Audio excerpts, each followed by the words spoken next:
You're listening to an Airwave Media Podcast. Christopher Media, let's make some noise. Hold your ears, folks. It's showtime. People pay good money to see this movie. When they go out to a theater, they want cold sodas, hot popcorn, and no monsters in the projection booth. Everyone pretend podcasting isn't boring. Turn it off. Turn it off.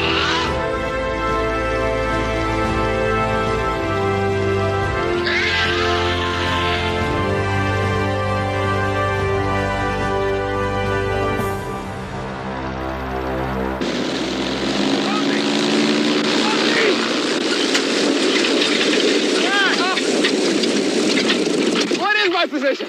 That beats the hell out of me, Tyler. I just hope I can find my way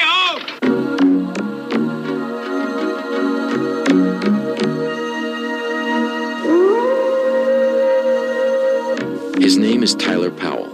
He's come 3,000 miles to spend 6 months in the Northwest wilderness. He's done everything he can to prepare himself, but nothing could prepare him for this.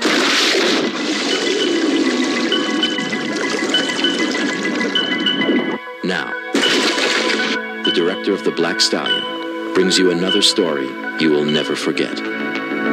Never Cry Wolf. A journey of discovery that becomes a fight for survival. Got nothing to eat up there now. There's nothing but ice and snow. You would be the only fresh meat around there. A man who wins the friendship of a magical animal. Pops, where's your folks? And comes face to face with the greed of man. Beautiful country, all right. Limitless possibilities. Get away!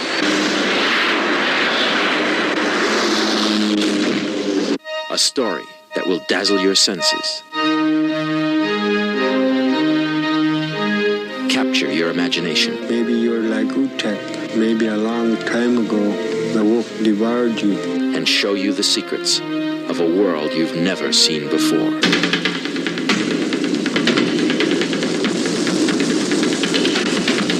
Survival of the fittest. Never Cry Wolf.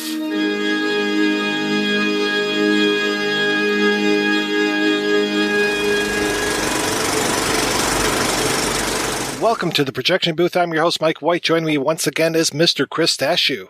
Hi there, I'm here. Also back in the booth is Mr. Matthew Socey. Greetings. On this episode, we are discussing Carroll Ballard's Never Cry Wolf.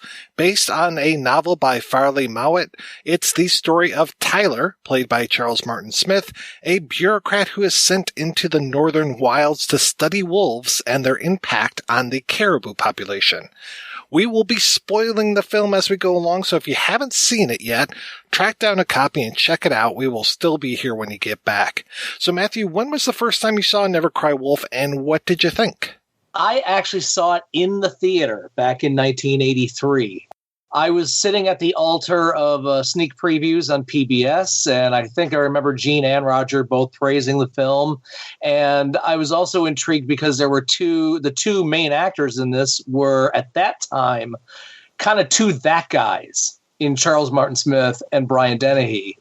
And the other thing was there was rumbling that there was a Disney movie with nudity. Now, it wasn't Raquel Welch, it was Charles Martin Smith. Looking back, this was probably the first nature survival picture I had ever seen in my young age. I hadn't seen Jeremiah Johnson yet, and I was fascinated with not only the story of it, but how they schlepped all this stuff way up into the wild to get this film made. I know in the last few years, there's been a number of Disney nature films, and during the closing credits, you get to see them schlepping gear all around the frozen tundra or wherever they are filming their nature films. I'd love to have seen one for this. Yeah, a backstage view of what was going on, but at the same time, they kind of maintained the mystery by us not seeing all that stuff, I guess. Chris, was this the first time watch for you? Yeah, I would have been negative 7 years old when this film came out. This was the first time I'd seen it, and to be frank with you, Mike, because Matt didn't program this film. This is pretty much as far from the kind of film I would be normally interested in watching.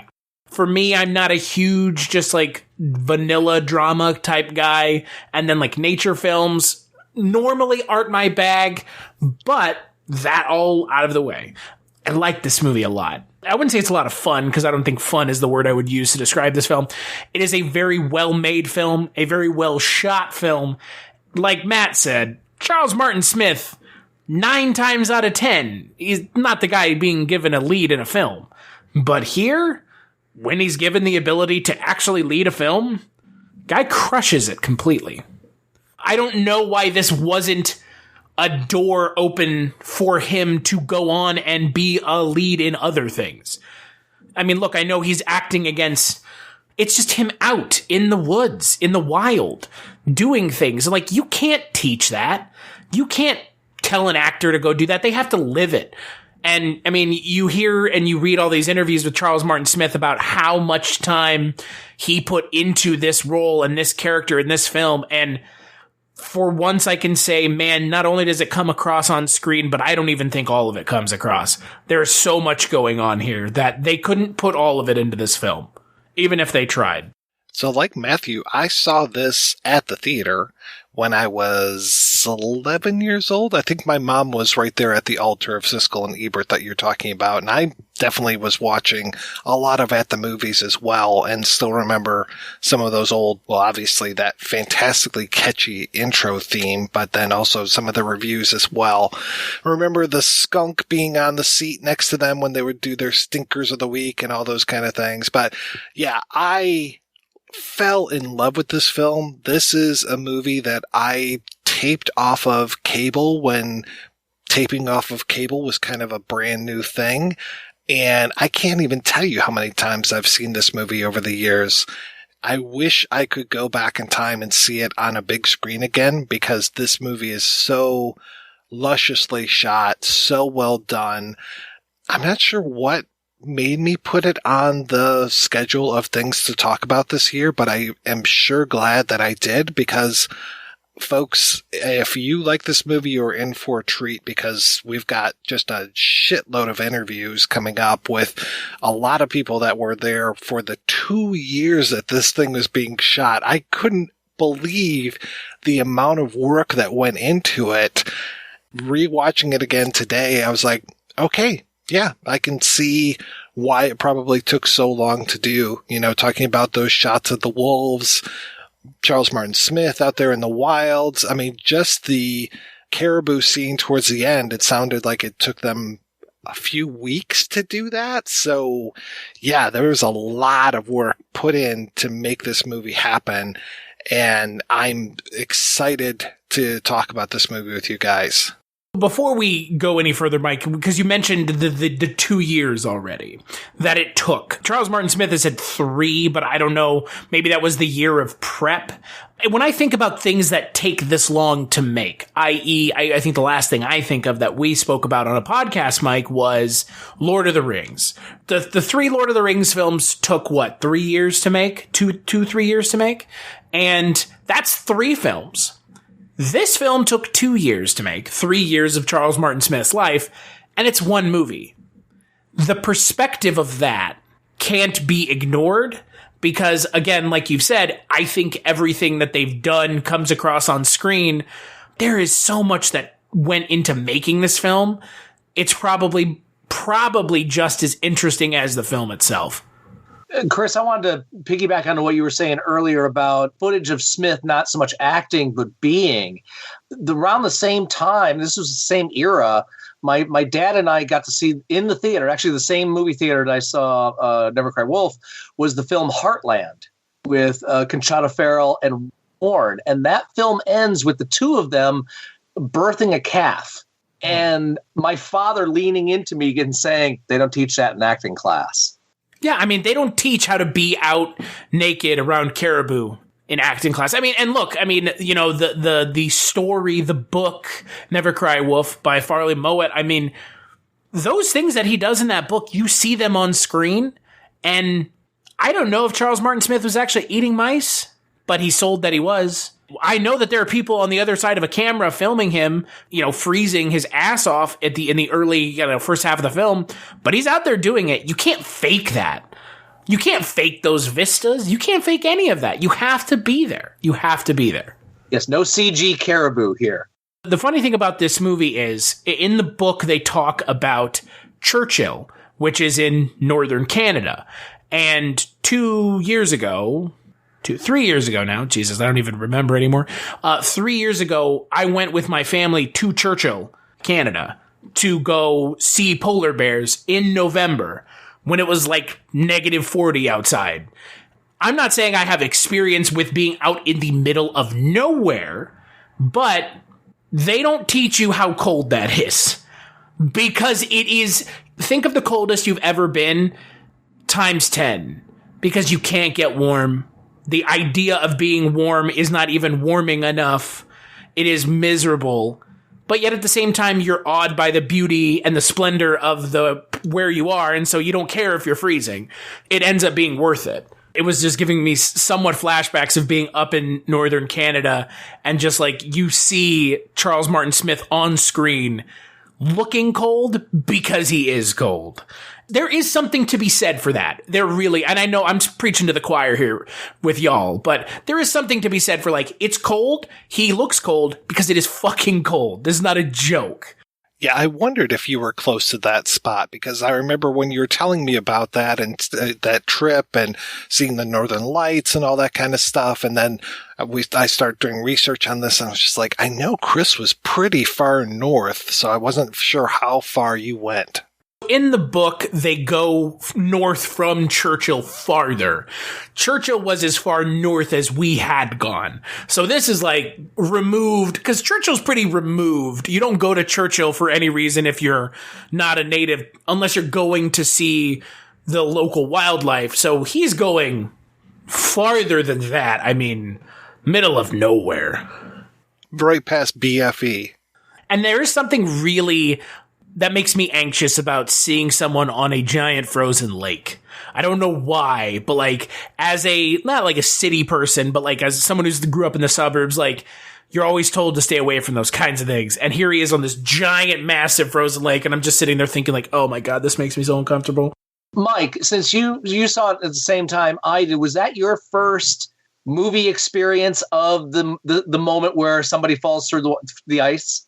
I mean, unless I had seen that in like a Grizzly Adams, then probably yes, that probably was. There's an amazing thing of what the first time you experience something, some cinematic trope or cliche or, standard moment. And, it can really jar you. And I think this might have been the first time for me. And even though I've seen this film so many times, my heart still clenches up whenever that scene happens, because I just can't imagine being trapped under the ice and not having any way to get back to where I fell in, or if I manage to find that place, will I be able to crawl out? Really freaking scary. And that shot of the rabbit looking down onto the ice, and you just see the footpath, and then you see the hole. If he dies, that's it. They will never find you. They will never find you. If they find you, they'll find your clothes maybe at the bottom of that lake when it unfreezes 6 months later. Just thinking about that, like, of the ways to die, that is up there with just the worst. Like, being buried alive is right up there, but like, to your point, Matt, like, even watching it just sitting in my house, like, man, nope. Not a fan of that. No, not in any way. I have to say that the music does just such an amazing job, especially because the movie starts off very plainly, let's say, like, just it starts off with Charles Martin Smith already like on his journey, and he's going, and we get that voiceover pretty much right out of the gate. I just jumped at the opportunity to go without even thinking about it, really, because it opened the way to an old and very naive childhood fantasy of mine. To go off into the wilderness and test myself against all the dangerous things lurking there. And to find that basic animal I secretly hoped was hidden somewhere in myself. I imagined that at that point, I'd become a new man, with a strength and courage that I'd never known before. So we're inside of his head. And I like that he's just like, I don't really know why I signed up for this. I don't really even remember the circumstances around this. I just remember doing a lot of toasts and all this kind of stuff. And next thing he knows, he's on this train going out into the middle of nowhere. And we have the whole scene of him in this little town. And that's where we get to meet Brian Dennehy as Rosie, this bush pilot in the northern wilds. I love that. Almost immediately, Charles Martin Smith is super scared of where he's going, but as soon as he gets a little bit of alcohol in him, it really takes the edge off, and that he takes all of his money and spends it on moose juice, this mix of, ethyl alcohol and beer, that he loads up Rosie's plane with all this inside of his canoe is pretty good. Yeah, the diet of moose juice and frozen canned asparagus, that's going to make your pee really smell funny. Going back to what you were saying about Smith on the train, at the very beginning, because he's on an old-fashioned train and he's got this kind of mustache from the 1920s, it feels like a period piece. And then once you get in the town and then you start seeing, the plane, you're like, oh gosh. And I'm sure this town, of course, south of Wichita, is probably a few decades behind when it comes to certain aspects of life. The other thing I realized, and you mentioned the score, I think we've reached a point in the 2020s that synth music, was a thing of its time, and then kind of got a little shunned and sort of is coming back. Films like Blade Runner, Chariots of Fire, and this one. I didn't realize this was Mark Isham's first score, and it really works. I think the synth mixed in with the wild, and it doesn't feel like the opening of The Shining. It really sucks you into that world. This film, well, as all films do, started with an idea, but it started with the book and then eventually turned into a screenplay. And the screenplay, the version that I have is the second draft from April of 1979. So quite a few years before this even started shooting, I think. And that's Curtis Hanson and J. Preston Allen. It's always a tricky bit as far as how do you start it? Where do you go? And they start back in the office. They start in civilization, and then we move him along to the wilds. And I think it's really smart that we start him already in transit. And I like what you're saying as far as that whole idea of him looking like he's a man out of time. When you see him and you're just like, oh yeah, he's got the like a tweed jacket and he smokes a pipe and all that stuff. He looks like he should be in a study someplace. So he's out of place. He's out of time. And then when he gets to this little podunk town, it's like, all right, where the fucking plane like goes down the main street, which is the only street in town. It looks like maybe a couple buildings, bunch of weird people, the guy who's playing the saxophone out front. I'm just waiting for Northern Exposure people to start, popping up all over the place. I didn't have a chance to read the book all the way through, but I think, Chris, you listened to the audio version. I did. How does it compare? Because I've read the script, but I only made it about maybe 100 pages into the book, which it's a very fast read, but I just didn't have enough time. They take all the kind of, I wouldn't say ham-fisted, but it seems a little on the nose, in my opinion, the kind of the spiritualism of the natives that the movie kind of forces in there. And look, I'm sure we'll discuss more about it, but there's none of that in the book. The book is very straightforward reading. Farley Mowat has a very kind of, look, the guy was a naturalist and environmentalist, so his writing style mimics that. He is a very naturalistic writer. The book is good. To your point, it is a quick read. Outside of several things, the Utek and what's the other characters? Mike, they're swapped in the book. Utek is the one who speaks to Mowat more in the book. The character is the same. And there's a lot of the same beats, the mice eating and, him quickly giving names to the animals. I will say, because it's a book versus the film, trying to keep track of all the wolf names gets a little much after a while. As I'm sure, Mike, you if you read 100 pages, that you were running into that already. He runs into the wolves rather quick into the book. But in the book, it seemed like he got to the wolves a lot quicker than he did in the movie. I mean, obviously the movie is almost 2 hours long. It's building a lot of suspense. The funny thing is, the book is like 4 hours. So the book is like half the time of the movie. Or the movie's half the time of the book, excuse me.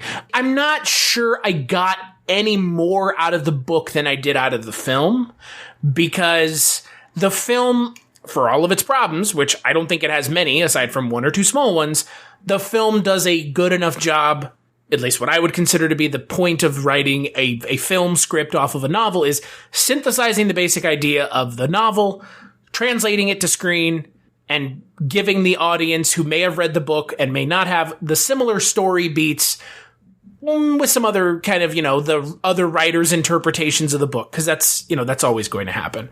But I liked it. It's good, but I don't think it added to my enjoyment of the film, which I read the book before I watched the film, and I'm not sitting here saying the book's better, because it's pretty much the same thing. Yeah, it feels like the beats are very much the same. And even in that 79 screenplay, they're very the same. In the 79 screenplay, he's still called Farley Mowat, though, and I don't know when he changed to Tyler. I would be very curious why they changed that, because Mowat was on board with the project, and looking at the photos that came with the press pack, there's even a photo of Mowat and Charles Martin Smith right next to each other. And they were with friends. Their glasses. Yeah, with their glasses, with their beards and everything. I'm like, these guys are looking very similar. And it's funny because I think it's Carroll Ballard next to them, and he towers over them because they were both about the same height. And we know that Charles Martin Smith is not a huge man. He's a slight man. And so is Farley Mowat. So I think they really picked the right actor for that role. I was wondering that same thing, and I couldn't find an answer as to why they changed the name. Because Farley Mowat, like Farley, like Tyler, like, it's not that big of a deal. It's just an odd choice. Like, I'm not going to sit here and, like, overanalyze it, that's for sure. I would have rather the film had just given him that name. My issue with not giving him the name of the person who wrote it is it doesn't seem like it's a real story. It seems like it's based off of a story, like Call of the Wild's not a real story, right? It's a fictional story, right? I don't know my Jack London from anything. I don't know my Natty Bumpo. I don't know my Leather Stocking Tales. That's just my issue, is like they should have just made it Farley so we understand this is a real story. I know that they say it's a true story multiple times, but it's just kind of an odd choice. Are you saying that all the wolves should have been CGI replaced? Yes, but only if human beings were doing the wolf performances. There you go. Yeah. Sassy performances. Very, very sassy wolves. Call of the Sassy Wolves. Never Cry Sassy Wolf. Classic rock music to play under it. Steppenwolf? Hungry Like the Wolf? There you go. There it is. And what celebrities could voice those wolves? Who's going to be Angelina? Would it be Angelina Jolie? No, James Corden has to be one of the voices. Oh, yeah. Uncle Albert. Yeah. James Corden is the funniest. Like, James Corden is what I would consider to be the pinnacle of comedy when it comes to late night TV hosts. For stunt casting, you have to have Kevin Costner. Oh, especially because he's now like gruff voice Kevin Costner. Oh, so he's George? And Harrison Ford, just so he could play a wolf after he played a guy opposite a wolf last year. Dear Hollywood, here it is. You're welcome. Never Cry Wolf 2. Numerical 2 Never 2 Wolf. Just to make Mike mad, let's just call it Never Cry Wolf. Or Never Cries Wolf. Halloween? Yeah. I just have 3 movies called Halloween now? Yeah.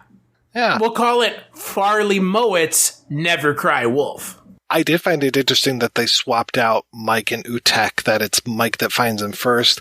But I think it works better in the film that it's Utek that finds him, because Utek doesn't speak English. And so it makes it even more foreign when he's dropped off by Rosie in this foreign land. Rosie has no idea where he's at. He basically has just enough fuel to get back to that little, rinky-dink town. I assume that's Churchill. In the book, it's Churchill. That's why I assume that's what they're trying to go for in the movie. They never say it, but I just assume it's Churchill. The rinky-dink town, not where he gets dropped off. Right, yeah. So he has no idea where he's at. there's a couple villains in this movie, and one of the biggest villains is bureaucracy. And all of the papers that he's reading, all of the reports that he has to file. Matthew made reference to all of the asparagus that he has. He gets all those cans of asparagus, but I don't think he has a can opener. And it's just one of these, like, all of this random shit, like the light bulbs that they send along. All these light bulbs, but no way to generate power? It's a typical bureaucrat shit, right? Like, these assholes wouldn't know their ass from a hole in the ground, so of course they're going to send a guy with frozen cans of asparagus and no way to open them. Of course they send light bulbs, but the guy's never going to have electricity. There's a moment where he has to dump some boxes, some crates out for weight. I would have loved to have had just a minute of, you know, the locals grabbing it and here's what you won. Because you know all that stuff is immediately going to get snatched up, and I'm very curious what it was. Probably all useful stuff while he gets all the not useful stuff there. But it really speaks to, I mean, even from the beginning of the film, where it's just like, here's our thesis is that the caribou population has been decimated, and we're pretty sure it's all the wolves. So they're already, like, under the wrong impression.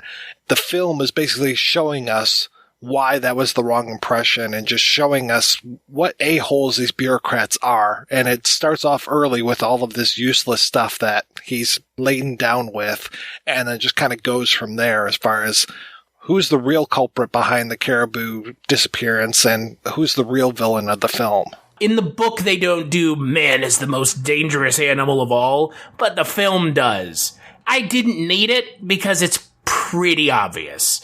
So obvious that you didn't have to do it like 3 different scenes, essentially. It's like 3 separate scenes of being like, don't you understand? Man is the worst animal of all. He's trying to come and take the sparkling water from the river, and then he's going to build a resort, and then the other, you know, the native goes and kills the wolves, even though he knows he shouldn't because the other guy is pissed off at him about doing it. It's like, oh, man is the worst animal of all. Yeah, of course. I liked where they went to. My thing is, it's not that as a like or dislike, it just felt a little like, yeah. You know what I mean? Like, we get it. This is not a unique idea. It's very much like, I expect a film about nature is going to say at some point, the real animals all along were the humans. I like that they took Rosie, who's this bush pilot, wild man, gets out of the plane while it's flying to fix the engine, and then turn him into a businessman at the end. The hot spring, right up there. Amazing, incredible. Steaming hot water coming right out of the ground. When I say hot water, what do you think? Sitting in a bathtub? Japanese. A little bit of advertising. Plenty of raw fish. Beautiful country, all right. Limitless possibilities. Japanese. That's a great angle, Rosie. Now wait, I haven't heard the best part. Listen to this. Once they soak their little buns in our magic medicinal hot spring, we bottle it up, stick a fancy label on it, they take it home with them. Before you know it, we'll be shipping it out of here by the truckload. And what's the cost of that? Nothing. Just bubbles right out of the ground. I bet you we can figure out a way to bottle the air up here, too. Fantastic. Gentlemen, here's to the future. I mean, it is 1983 when this comes out, and it is at the height of Japanese paranoia about them taking our industry.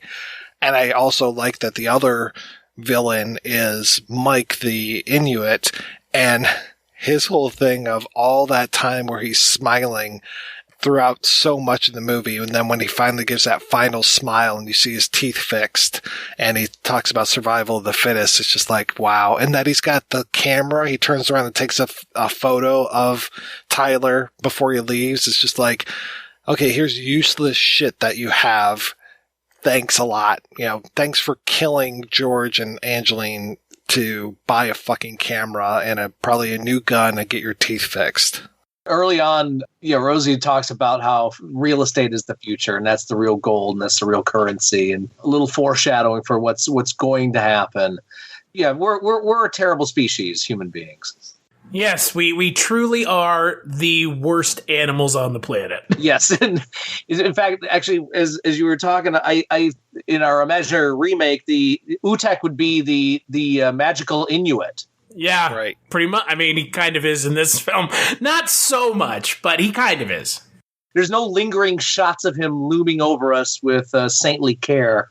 No, but there was that addition of like the spiritualism that I was just like, oh, this is just unnecessary. Like the wolf, where you were devoured by a wolf in your previous life. It's like, I think it was probably Disney's way of looking at diverse. Yeah, it was weird because it was so not in the book. And then when it was added to the film, it didn't add anything to the film, if that makes sense. Because the story is very straightforward. I mean, Mike, you read some of the book. The book is not trying to do any sort of grand gestures at deep introspection. It is a rather straightforward book about a man going into the wilds to observe animals. And his trials and tribulations. It's not about how he became one with nature and became the reincarnated wolf man. Hey, come on. Everybody's going to have a different opinion on the spiritualism in the film. I just didn't understand why it was there. That's just me. I also wonder if just another subspecies test audiences, if they had them for this, of just getting a few other faces, even in just one little scene, and that being around the fire. Yeah, I like this scene around the fire. I really like the way that it's shot. It just seems very magical almost to me, the way that the faces look in the darkness. Really nice. And the story of the caribou and the wolf and how they use the wolf to weed out the weak and all that. To your point, Chris, the mystery as far as who's killing all these caribou, I already read who killed all the caribou when Tyler or Farley is there at Mike's cottage or his shack, and he finds just hundreds of caribou corpses or bones outside, and he's like, yeah, I probably kill 200-300 caribou a year. I got to feed my dogs. They don't like fish. They don't perform the same way if they eat fish. So yeah, you got to kill all these caribou. And Farley's like, well, does everybody do that? He's like, oh yeah. And then he starts doing mental arithmetic, thinking, okay, well, if there's 1,400 people up here and they're all killing 200 and 300 wolves apiece, it's like this astronomical number. And he's like, okay, yeah, no wonder the caribou population has gone down so much. Well, okay, so here's the funny thing, though, right? So it's the Canadian government, which I don't know if y'all know about how the Canadians have treated their Indigenous people, but they've treated their Indigenous people about as well as our country has, which is, to say the least, poorly. It's funny to me that this whole premise of the film, the book, and Farley Mowat's life is, we don't understand why the caribou population is declining. It feels more like, stop the natives from killing the caribou. Which is fine, but the natives have been killing the caribou for hundreds of years.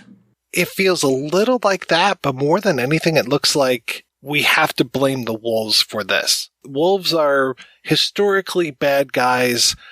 We don't want to know how they work. We don't care how they work. We just want to murder them. Basically, it feels like, because we kind of had the same thing here in Michigan, where it's just like, oh yeah, there's way too many wolves. We need to start licensing people to be able to kill wolves. We need to have a wolf hunting season. It's like, really? Do you? Are they overrunning things that badly that we have to go out and hunt these wolves? Well, yeah, of course. Like, okay, are you sure it's not because you're taking away the deer population by all the hunting of that, and then you get wrapped across the mouth and told you're not a good American?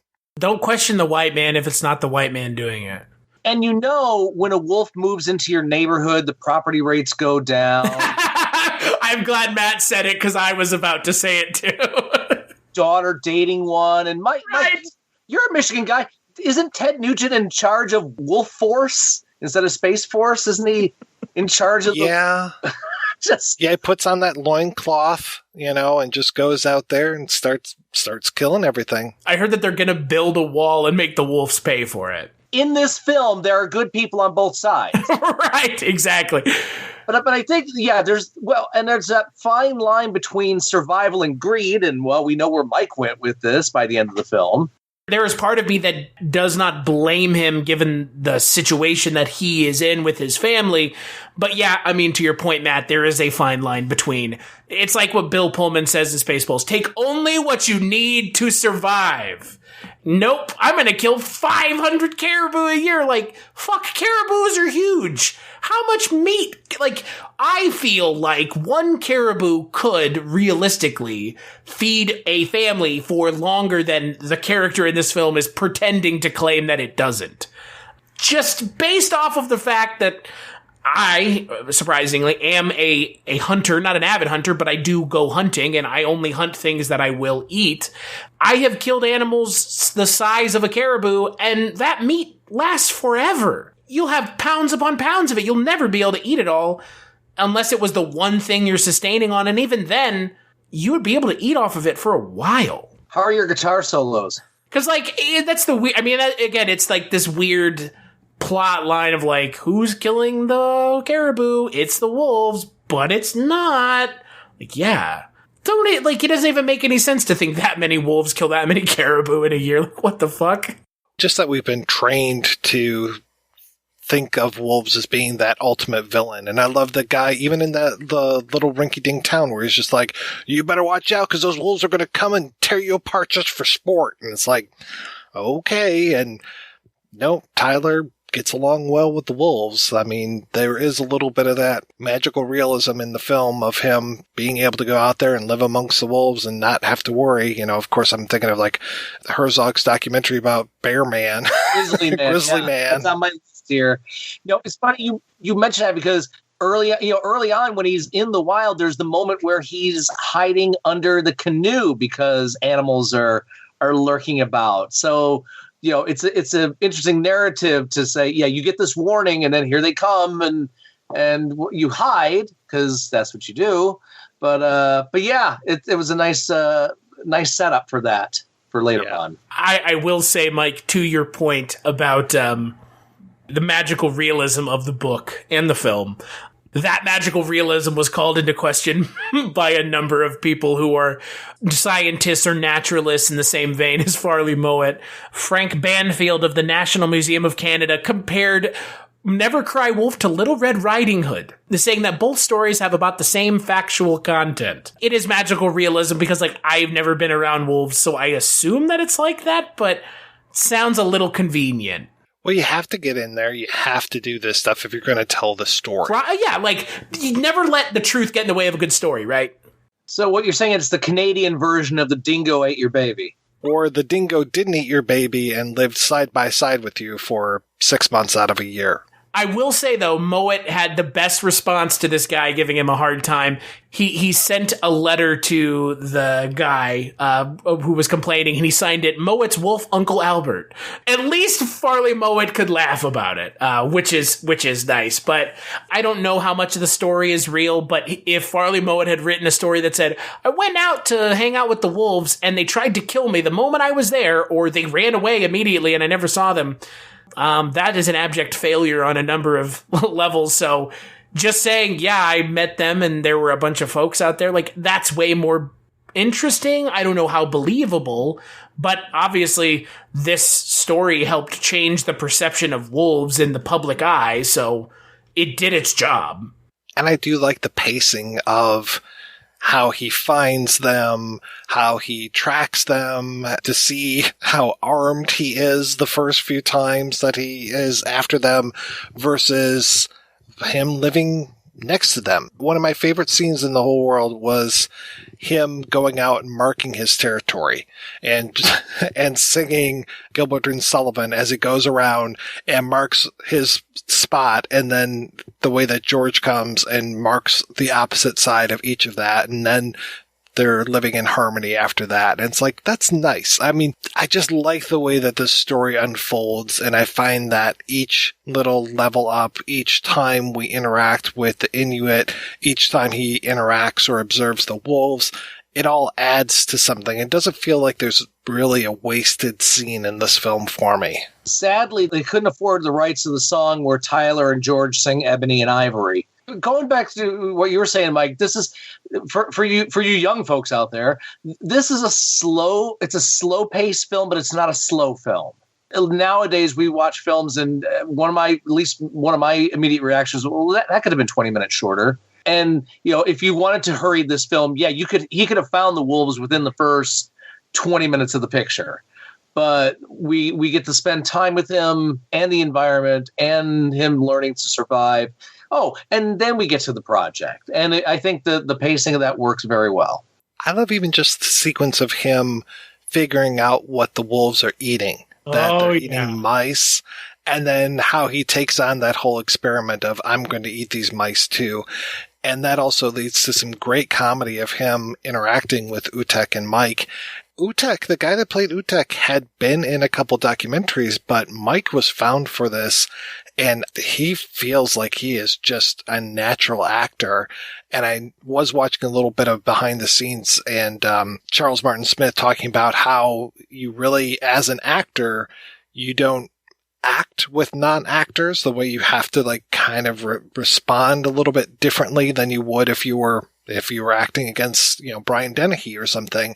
And it just feels so right. Those scenes of those three together just really work for me. The scene where Charles Martin Smith is eating the mice is my favorite scene in this film, because watching Charles Martin Smith pick rat tails out of his mouth is amazing. I hope those weren't mice. Not that it matters either way. Mike, I will thank you once again, because this is a running gag between the two of us, and I think it's come up on my podcast. I'm not sure I've ever mentioned it on your podcast.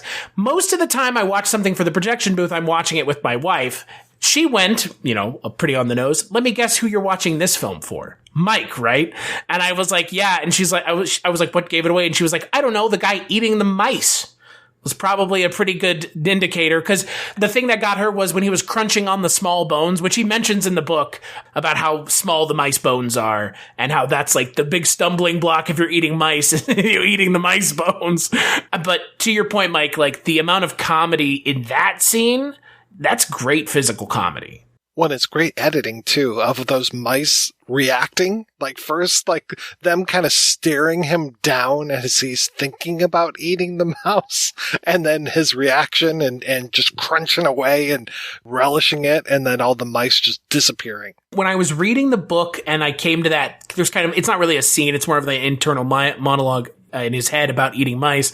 But when you see that scene actually put to film, it makes perfect sense, and it's so good.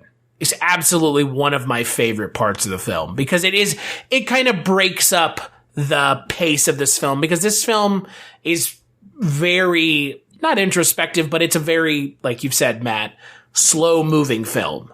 There's not a lot of dialogue in this film either. So if you can get physical comedy without having to really use dialogue at all, it's even better.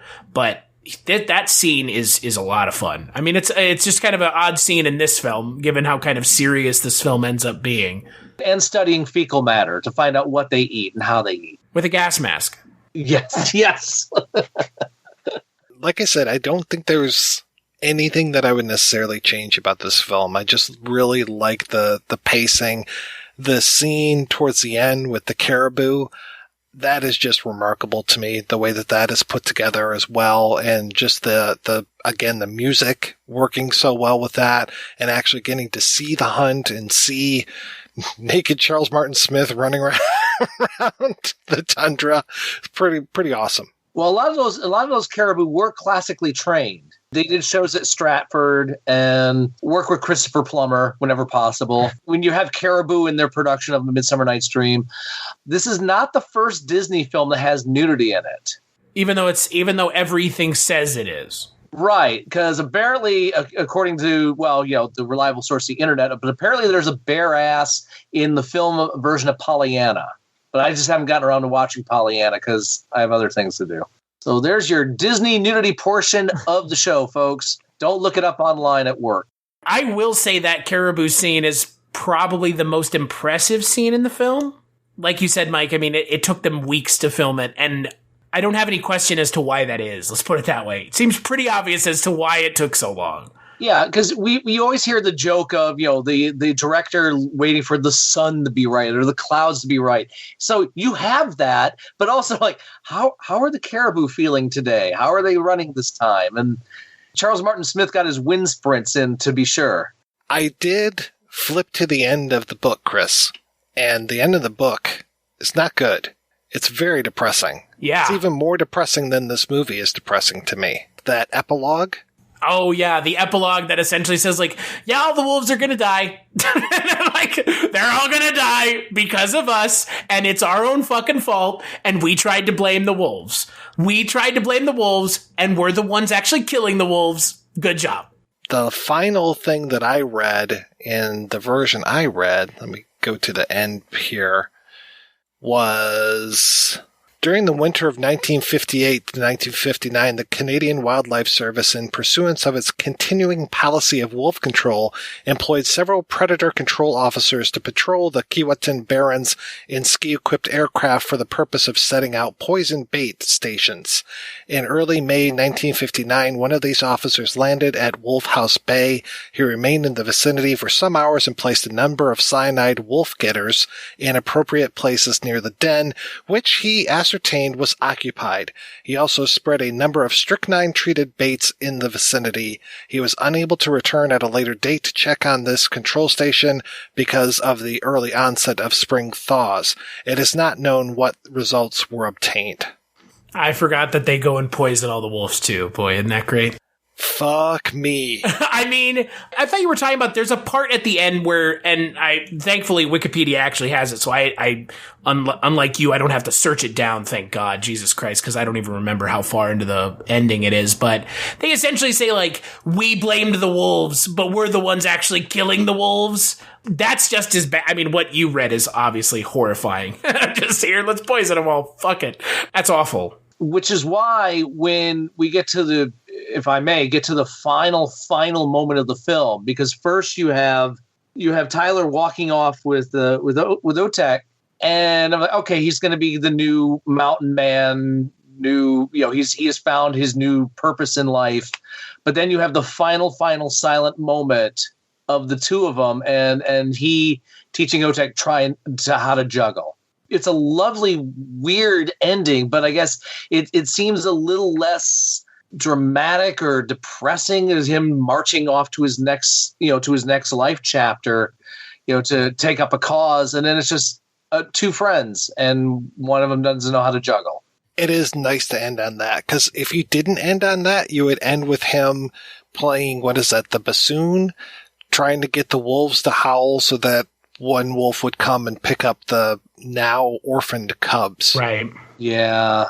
And then if you fade to black after that, my God, that would be awful. So thank goodness they decided to add that little bit extra at the end, because you can smile now. You don't have to think of how horrible life is. I'd love to know how they got to that. How, was it just, you just let the camera roll? What can you do?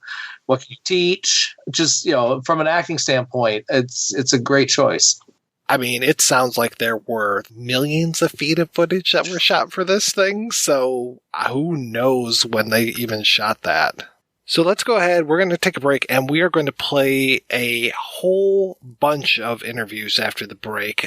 Don't worry, I will introduce each as we go along, but just for the record, first up, we're going to hear from the first assistant director, John Huston, writer Sam Hamm.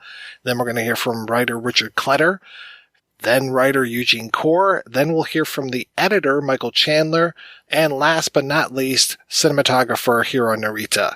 And we'll be back with all of that stuff right after these brief messages. Hi there, I'm Chris Stachiw. And I'm Jess Byard, and we're the hosts of Scary Stories We Tell, a weekly dive into true crime, the paranormal, conspiracies, and everything else that goes bump in the night. From Kentucky Goblins to the death of Paul McCartney to hearing about what keeps Jonathan Frakes up at night and the cold case that inspired Twin Peaks, no topic is safe. Tune in wherever you find your podcasts or find us at scarystorieswetell.com. I'm Dave Hunt, and I'm one of the co-hosts for Super True Stories, a podcast where two guys suffer through and report back on some of the worst documentaries you can stream for free. And I'm Axel Cohagen, the other co-host. Film is a beautiful lie that teaches us about who we are on the inside.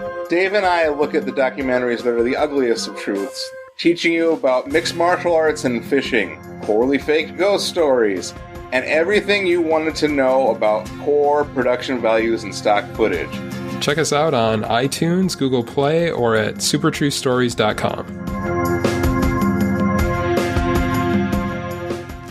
Join me, Jamie Benning, on the Filmumentaries podcast, particularly if you enjoy stories like designer Nilo Rodis Jamiro convincing George Lucas to push him around to help gain the support of his crew on the ailing Howard the Duck. Blam, the door opens, it's George. Everybody gasps. George makes a beeline to me. I'm literally back against the wall. Or hear puppeteer Tim Rose's emotional story behind that iconic Admiral Akbar shot in Return of the Jedi. I believe that war is something to be proud of, but not to celebrate. Or how Star Wars editor Paul Hirsch tackled cutting so many successful films. The thing that I learned from working with De Palma is that tension depends on a clock. You need to have the sense that time is running out. Maybe Oscar-winning sound designer Mark Mangini's insightful chat about his work on Blade Runner 2049. Not a single sound from the original Blade Runner in the new film. A great deal of inspiration. That's the Filmumentaries podcast with me, Jamie Benning. Welcome to the interview portion of the show. First up, you're going to hear from first assistant director on Never Cry Wolf. That is Mr. John Huston. You have lived quite a life and have had quite a career. I am so curious what it was like growing up for you, and when did you realize that your dad was a pretty well-known author? See, I didn't know any different. I just thought that's how people grew up. You know, living on Baffin Island and growing up sort of between the two cultures and so forth. And that seemed kind of normal to me. I was surrounded by artists. Every single person I knew, including, you know, my folks, my brother and myself, we could all make art, and everybody else we knew could make art in our little world there. So I was quite astonished when I moved. We moved to England. I turned 8 there. As part of a little conversation to try to sort of break the ice and, get along, I would say to people, well, you know, what kind of art does your dad make? You know, would he be a sculptor or a painter or what? And they'd just give me an odd look. And I'd say, well, I'd try a different tack. As well, your mother then, you know, is she like a tapestry designer or is it other kinds of graphic art? What would it be? And after a while, they put together a little delegation and they came over to me and kind of got a hold of me and said, hey, stop asking us that art stuff. They said, we don't make any art. Our parents don't make any art. Nobody we know makes any art. So just, you know, lay off it. It just makes us uncomfortable. And that was when I realized that I'd come to a different place and that, you know, by inference that I had been brought up in a very different spot. And then about my father and the writing, I mean, he was the Renaissance man. You know, he had so many things. He drew, you know, all the time. And then he started writing. He was a wonderful storyteller. And then he started writing the stories in something like 1965, I believe it was. He'd heard some of them on the trail when they were a dog team traveling around southern Baffin Island and so on. And he started writing them out. And when I started to perceive that this might be kind of a big deal is my brothers and my father took to sending us the galley proofs of his work, you know, before it was published. And he would always say, look, if you find any typographical or other, you know, errors in fact or whatever, be sure to alert me. And so we said, oh, we're on it. We'll read very carefully and you know, I mean, he had a very good team there at Harcourt. What was it? Harcourt, Brace, and Jovanovic at the time, I believe it was.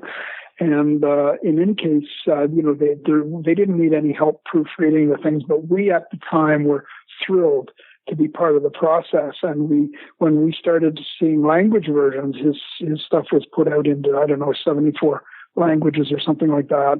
And when we started seeing, the same title, but in all these different, in all these different languages, all these different versions, we thought, oh wow, he's a big deal in all these other countries too. So yeah, so we were and are, very proud of our dad. I think he was one, and our mother as well. They're both gone, but I think that they were and are guiding lights for my brother and myself.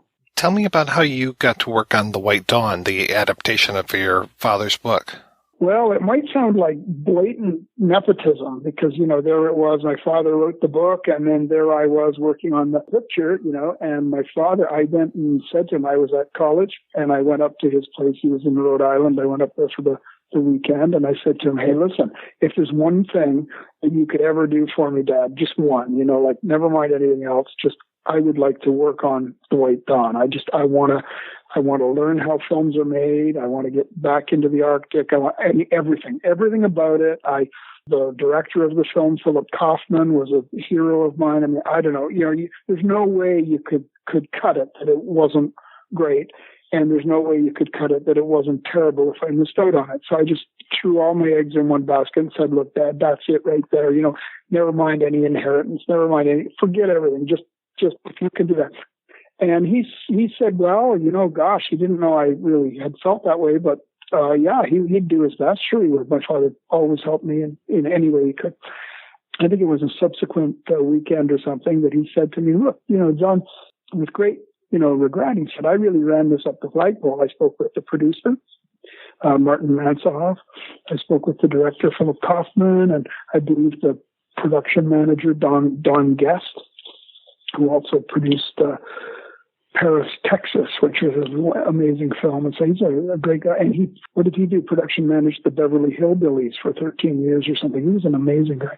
So anyway, he approached all of these, and they said, not a bad idea. I mean, we understand, but it's kind of late in the day. We've really crewed up. We're all done. We had to crew up early because, it's not exactly like, LA outskirts where you could just grab an extra grip at the last moment or something. We thought of this, it's like going to the backside of the moon. We had to, really put our contingent together.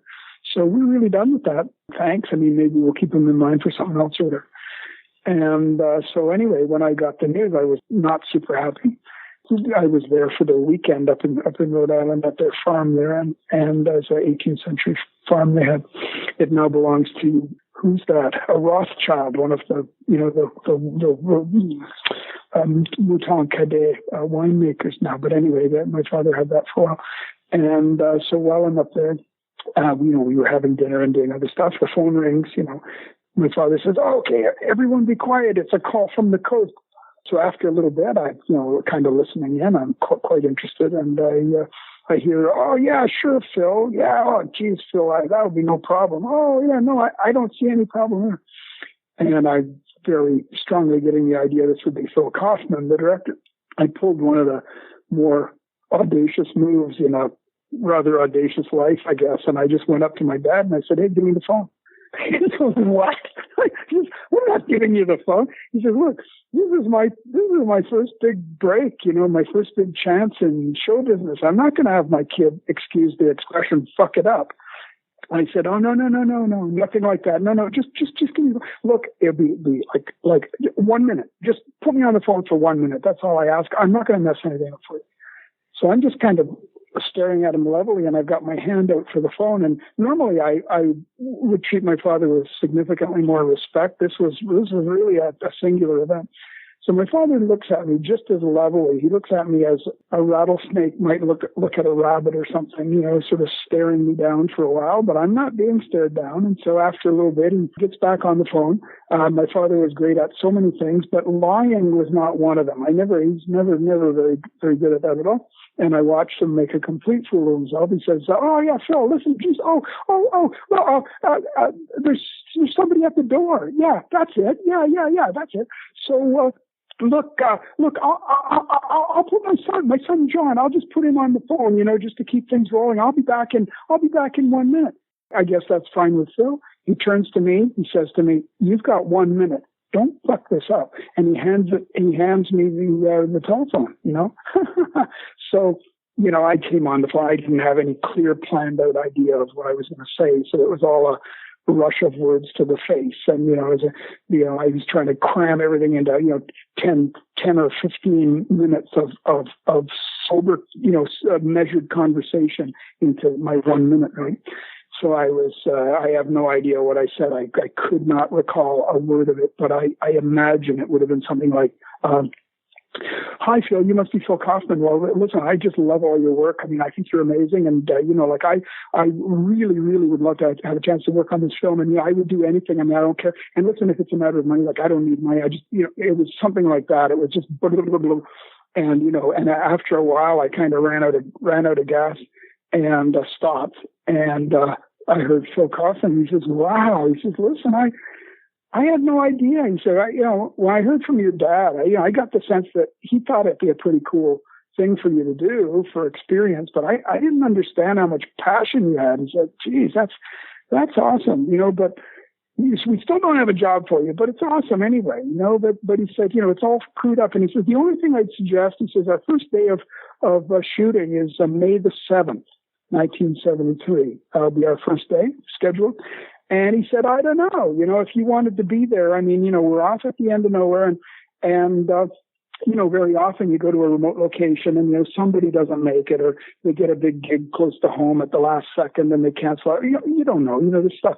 And he says, we would be very much, we're that far away that we would be very strongly motivated to try to crew, to complete our crew with anybody we had on hand. So that's the only thing I could advise you. He said, that's not very good. And then he had a kind of a regret. He said, oh, listen, geez, forget what I just said. He said, listen, it's very expensive getting up there and, it's probably all crewed up. And so, geez, just never mind. I said, May the 7th, I'll see you there. I'll look forward to meeting you, Mr. Kaufman. And I handed the phone back to my dad. And so I used my own money. I picked tobacco all summer and the previous summer, and I'd saved it all.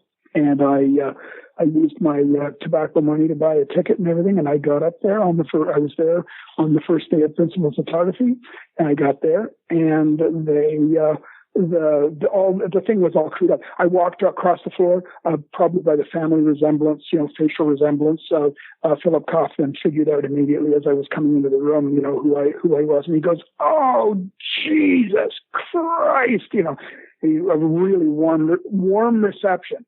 And I'm like, oh no. And he says, oh no. He said, I figured you'd forget all about it. I mean, it was a long time ago and it was like, this is a long way to come. It's so expensive. And I was hoping I wouldn't see you today.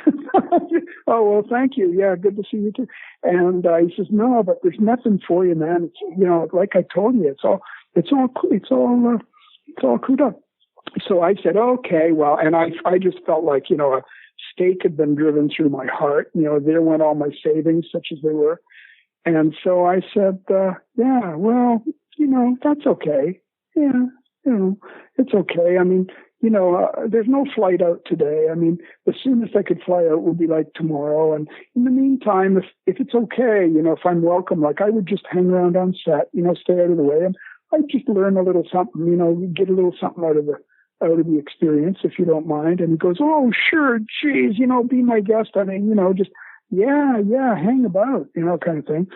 So I went, and we were on the set, May the 7th, and it was very cold. And they were doing these outdoor scenes where the sailors had died in the whaleboat, and they're driving by and they're discovering their frozen bodies and stuff like that. And that was cold enough, my goodness. And there was a tent set up, like a sort of coffee tent or something, and it was bright orange. And I had a very, very primitive sense. I mean, you might almost say non-existent sense of how a film set worked. But one thing I felt I understood was this was an 1885 whalers, period piece. I very much doubted that they were going to be framing this orange tent into any of the shots, right? So I thought, okay, that I know. So I'll go over and I'll stand near the tent because the John Anderson, who was the first assistant director for that, and he was, he was a tough guy. He ran the whole thing with an iron fist. I was a first assistant director for 25 years. After that, he was my first experience of it. And, I did it in a very different way, a more humanistic kind of a style maybe, but I learned from him. And he would scream at you, who's that? Get out of the fucking shot. Fire that bastard. Kind of, there was all that going on. And I just didn't want to be in the way of that. I thought, that's adding insult to injury. I mean, I already have to go home and lick my wounds, and all summer, no money to do anything with, but I can just be at home sort of sitting around or something. And I was looking at that. So I just thought, at least let me not shame myself here, and stuff, and also for my dad's sake and everything else. So I stuck around the tent, and after a while it was cold enough that I went in the tent. I get inside the tent. Here's this guy. He's turns out he's a divinity student. I mean, he's just getting his start as a missionary. And he thought he wanted to go further up Baffin Island. It's a huge island. It's the world's 5th largest island, Baffin Island. It's 200,000 square kilometers or something. And it's cost a lot of money to get up island. So he was going to work on the film for a bit and then use his money to go up and be a missionary, further north. So anyway, here's this guy. People are coming into the tent for coffee. It's day one. Nothing's going right. I mean, when has anything ever all gone right on day one of a feature, especially a location feature? So in comes everybody. Tony Lucibello, the second assistant director, who's a Toronto guy. I didn't know any of these people, but anyway, at the time. But anyway, in he comes, and he says, this divinity student guy says, how are you? How is everything going, Mr. Lucibello? Oh, geez, you don't want to know. Everything is it's all fucked up. Forget about it. Look, just give me a fucking coffee. And so, huge mistake number one, which I didn't understand at the time. The guy starts lecturing these crew people, and he says, Mr. Lucibello, a simple coffee please, or could I have a cup of coffee? You don't need to throw all the profanity in it. I mean, I understand what you're getting at and stuff. And you could just see this guy he's got enough frustrations. He probably didn't have enough time to leave set to really come and get a coffee anyway. He's rushing. He's frustrated. Everything's crumbling. And he just looks at this guy like you'd look at, I don't know what, the lowest kind of a thing. And he goes, you know what? Forget it. Screw this. And he walks out of the tent without a coffee. And it didn't take very long before that all started to go around.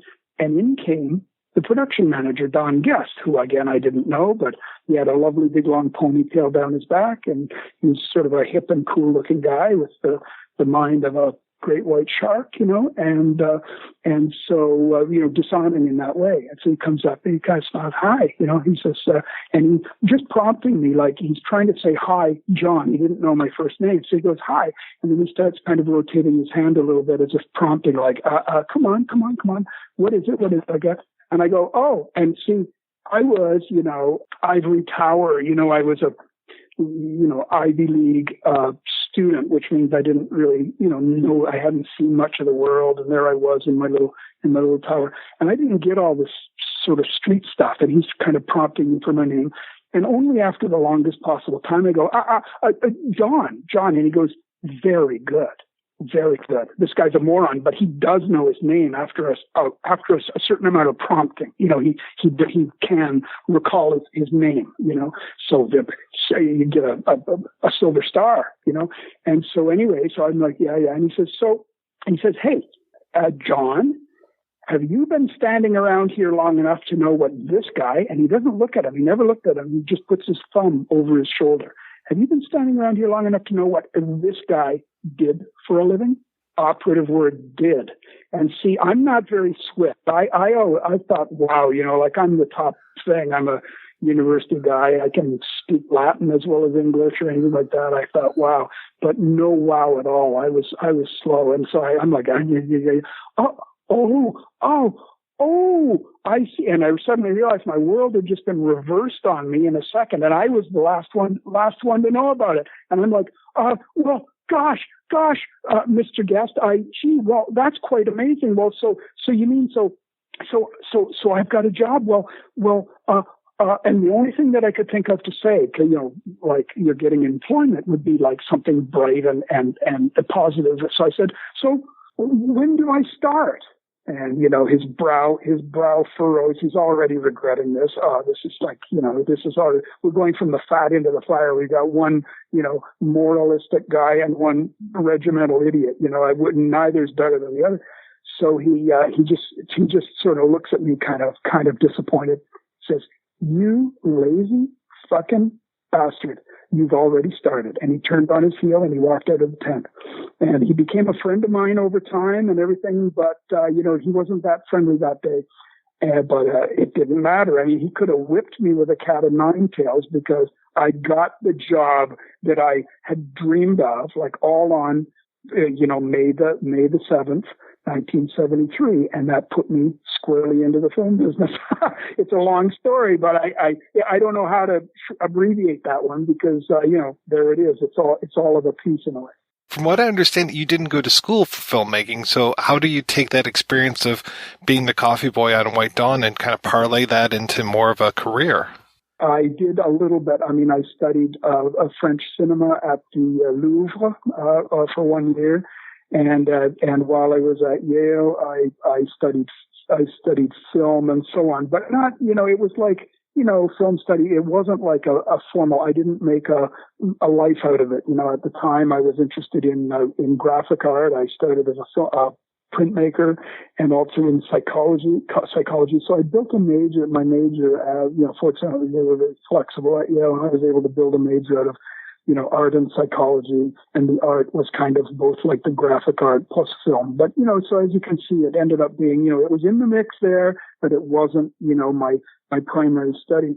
So what I'd have to say would be, I learned in a very different way, and that was, I got sort of kicked upstairs in a way because, I tried to, one quick example. I won't go into a long story on this one, but one quick, when I was a driver, I used to be a production assistant / driver when I was trying to get a break, 1979 in Toronto.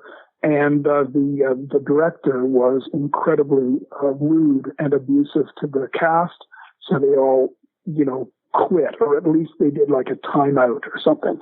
And, to give you an example, one of them was William Shatner. Another one of them was Hal Holbrook, and there were several. So anyway, these guys. So they went up into a hotel room, something like the 16th floor, I can't remember, of the Holiday Inn on, right in the downtown at Queen's Park area. And they locked themselves in the hotel room. I think they ordered in some, a meal or something, and they locked themselves in there. And they said, "That's it. We're not coming out. We don't have to take this." Some of them were doing it out of solidarity. I mean, I think they'd all been misused in a way, but some of them more than others. I mean, they just said that's it. We're showing solidarity. We're not going to take this. So anyway, I didn't know anything about this, and I'm there polishing my vehicle, trying to be ready for the next ride to take one of the cast somewhere or something. Along comes the production manager, a cockney fellow. And he says, "Look," he says, "what are you doing?" And I said, "Well, I'm kind of polishing my car. I'm trying to be ready, and ready for the next." "No," he says, "I mean, what are you doing?" Because he says, "You're up to something." He said, the cast have all," and he told the story, "they've all locked themselves in a room and stuff like that." And then the penny dropped. He said, "They won't talk to anybody but you." And I said, "What?" I said, "I don't think that makes sense." And he said, "I know it doesn't make sense." He said, "Like, you're a driver. That doesn't make any sense at all."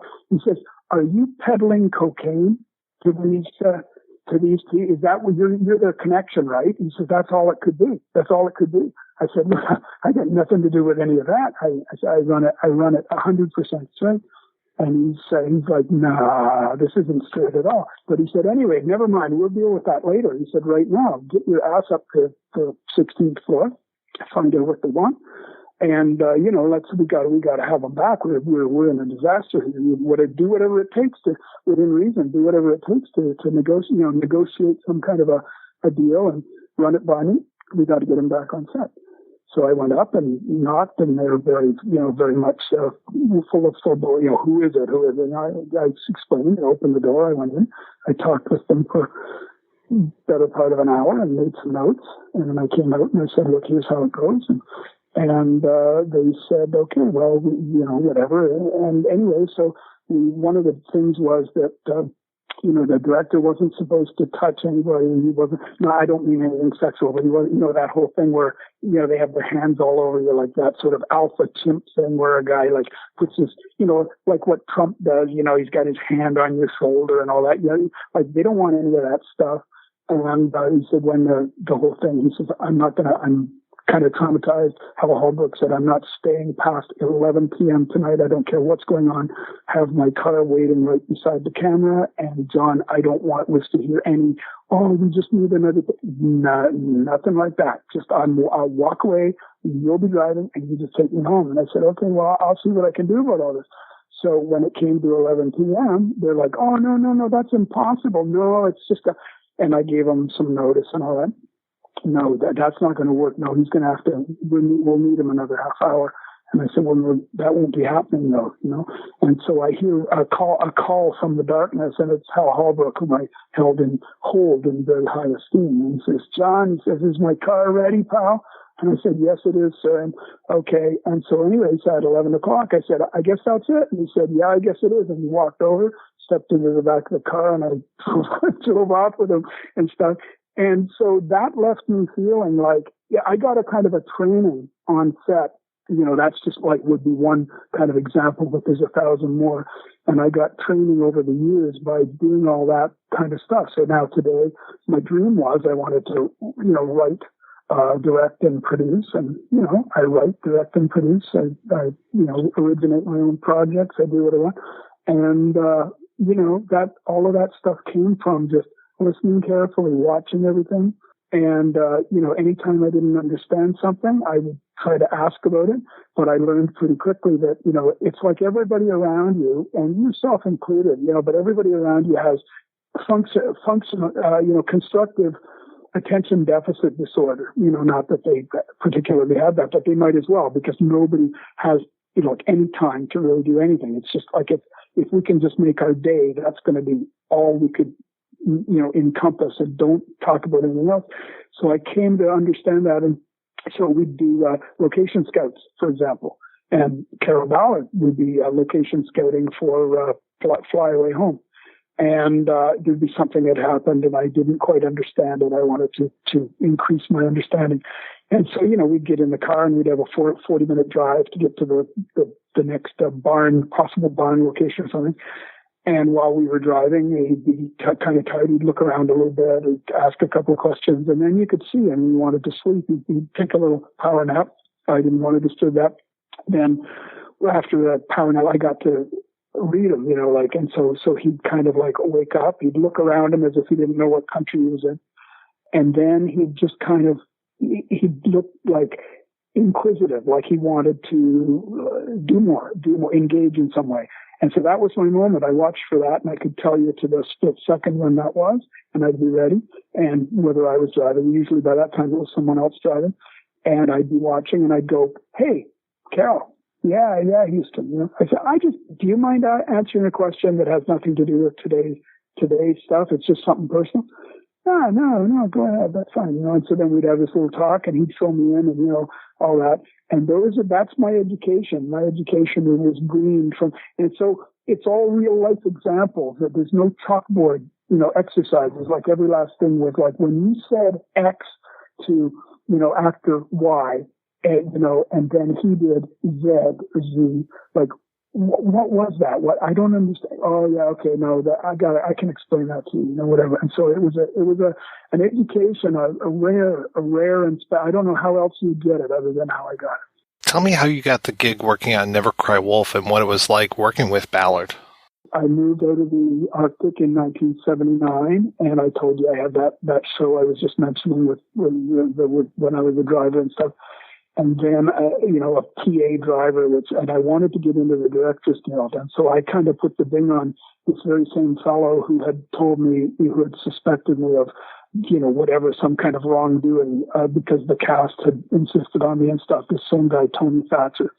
So I went to Tony and I said, Tony, I want to join the Directors Guild of Canada. And he said, nah. He said, listen, it's all full up. We have so many members right now, and there's not enough work for them. He said, there's a bit of a moratorium now. We're not signing people up. I said, oh, look, one more is not going to make any difference. Come on, I've worked my guts out for you guys. He's like, yeah, I know. So he says, yeah, but he says, when you say one more, he says, I know, you and your driver pool, it's going to be like the news will spread in about 2 seconds. And, the next thing you know, I'm going to have a little lineup of people all with these big weepy eyes. They've all got to get in kind of if I sign you in, I said, nobody's going to hear about this. This is between you and me. So, he said, okay, well, don't disappoint me. He signed my little form and so on. And I'm telling the story now. I haven't really told it since because I kind of wasn't going to, you know what I mean? I really didn't kind of mention this because I just really wanted to get in, and each person is responsible for themselves. They could all go up to somebody or do whatever they wanted.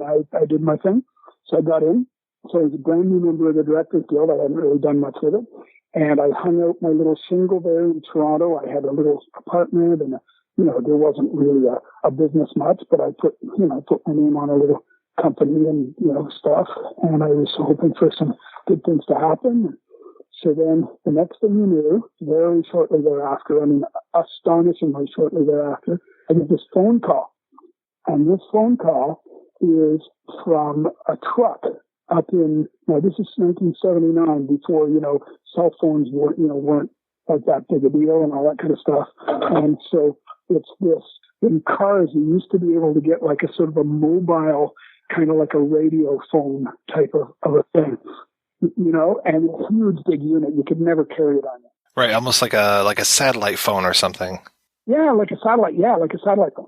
So I get a call, and it's all weird. There's little, sounds. There's little weird satellite-y sounds and all that. And I get this call, and these guys will say, we're up in the Yukon. We're up in Alaska. We're up in someplace in Alaska. Do you know where that is? And I said, oh yeah, no, I got a pretty good idea.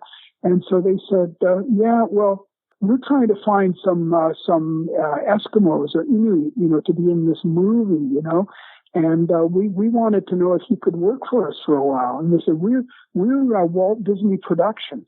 And so it started to sound like baloney to me, because first of all, I thought, wait a second, I haven't been in business for more than a minute, and how did they kind of get my number and all this? And now they're calling from a truck up on some highway near, I think it was in the Yukon, just near Alaska, I think it was. And so I just thought, okay, someone's really pulling my leg here big time, and stuff. So I'm like, yeah, okay, yeah. Who did you say you were again?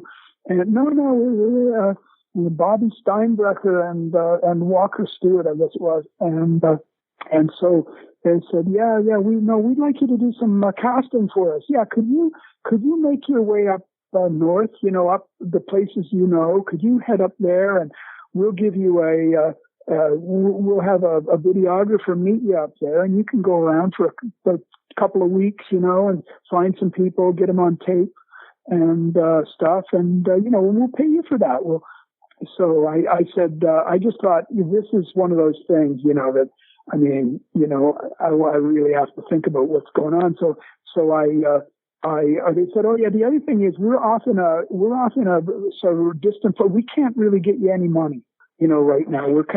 It's kind of terrible because, we're really at the back end of nowhere. So, if you have a credit card or something, maybe you could, make your way up north on a credit card. And then what we'll do is we'll have this guy meet you up in Iqaluit, Frobisher Bay, I think it was still being called. We'll have a guy meet you there, and he'll bring you the money and stuff. We can work that all out, but we just can't really work it out right from here. So you'd have to sort of take us on faith. Oh my goodness, I was waiting for the other shoe to drop, and I thought, how am I? Yeah, this is a prank, and how am I being screwed? Okay, now I know how I'm being screwed. I'll be up in Iqaluit, no one's going to show up, and here I am. But boom, the second time I made my way to Iqaluit, the same town, and stood there, and I'm told there's no money for me. So more fool me, right?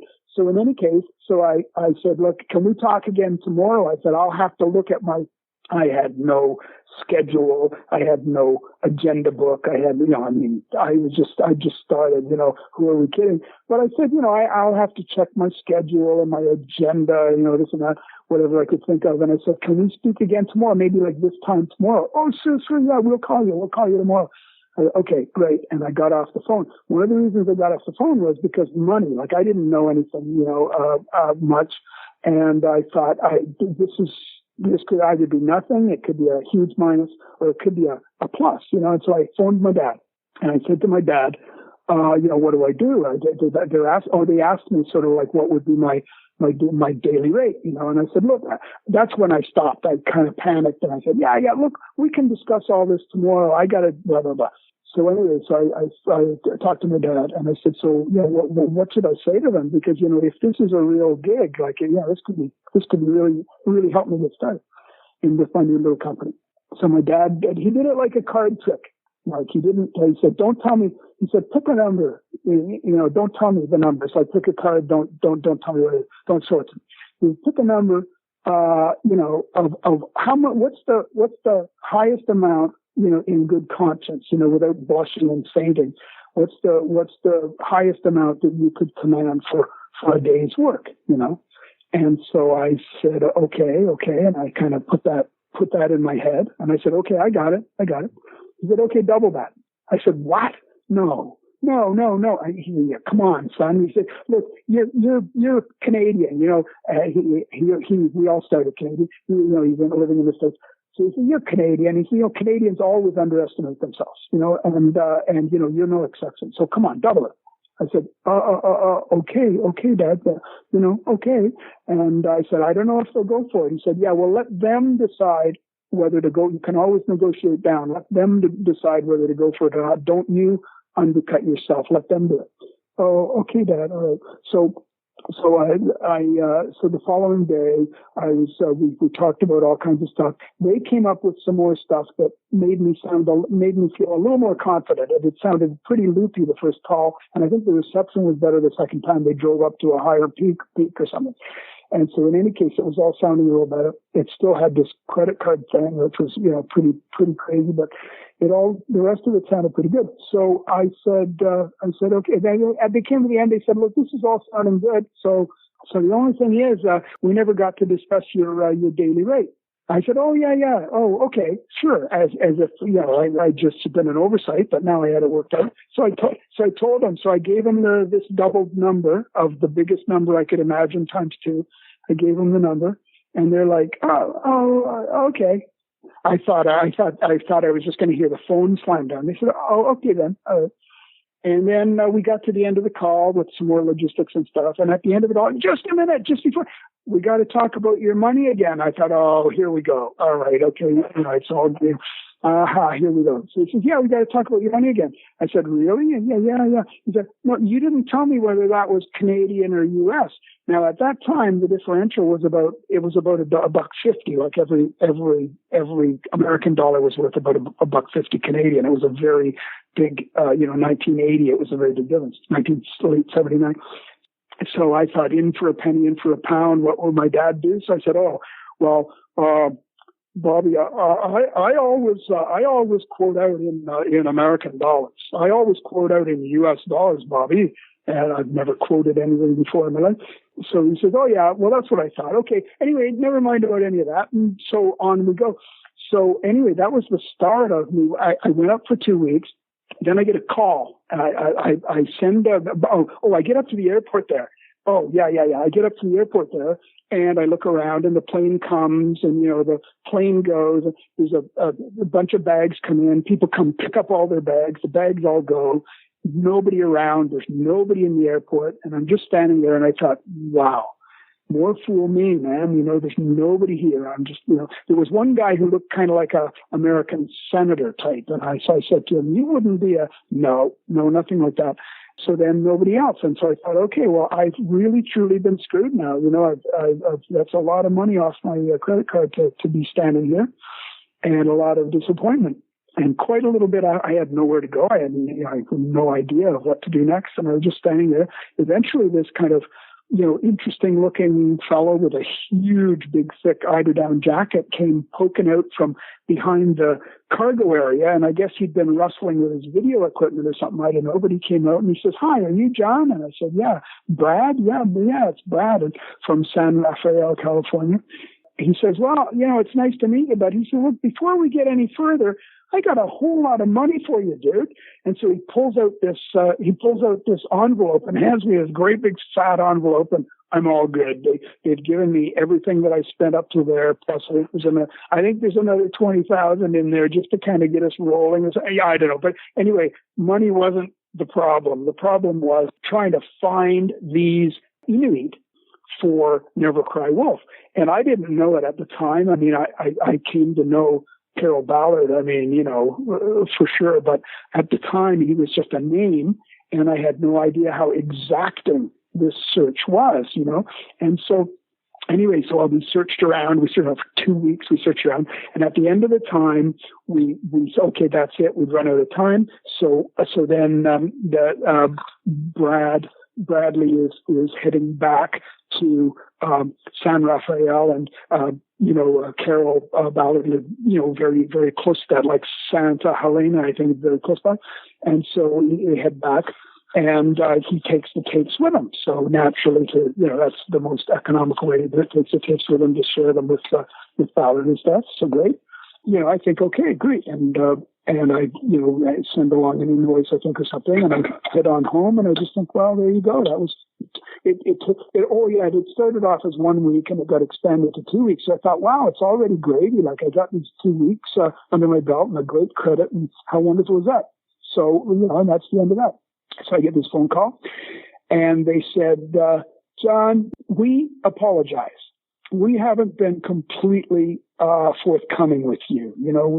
You don't have the fullest information on what we've been up to." And I said, "Oh, really?" And, yeah. They said, unbeknownst to you, we sent out 3 teams. 2 other people like yourself. One went to Greenland, one went up into the eastern Canadian Arctic, not just the eastern Arctic, but basically Arctic Canada, and another little team went into Alaska. And you guys are all searching away, but we didn't tell each team about the other teams. We just figured, just let them all do their thing. And they said, "We looked at all the tapes, and I was trying to figure out how that was a bad thing. They're apologizing to me. I don't think it didn't seem material to me. I mean, maybe they could have told me more. I didn't really care." And so it wasn't a negative. And so then they said, "With your permission, what we'd like to do is get serious now. We would like to send you back north. We're retiring the other 2 teams, and we would like to send you pick a guy. You pick someone." Bradley was kind of burned out a bit, from his from that 2 weeks was a very, very, very harsh and exacting 2 weeks, and he wanted a bit of a rest, which was totally understandable. And so I picked a new guy, Doug Shoquist, who had been a linebacker for the British Columbia, the BC Lions football team. And I figured here's a guy with some endurance and traveled all over the world all the time. He blew his knee, so he became one of the camera team, the CBC camera team. They loved him so much. They said, "Look, you don't have to leave the game just because you can't play in the game. Come on, get behind the camera. We'll teach you that." Just the nicest possible fellow. And so anyway, he and I went, and this time it was like we got 10 and a half weeks or something. Can you imagine now? So we go back, and I said, "Well, where am I supposed to go?" And they said, again, this sort of funny look, a sort of curious look of, "What do you mean? We don't know. We don't know anything. You know where to go?" And I said, "Oh, yeah. Yeah, I do. Yeah, no, first I want to go to Igloolik. I've always wanted to go to Igloolik." "Oh, yeah, well, make your first stop at Igloolik." "Okay, you set it up." And then, well, where else? Well, where do you think the talented people could be? It's your show, man. You go, you do it. And they're totally empowering. I couldn't believe it. The last show I'd been on, which was the guy yelling at me and suspecting I was a cocaine dealer and all this. And, it was just, you're being ground to a pulp. And then all of a sudden they're saying, "Hey, you're the man. How much money do you need? Here, I'll give you another 20,000 in traveler's checks. And we'll give you this." And, and I had the authority I could charter planes. which I did, sometimes, and when it was practical and all that. So we did this epic journey all across the Canadian Arctic. Just one little story. Doug Showquist, who was a fearless traveler, he traveled all over the world, backpacking in the Himalayas back before that was your thing, and just everywhere, and understood about other customs in other countries. He was a fascinating fellow to talk with. And I loved our time together. And so anyway, we chartered a plane, and the guy we chartered from, and I'm not going to mention a bunch of names here, but he turned out to be kind of inebriated, and we shouldn't have been flying and all this. And so we're flying along, and we're in a little Navajo, is it a Piper Navajo, whatever they are?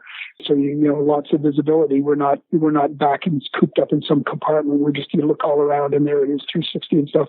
And so this pilot is flying along, and my great good fortune, the only reason that I'm actually speaking with you today, Mike, is because my obsession when I was a little boy was maps, all kinds of maps, and particularly Arctic maps, Arctic exploration, Arctic anything. I pored over them and imagined, now I've traveled over most, if not all of that area, but at the time it was just, and I got to know and read about them through my dad's stuff and everything.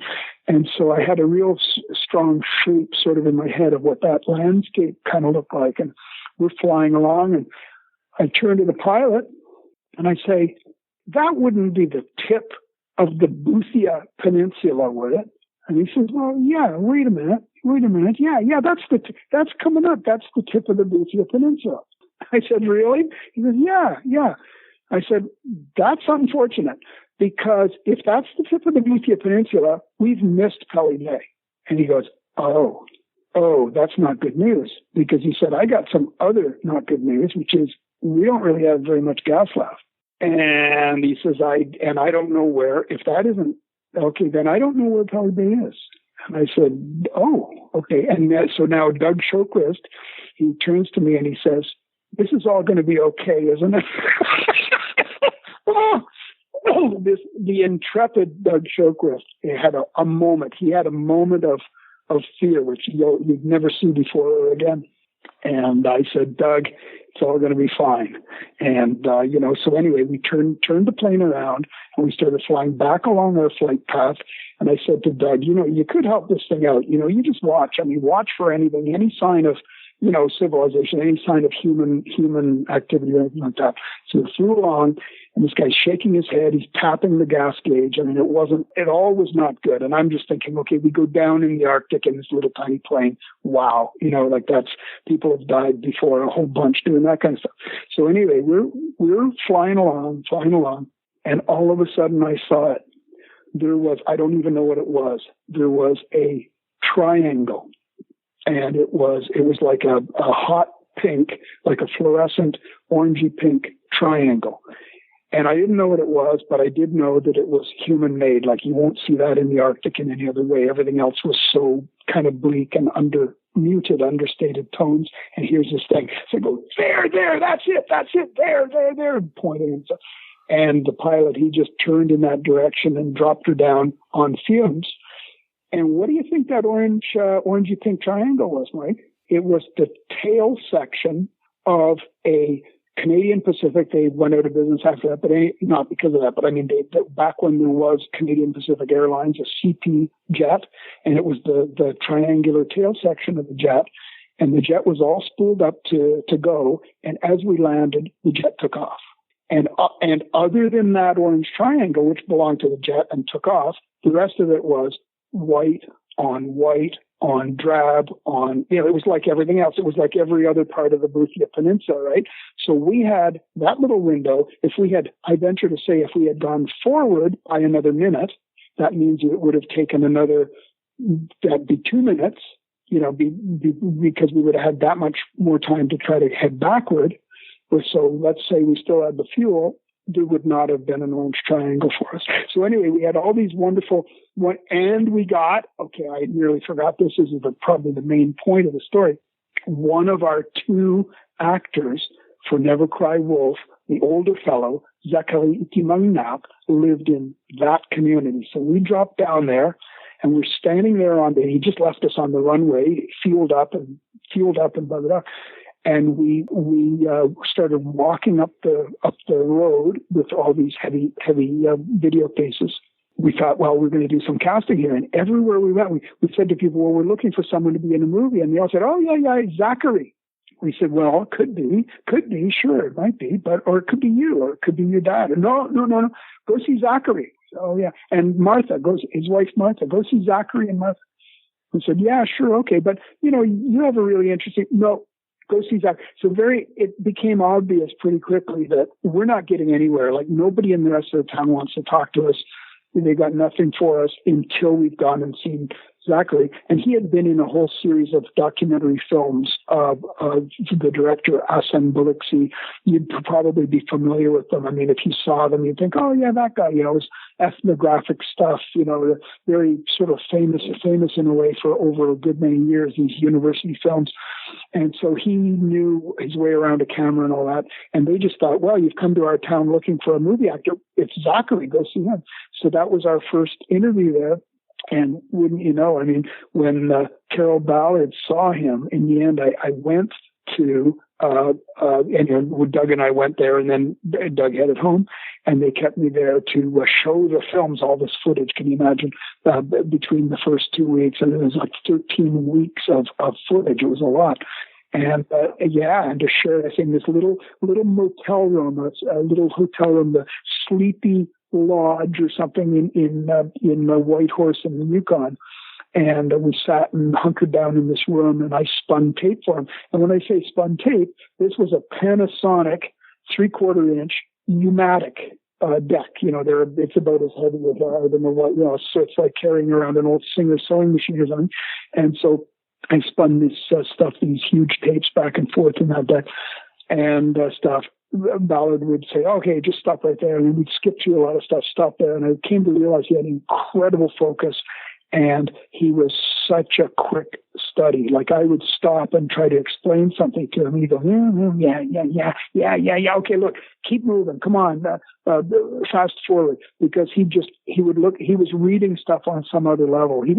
These people were speaking not in English, they were speaking in another language, in Inuktitut. And so I would try translating for him. He got it already. He didn't need to know what they were saying, because once I'd said it, yeah, exactly. Okay, never mind. Okay, move on. And so we were zipping back and zipping forth. It's the only way we could have gotten through 13 weeks worth of material, as it turned out. But then he found the two guys. Like, I'd like to say I found them. I would love to say, that I, some kind of genius. I went around the Arctic and I found these two guys. But, I was really more, when I think about it today, I was like half, the guy who knows the Arctic and speaks the language and all that. And I was half a sort of a robot droid who was set out, without really knowing what he was looking for, just to like interview everybody and, see what happened.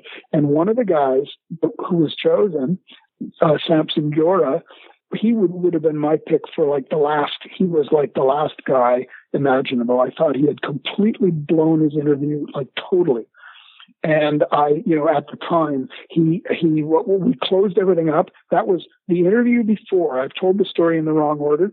The interview before the Pelly Bay and before we were nearly lost in the Arctic, and we went and interviewed Zachary, and Zachary turned out to be the older man. But the interview before that, and there they are on the tape. I've still got the old tape. There they are side by side on the tape, one before the other.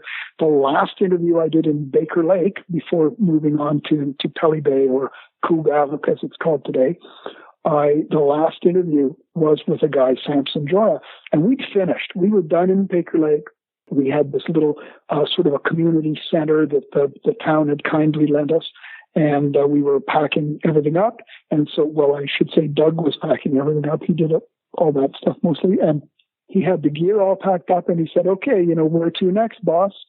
And I said, I don't know. We're really at a sort of a crossroads here. I gotta kind of make a move. I gotta really, really think hard about sort of where to go next. So let's go back to the hotel, and I was my own travel agent. I had a briefcase and I had all the schedules. There was no way you could sort of get someone in this house to do it. You had to just do it. It was too dynamic, too fluid. So So anyway, so I was going to open up my little briefcase and sit and go through all the physical schedules and make notes and do all that. Just before I did all that, this guy stuck his head in the door and he was staring at us. He had his eyes bugging out of his head. In fact, he visually impressed me. He had the look of a young Buster Keaton. He had this riveting looking, great big eyes and stuff. And he kind of looking at me like that, all bugged out. So are you leaving? And I said, yes. I thought maybe he needed the room for, community bingo or something. I had no idea. So I said, yes, we are. Yeah. He says, oh, that's good. And I thought, wow, in all our time up here, we have never encountered any rudeness, only welcoming, and only friendliness. And here's this guy like, so are you leaving? Well, that's good. I thought, this is the first sort of sour note that I've heard, and it really was a little jarring, And so I just stopped and I thought, it's either that or he's wondering if it's finished because maybe he missed it. Maybe he missed the chance to be interviewed. So I thought, let's try that. That's the only other thing I could think of. So I said, well, you weren't here for casting, to be interviewed, were you? Oh no, he said, I wouldn't be a good prospect. He said, I'd probably break your camera. So I said, so that's sort of interesting. So I said, no, come on.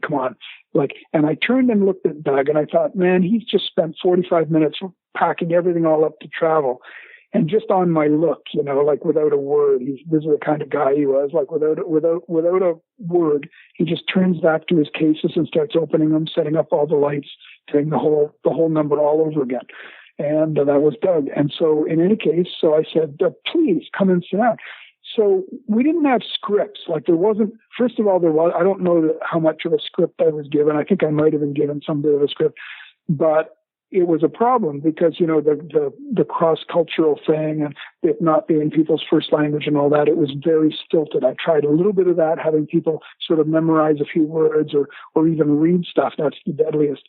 And it was wrong. It was just all, like all you got. I mean, it sounded like a, junior high school play rehearsal or something, just the worst.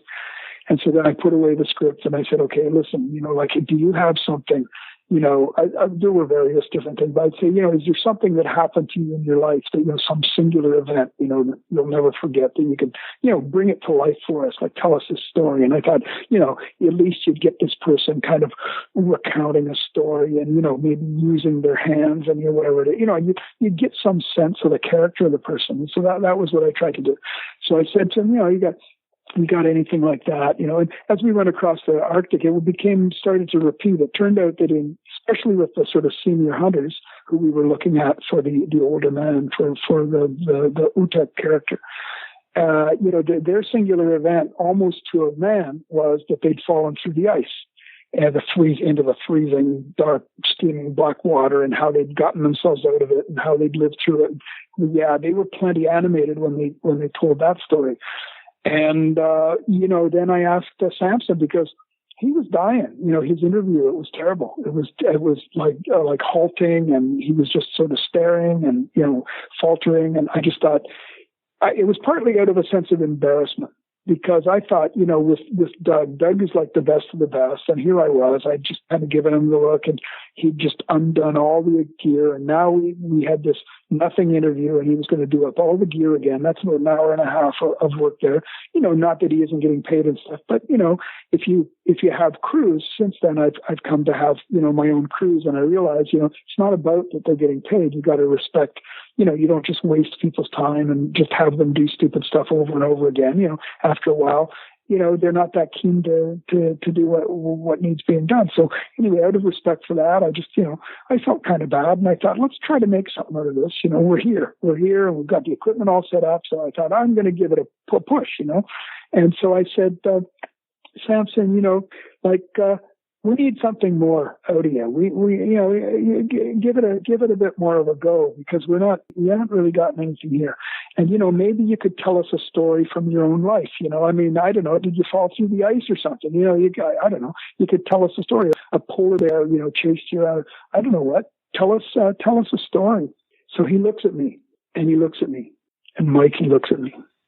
And after the longest possible time, I don't know, let's just guess, 20 seconds. I mean, you know, it's the kind of thing, it felt like 11 and a half days. So it was probably like at least 20 seconds.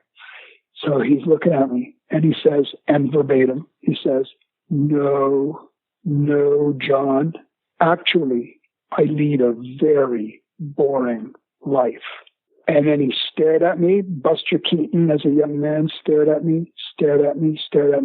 And just his timing was such, just beyond the one fraction of a second beyond as long as you would have thought possible, he breaks into this huge smile. He's having me on, right? He breaks into this great smile. And when he breaks into this smile, he reveals that, you know, half of his teeth are missing. You know, he's got this big sort of half-toothed kind of grin that he gives me. And I ended it up pretty much after that. And I thought, well, it's a nice grin and, you know, whatever. And the guy's got a nice look to his face, but oh my God, the worst interview ever. And, you know, and I apologized to Doug and he said, no big deal, you know, whatever. And then we flew on, as I mentioned, you got the next part of the story and we found Zachary, the old man. When we get to Whitehorse with the tapes, we're going through this, we're going through that. And Ballard stops at this guy, Sampson, the young guy who turned out he was a Class A mechanic from the Hamlet garage. He'd never been on camera before at all. He didn't want to be, didn't think about it. I don't know why he'd even come down. And so anyway, Ballard stops. He goes, wait a minute. Whoa, stop. Okay, stop. So, okay, back up. Okay, let's see that one again. So we're watching it. Okay, let's see it again. Just the last part. Just the last part there. Let's see the last part again. And that was the part from when I asked him if he had any interesting story to share with us. And no, he's led a very boring life. And then the smile. Yeah, just that. Okay, let's okay, hit play that. So we played that. And then however many seconds later, that's pretty soon over. He says, play that again. I would have to guess probably about 17 times, Mike, we replayed that short little bit of videotape, you know. He says, okay, wow, okay, just do that again, play that again. And he kept doing it. And after a while, he said, I just got one question for you. Is he for real? You know, like, is he having us on? Or is this him? Is this his character? Or is this like a... And I said, you know what? Honestly, I don't know. I do not know. I said, I highly recommend it. He said, we should have him out here. Like, fly him out so we can fly him to Alaska. We'll be in Alaska by then. Fly him to Alaska. And I said, you know, I really, really want to do a good job for this film. And I have grave doubts about this guy. I mean, I see what you're saying. You know, he's quirky, and he did this smile. He's got a quirky smile. I get it. But, you know, I don't know. I don't know if he can deliver for you. So I said, what I'll do, if you don't mind, is I'll fly two people out, you know, and you start with him and see if he can give you what you want. And then I'll have another person who feels like, you know, sort of a, you know, dependable, like maybe not as quirky, but, you know, someone who can kind of probably do it or whatever. And they agreed to that. He said, yeah, okay, that'll be fine. We do it. So we flew him out and then this other fellow. And, you know, it became pretty obvious as Ballard started spending some time with Samson Jorah that, you know, he was going to be it. And then later on, they brought Ken Kesey. You probably know this stuff, right? I guess you've kind of looked into. Ken Kesey was one of the writers on the picture. You know, the One Flew Over the Cuckoo's Nest, Sometimes a Great Notion, all these amazing films. So up came Ken Kesey. I got to know him. That was another one of the great perks of this, you know, amazing job. And we spent a lot of time together, but he spent more time with Samson Jorah, as you can imagine, and they'd sit in a bar, maybe in Skagway, Alaska or someplace. They'd sit in the bar there, the Red Onion Saloon, and they would just talk about stuff, you know. And one day, and then the following day, I would be delivering, you know, new script. You know, the script now it's certain parts of the script. They used to be goldenrod color, and now they're pink or something. So I'd deliver like the pink versions, you know, whatever, to Samson. And I'd say, hey, Samson, you know, sorry, buddy, this is for tomorrow. And, you know, there's a bunch of lines like you got to relearn because the script's been changed and stuff like that. And he says, oh, okay. And he takes a look. He says, oh, can I see them? And I flipped it open and I showed it to him. He's looking at the lines and he started getting his quirky smile again. He says, these lines, you know, they're not going to be so hard for me to learn. And I said, well, that's good then. And he says, because I thought him up. And so it turned out, and not to take a thing away from Ken Kesey, he was some kind of genius. He was just sort of like, his antennae, unbelievable, are out there and listening to everything and processing everything. And he would just he might talk with Samson like for all evening, but then he picked out these 2 lines, and one of them was where in the film where Samson says, that's what happened. He shows his teeth. What happened to your teeth? And at the end of his little story there, he turns to Charles Martin Smith, the Tyler character, and he says, that's what happens when a meat eater becomes a sugar eater. And, it's like the greatest line. Well, he said that in the Red Onion Saloon to Ken Kesey, and Ken's there with his little notebook. He's like, whoa, another gold nugget, So anyway, so these are the things, this was the education for me because, in terms of the casting, like I found out about the casting through Carroll Ballard's eyes, like when he started looking at the stuff and he was finding gold here and gold there. It wasn't the gold I thought I'd found, but anyway, I came back with the gold. So I guess who cares, right? You told me that you spent 2 birthdays working on that film. I'm so curious, what did you end up doing after you worked on the casting part of it? So here we are at the Sleepy Lodge in Whitehorse, the Yukon at the very same time. And it's finished up, and I'd added up all my, I'd become friends with their financial controller, I guess their head accountant, Diane Austin, because I'd been running it fast and loose, 13 weeks of jumping into, chartering planes and doing everything in cash and all weird kind of stuff. And at the end of the whole thing, I sat down in the hotel room and I balanced the whole thing all up, and I came up with these, envelope after envelope of all these receipts and funny stuff. I had to buy muskox meat, to give to somebody so that their family would be able to eat while he gave an interview. I don't know what, just any kind of weird stuff you couldn't imagine. And anyway, so she comes in and there's the associate producer, Walker Stewart, is there, and she comes walking in and she says, I'm going to like you, Diane. She says, I'm going to like you. I said, well, thank you, Diane. I think I'm going to like you as well, sort of thing. And she says, no. She says, here you are, 13 weeks all over the Arctic, never sleeping as near as I can tell. And this stuff, it's on to the penny. It's not 1 penny off. I said, well, I try to be precise. She says, well, I'll say. And anyway, so she kind of nods, and she nods to the associate producer, and he kind of nods to her, and then she clears off to go do her stuff. And I went to this lunch. There was supposed to be this kind of a brunch just after that. So here we are walking across this ghastly red carpet. They used to say in the old Gothic novels, the color that blood wouldn't stain, kind of stuff. And here we are, walk across, and it's this Sunday brunch, and it's all those steam tables, whatever the thing, and all these tables set up, and the place is kind of pretty packed, and the Never Cry Wolf bunch have a couple of tables kind of in the center of the room. So I say, thanks a lot. And I worked on my expenses. And after that, I worked on my invoices. And I was scared, my invoice actually, because of that whole thing about my rate and everything like that, holy smokes, it added up to for me then, like a fair deal of money. And I thought, gee, they're going to choke when they see this, but they seemed okay. It was all okay. I think I must have underestimated myself actually. And my father was probably right. But in any case, so he thought, no, that seems okay. And so then, while they were processing that and stuff, I was having some lunch with them. They just went on. We come to the end of the lunch. It was very nice. It was a little bittersweet for me because it was kind of my last day with them, and I had, come from it. It had been a little bit of a rough start with them, sounding kind of bogus, phoning me on this satellite phone and asking me to use my own credit card and stuff. And it had a kind of a funny little start to it. But the more I got to know these people, every last one of them committed, caring, committed, they're ahead of their time. I mean, they were really interested in the environment and in preserving wildlife and every sort of thing that I really care about.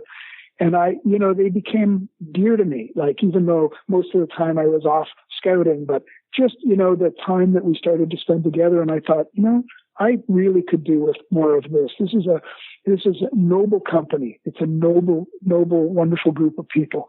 And I was busy thinking that, and at the same time kind of pretty much saying my goodbyes. And they were saying, hey, you did it, man. We got our cast. That was our biggest worry was, we got this film we want to make, but the whole thing hinges on these two Inuit. If they're wrong, then, where do you go? Where do you go with that? So I was, the fellow of the hour and stuff. And they said, well, it's been great. It's just been great. And I said, great. So we all shook hands and all that. And I started my trek across the horrid red carpet. And the door seemed, a mile or so away. And so I was kind of walking away. And I got myself very near the door, past the steam tables there. And I heard my name being yelled, John, John. And my only thought, Mike, was, oh, here we go again. Like, I've left something at the table, my briefcase. No, I had my briefcase. Well, send something, I've goofed up, I've kind of, and they come back, your notebook, man, you forgot your notebook. Or, I don't know what.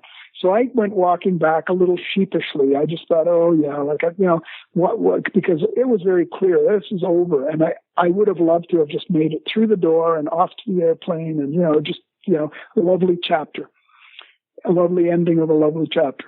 And I got back to the table and they said, sit down. Like, we've still got your seat right here. Just here, have a seat, And the gist of it was, they said, look, as soon as you left, you kind of left this hole. You left this kind of vacuum.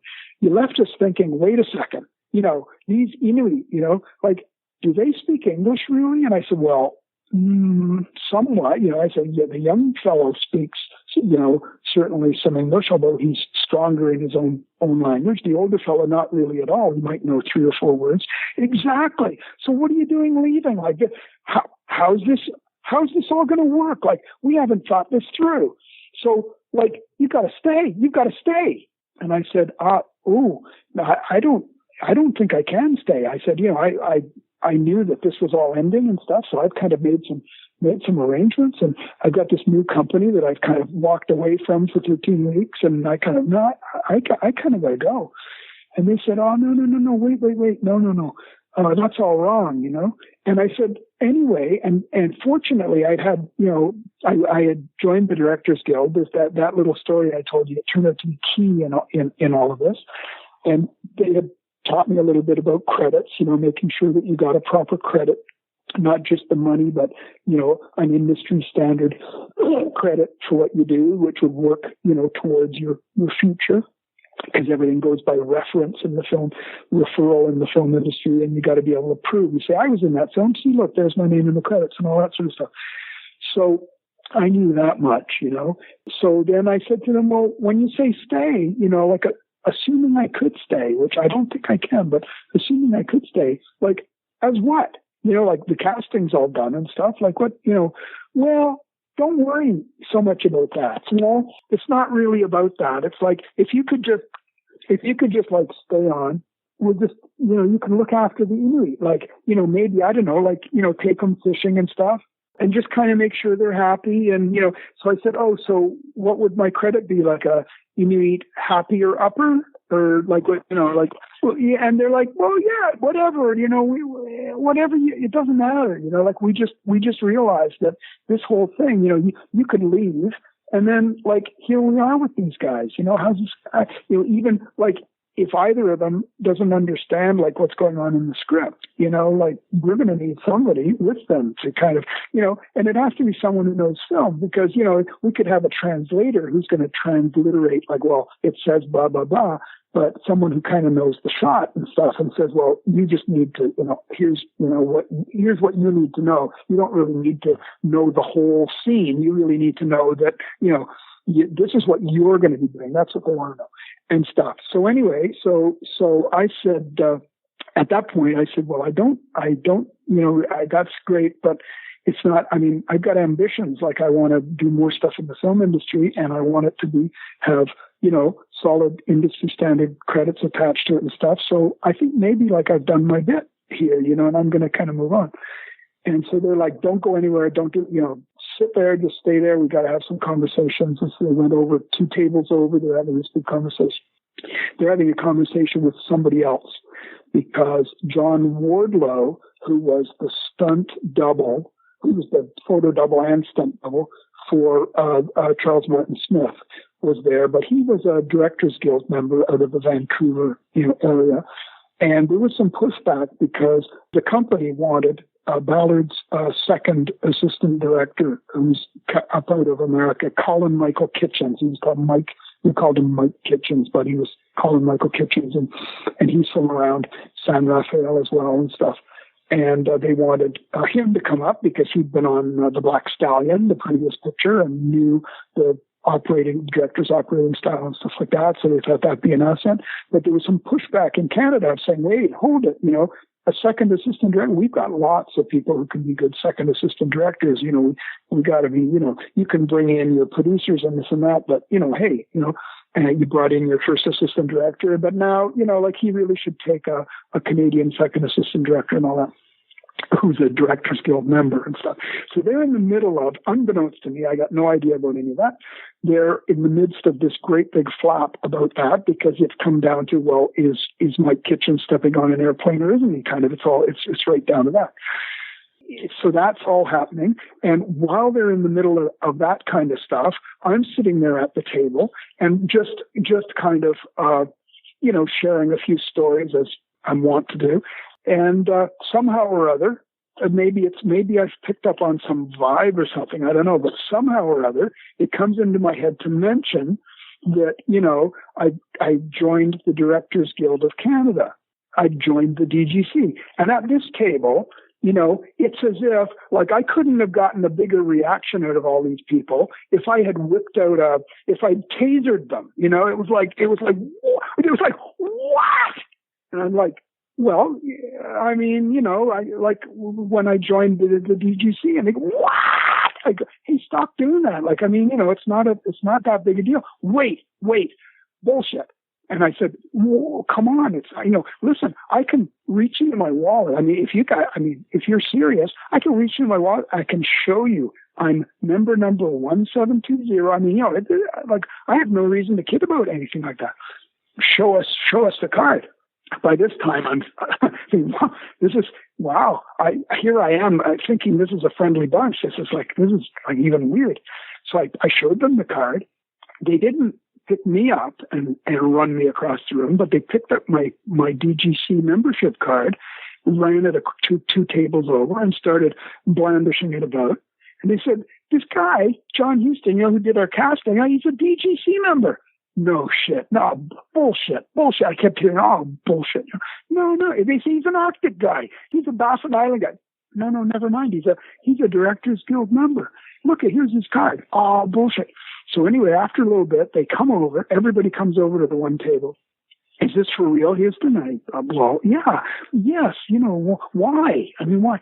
Well, they said, this is two conversations have become one. They said, first of all, how would you like to be the second AD, like an additional second AD on this show as a bargaining chip? If you'll agree to do that, it's a DGC position. You get a huge upgrade because, you've been a production assistant, a driver, as I told you the story, eons ago. And now you'd be a second AD. Whoa, usually that takes years to do that. Bang, you jump. And I'm like, yeah, but I don't know anything about how to do it. Yeah, no. Don't worry about any of that. Don't worry about this stuff. You'll be the second AD. We'll use you as leverage to bring in Mike Kitchens, because he'll be mentoring you, right? Oh, and I'm just a little slow, but I'm starting to get it. I see. So I'm kind of like a pawn on the chessboard. Okay. I said I could do that. I could, and I said, well, how much money would I make? Well, whatever you're making now, don't worry about, don't bother us with those kind of details. So I said, well, that might actually be okay. I'd have to, schedule permitting and stuff, but that might be okay. So anyway, then they got back to John Wardlow, and he said, yes, the Directors Guild would be acceptable to them if one of their members could be on as the second.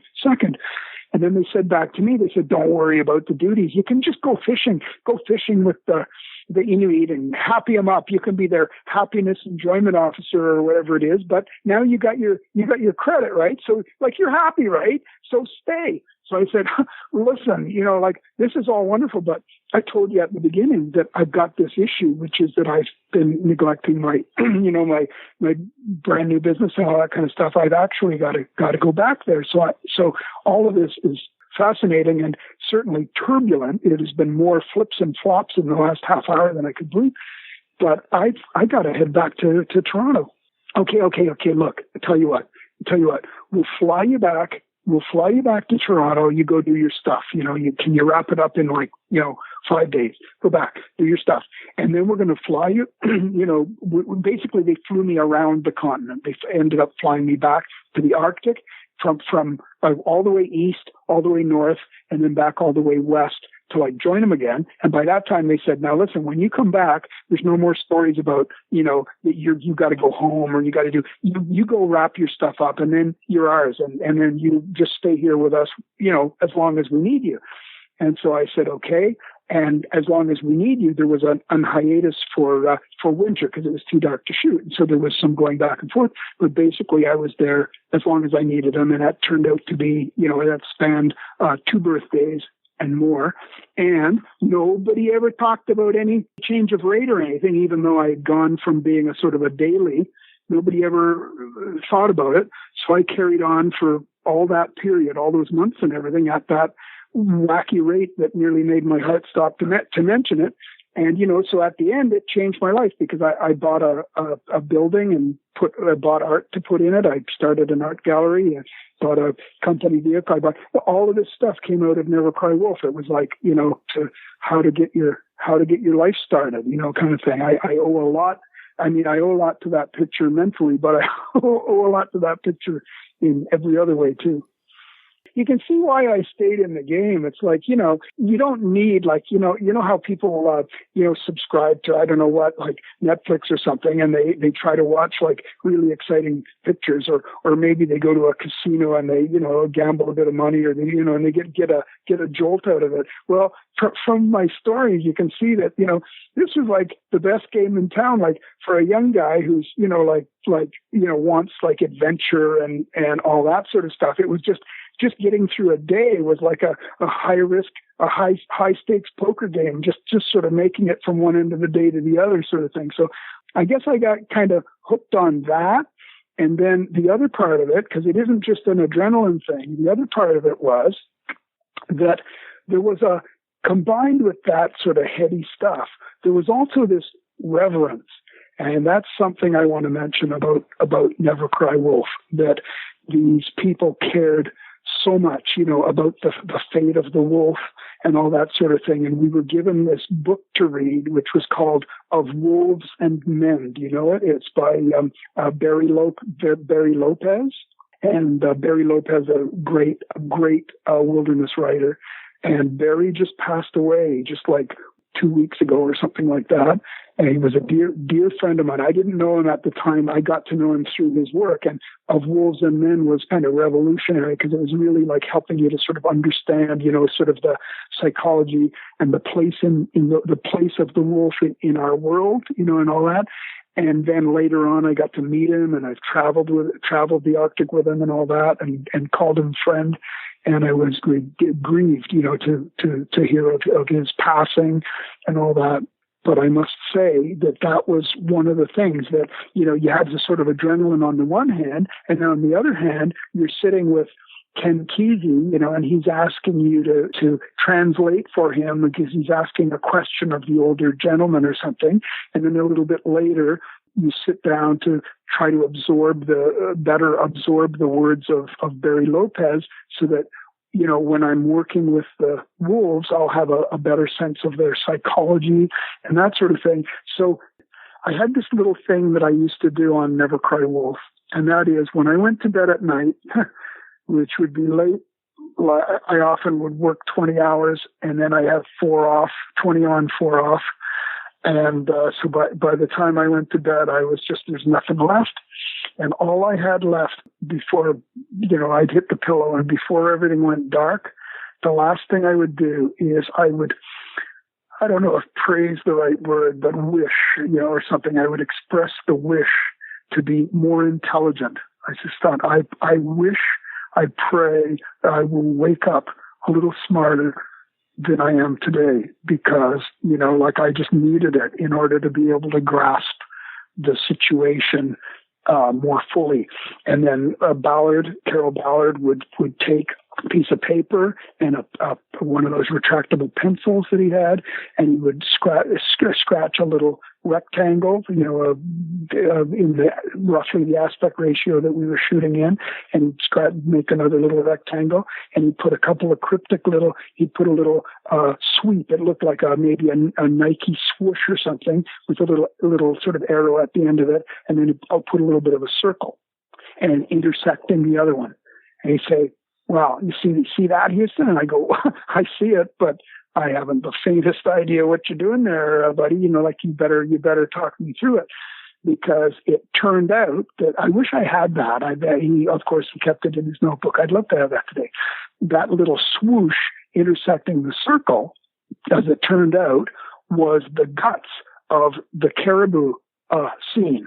The scene where between 2,300, depending on the day, between 2,300 and 3,000 reindeer would be coming over the hill, and they're going up from the lower left towards the upper right, and then that we would sort of intervene.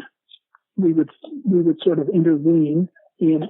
We had the 2 helicopters, 2 Bell Jet Ranger helicopters, and 8 Alaskan cowboys on Morgan horses, and 50 Alaskan foot herders. And we would intervene, which meant that we would pop them up over the ridge. I was supposed to do all this. I would stand on a mountaintop. The walkie-talkie was a 10-watt walkie-talkie, and it was too heavy for me to carry and run around and do my thing. So I had a bearer. I had a fellow standing with me whose job was to carry my radio, if you can imagine. And so I'm staying, and then he also had a marine weather radio, because he would give me periodic, words as to what weather front was coming in, so we could adjust our plan. And so I'd stand up there. I've jumped way ahead, and I'm sorry about that, but let me just to keep this story rolling, tell you that I went from being second AD to being second AD, and ultimately, after a bunch of training during this 2 birthdays that I had on the show, I became the first AD. I was the first assistant director. So Ballard would turn to me and say, "This is the shot I want," and I'd have to go get it for him. Basically, I'd have to manage and muster all of the elements that we had at our disposal, like, for example, the 3,000 reindeer and the helicopters and whatever. And so I was in communication with them all, not the reindeer, but, they're represented the herders and so on, and would pull that all together. And the thing that I was trying to create for the 5 cameras, A camera through E camera, rolling simultaneously, all positioned differently, what I was trying to make happen was this swoosh that intersected the circle, because the idea was they'd be heading up the hill. We would intervene in such a way that they wouldn't panic, but they'd get cautious. And when they get cautious, it would trigger this behavior they have, which is that they mill. They go from a line to being kind of a circle. And then we would try to be able to predict where that circle was, have planted Charles Martin Smith, our hero, in the middle of where that was, hiding underneath an army blanket with a walkie-talkie. And I would say, "Now, Charlie," and he would jump up, revealing himself. And then the caribou or reindeer, would all start to freak out, circling around him. And he'd be this naked man surrounded by thousands and thousands of caribou. And that was what Ballard, genius, had in his mind to do. But when he made those little lines, the little swoosh and then the little circle, it could have been anything. I mean, it could have been anything at all. But then as he interpreted it, I started to see, and then I started, thinking, if I just wish I was a little smarter about how to do this, but I guess all I got is what I got. So I'm going to do my best and try to create this phenomenal whole big thing huge kind of a thing. Of course, this is the days before CGI. So, there's no such thing as you're not going to say, okay, well, we just need, 12 or 14 caribou for the foreground and the rest of them we're all going to lay in later or something. No, everything had to happen absolutely for real. I mean, you just film it. That's it. I take it Charles Martin Smith must have liked working with you since you two worked together again all those years later on The Snow Walker. I would surmise that he may have liked working with me. He made a quote that I really, in a very public setting, that I really took to heart. And he told these two big audiences, two theaters full of people, one after the other. He said, he said, if you're doing an Arctic show and you have the opportunity to work with John Huston, why wouldn't you? And I thought that was a kind of a nice thing that he said. But what I did with Charles, and I hold him in very high regard, and that is that he was doing a lot of his own stunts. And that really, really scared me. It scared me, as he was such a wonderful person. And it scared me because, from a company perspective, because if anything happened to him, you heard about Tom Cruise was doing his own stuff, and he kind of broke his foot or his leg or something, and the whole show, everybody had to go home for months while he healed because he's in every shot and stuff. And so I just thought, wow, this is bad. This would be bad every which way if he got hurt. So I did his stunts. I test drove all the stunts, whatever they were. If a Pilatus Porter aircraft was supposed to attack Charles from below, like coming off of a lake, and he's up on a high promontory, and this thing would come heading straight at him, and it would just clear, it would just go up over his head, sort of more or less parting his hair as he was standing there with his shotgun, kind of thing. That's towards the end, near the ending of the film. So I just said, okay, yeah, that sounds hairy. So I said, okay, here we go. Let's give it a try. So I went and stood on his mark, and we did that. And I very nearly lost it. Here were these pontoons just kind of, pretty much scratching my beard for me. And then off it went. And so I kind of recovered my composure, and I turned to Charlie and to Charles, and I turned to him and I said, there, see, look, I must be, 6 or 8 inches taller than you are, Charles. So, I mean, like for you, it's going to be a Donald kind of thing. I tried to, kind of make light of it, but that, I think that would have been a bit of a bond. Like, I mean, Charles was out there, and it's not like there was a huge support group for all these things. We were doing a lot of this stuff kind of, on our own in the wilderness and stuff. And I think he would have felt like I was there for him, and which I truly was. And then when he called me up 22 years later or something, and he said, look, he says, I've written this adaptation of Farley Mowat's, The Snow Walker. And, I think I'm going to be directing it. I think it's going to go. And he says, if it goes, I'd like you to come and do it with me. I said, great. Well, let me, send me the dates and all that kind of stuff and whatever.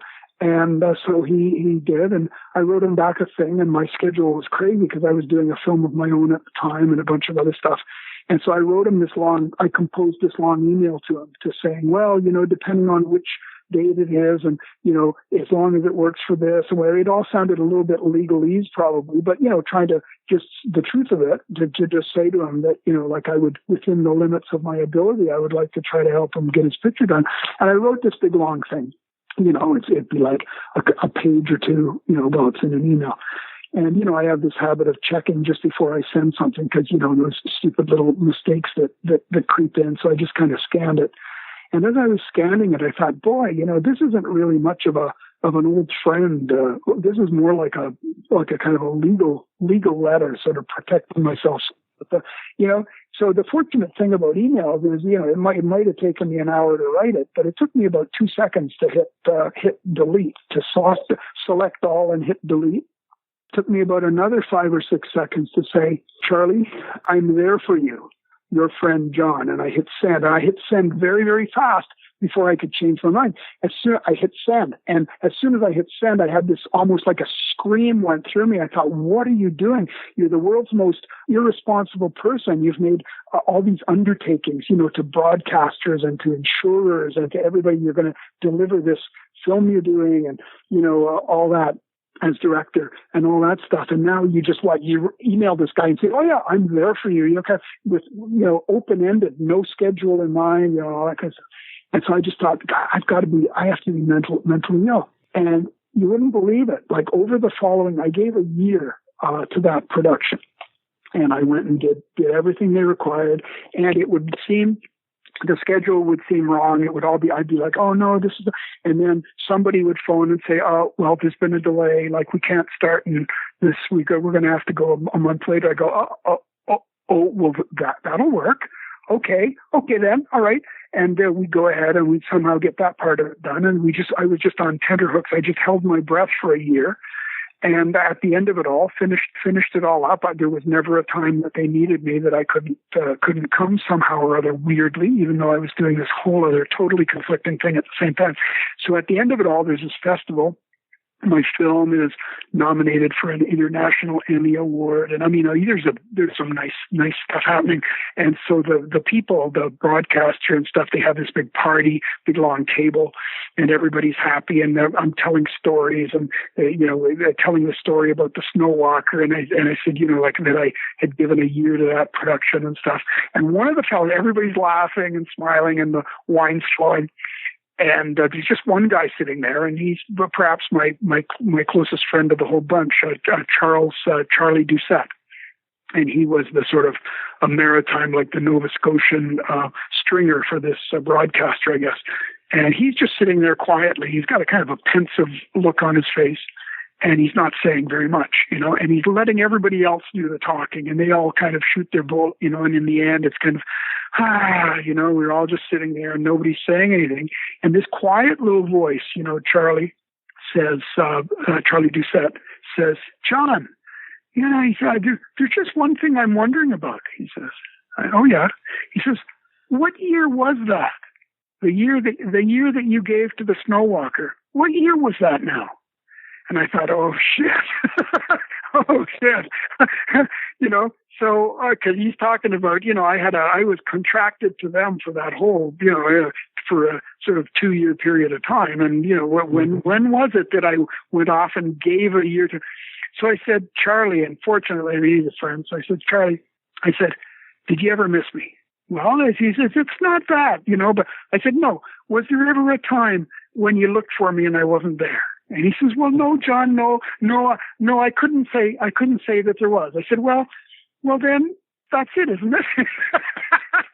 and we moved on to talking about other stuff. So there was some kind of a grace. I guess that story goes to say there was some sort of a grace that somehow presided over that there was something about that there was a purity. My old friend got a hold of me and said, can you help me? And I said, I'm there for you. And somehow or other that got protected. The scheduling didn't turn me into a dirty liar at every turn. So I'm grateful for that.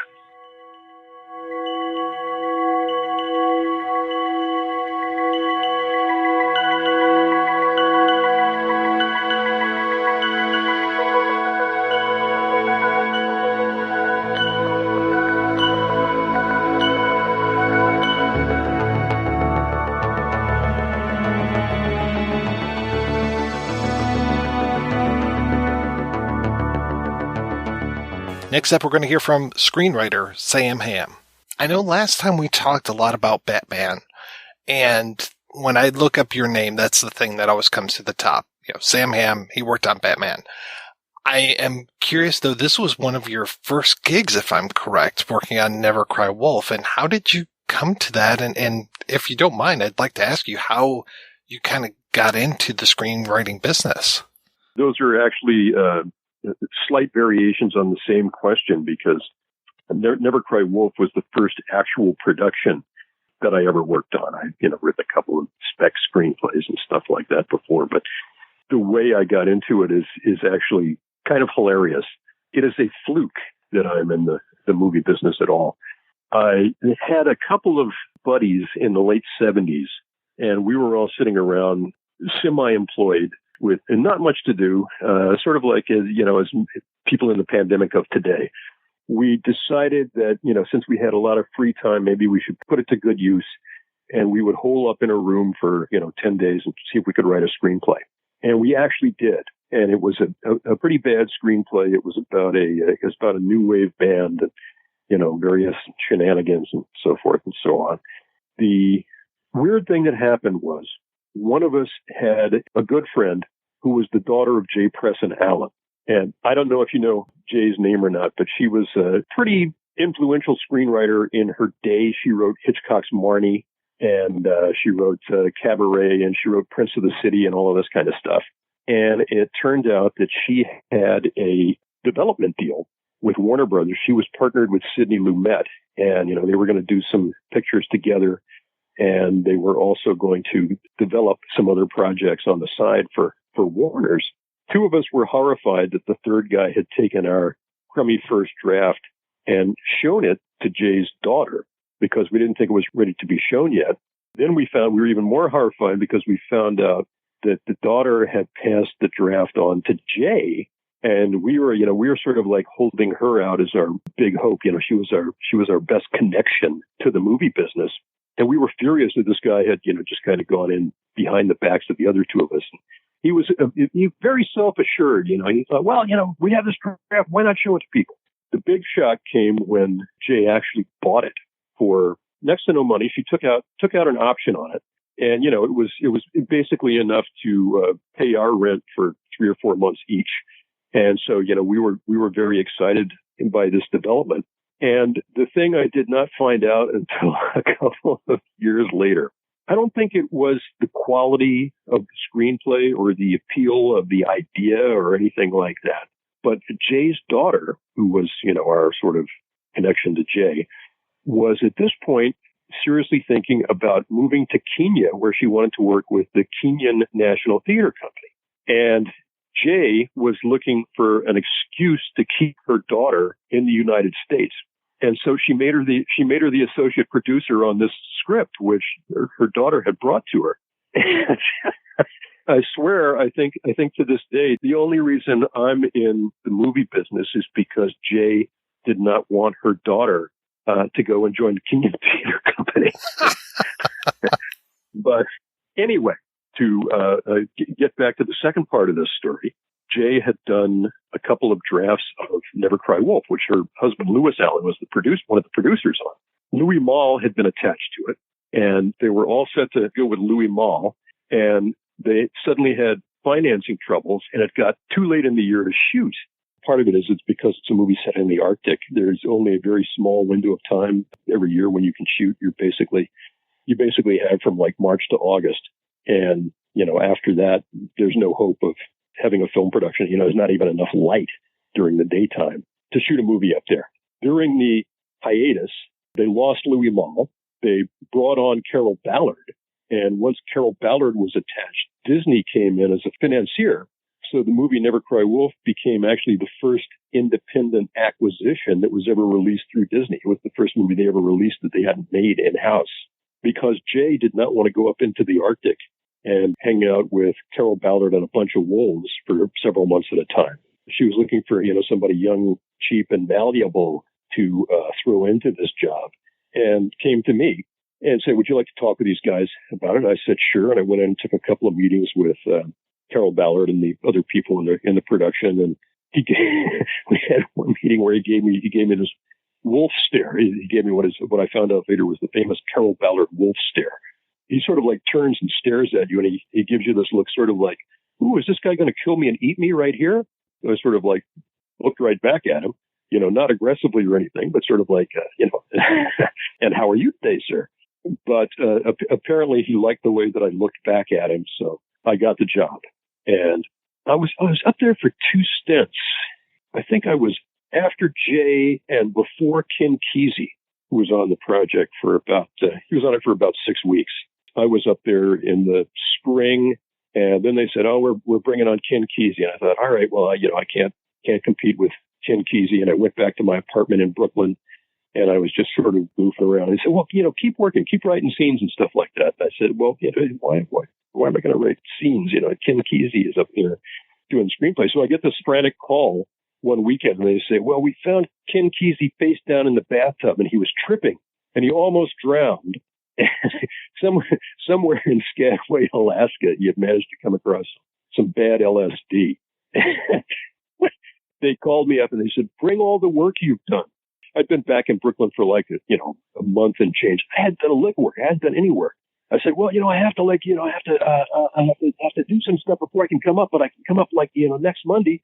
And so I spent the next, 48, 72 hours straight just trying to, crank out some stuff that looked like I had actually been working on a script, over this time period. And that's how I got to be on Never Cry Wolf. The picture was in production for a year, I guess, in 1980. They ran out of good weather and had to go back the following spring to do reshoots. And so I think before they were done, they actually had a total of something like 10 writers, including screenplay writers and narration writers. We had one of the biggest credits that the Writers Guild has ever awarded because we had 3 screenwriters on the screenplay credit and then 3 writers on the narration credit.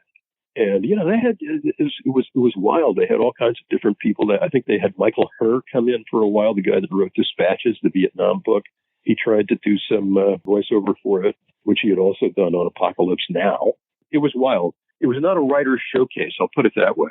If you look at the shooting continuity where they, do a shot-by-shot thing with, all the dialogue, all the action, et cetera, it was only about 43 pages long. And most of it is you're out in nature and it's quiet and something happens. And maybe you hear a wolf howl or something like that. But, it wasn't the sort of thing where you go and see it and come away saying, hey, man, that was a sparkling, witty screenplay. I was like, 24, and I thought, okay, hey, great. I've got my name on an actual motion picture. This is incredible. My career is underway. And then I discovered that I, couldn't get a job of any kind for like the next 3 years. So it goes. I mean, the movie didn't come out until 1980. I want to say 4. It might have been 1983. Somewhere in there. It took about 3 years to come out because, the first cut, the Carroll was a documentarian. That's where he started out. He was used to basically constructing a movie from 10 tons of footage. He would go out and he would shoot as much as he could on, whatever the subject of his film was, and would come back and put it together. And it would kind of evolve as he got more footage and more stuff to add. And as he, found new ways of putting it together. And so, it was kind of good training for me because the movie was kind of changing in his head. Every few days as he got more stuff, he would start to have new ideas and he would start to see new ways that the story could be told. And it was the first movie I'd ever worked on. And so, I didn't know that there were guys who just kind of like, went out and shot the scene. The scene didn't turn out the way they liked it. They went back and shot the scene again, just tried to make it fit to a pattern. He was always trying to sort of find the patterns that would make the movie hold together. It was good training for me, good experience. It's one of those situations where you never quite know what's going to happen on the location. You never quite know whether you're going to get the footage you need. And so you may have to sort of change the whole approach at the last minute. We had one stretch. There's a scene in the movie where Charlie Martin Smith is doing a bit where he's marking territory. And he's going around, he drinks tea and he pisses on a rock or something like that. He's waiting to see what the wolves will do when he starts marking their territory. And so we needed a shot of a wolf taking a piss on a rock, which seems like it should not be that hard to get, except we shot for a fucking week and a half, all day, every day, trying to get one shot of our 3 main wolves pissing on a rock, and we could not get it. And Carroll was going, more and more frantic every day because, we were paying the whole crew to be out here. And it seemed, it was like the wolves were holding it in just to mess with us. I mean, they put Gatorade in their water. They did everything they could think of.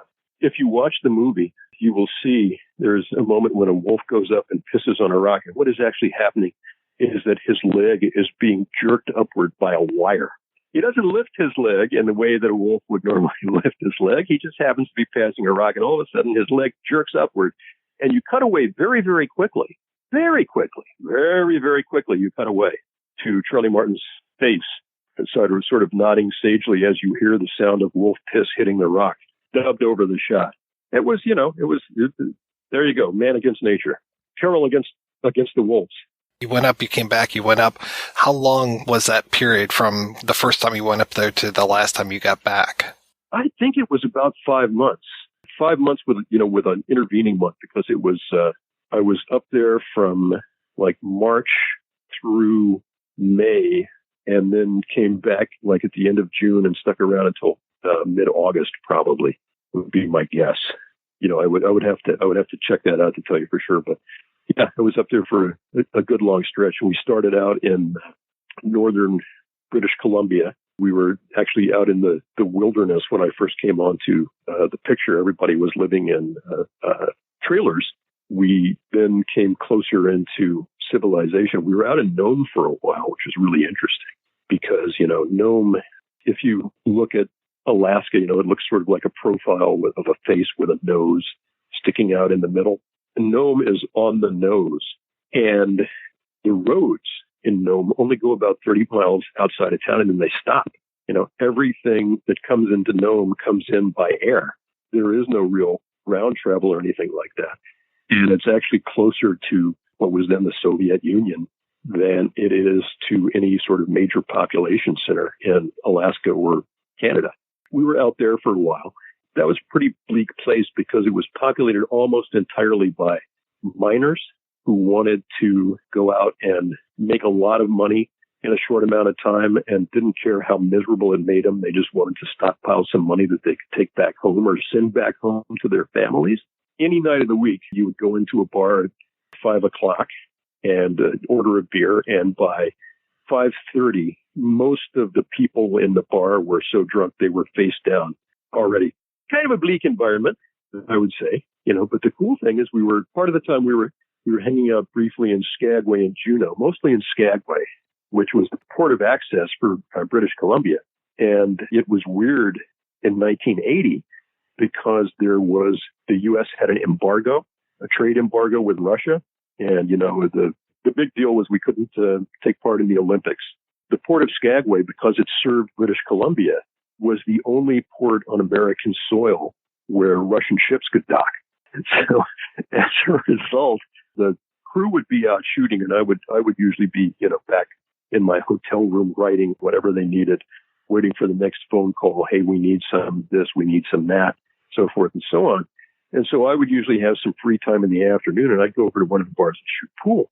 And I got a chance to shoot pool with not only Russian sailors, but red Chinese sailors, which was highly entertaining. I thought, hey, I'm a small town kid, and here I am in Skagway, Alaska, shooting pool with Russians and red Chinese. Didn't foresee that happening, put it that way. I had a chance to read a draft from, I think, like June 79. Jay's name was on it, and Curtis Hansen's name was on it. And there are familiar beats, like the mice waking him up, and just like there's certain things that I'm seeing in there, but it was still Farley Mowat's name as the main character. He hadn't been Tyler yet, and there were other, of course, differences as we went through there. When you got on there, what was the script like, and then what were some of the things that you added into it?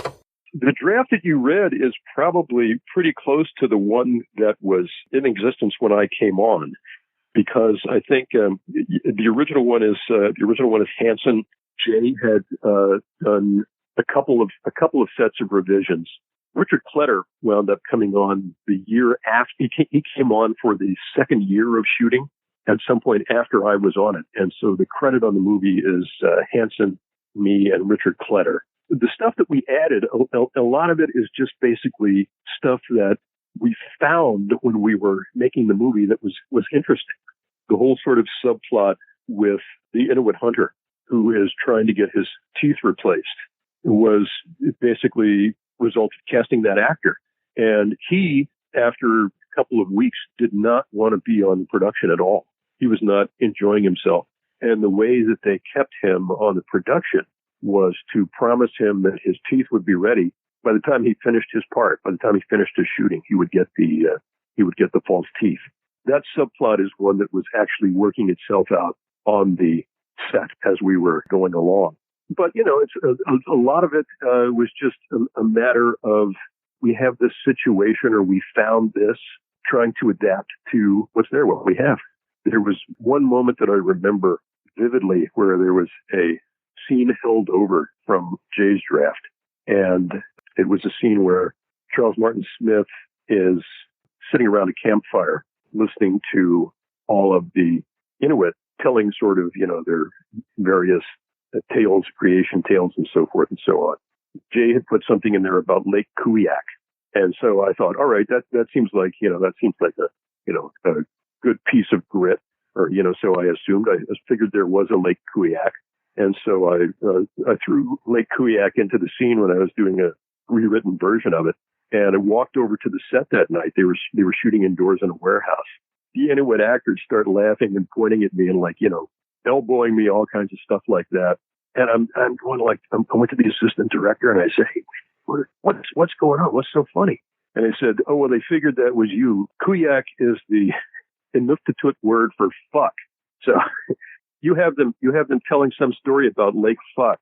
And I went I didn't even do it. I'm innocent. I swear. I didn't know. Apparently it seemed like something that I would do. So nobody believed me. Go figure. Have you always been a troublemaker? I didn't know I was. You're in Alaska, which I've never been to Alaska, but from what I've seen, it's gorgeous.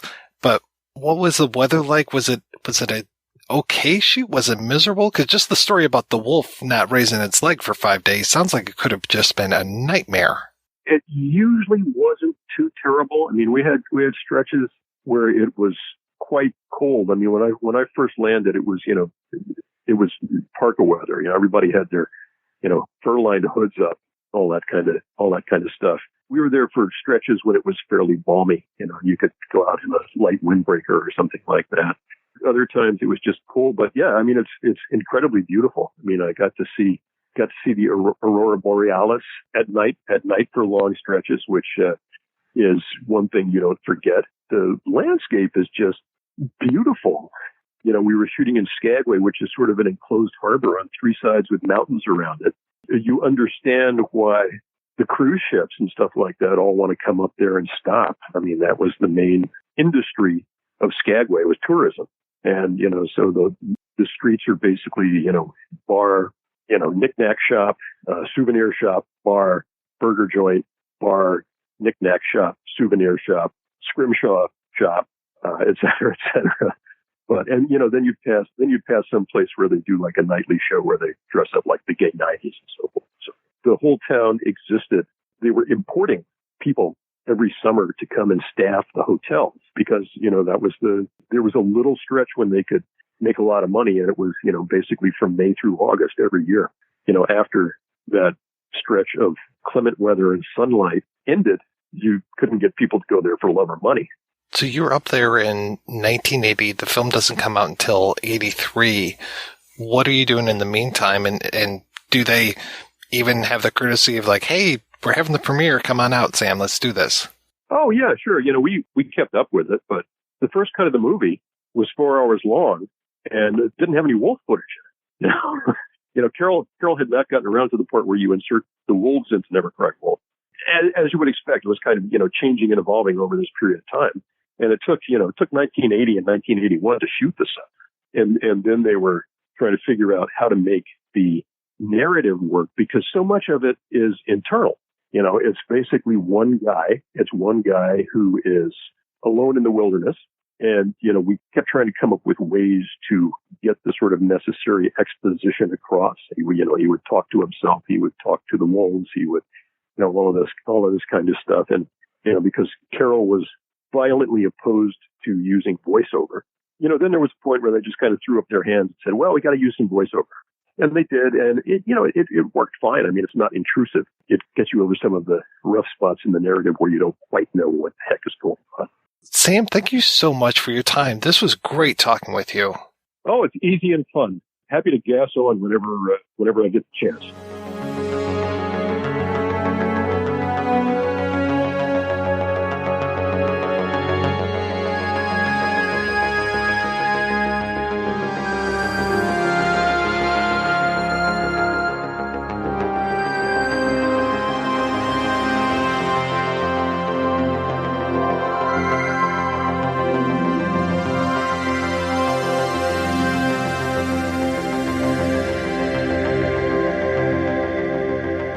Up next, we're going to hear from screenwriter Richard Kletter.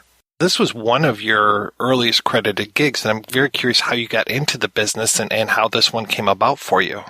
I was kind of a public policy grad student at Stanford, and I had always wanted to be involved, always loved movies, and I sold the script when I was an undergraduate, actually. Some French director, I think he may have stiffed me on most of the payment, and I don't know if it ever got made or not, but I remember having fancy dinners at the St. Regis and other places in New York, and I was pretty green. I think I was like maybe 19 or something. I had no idea. And I also didn't understand that screenwriting was a career. I met these guys in San Francisco, including Gene Corr, who had a kind of film collective called Cine Manifest.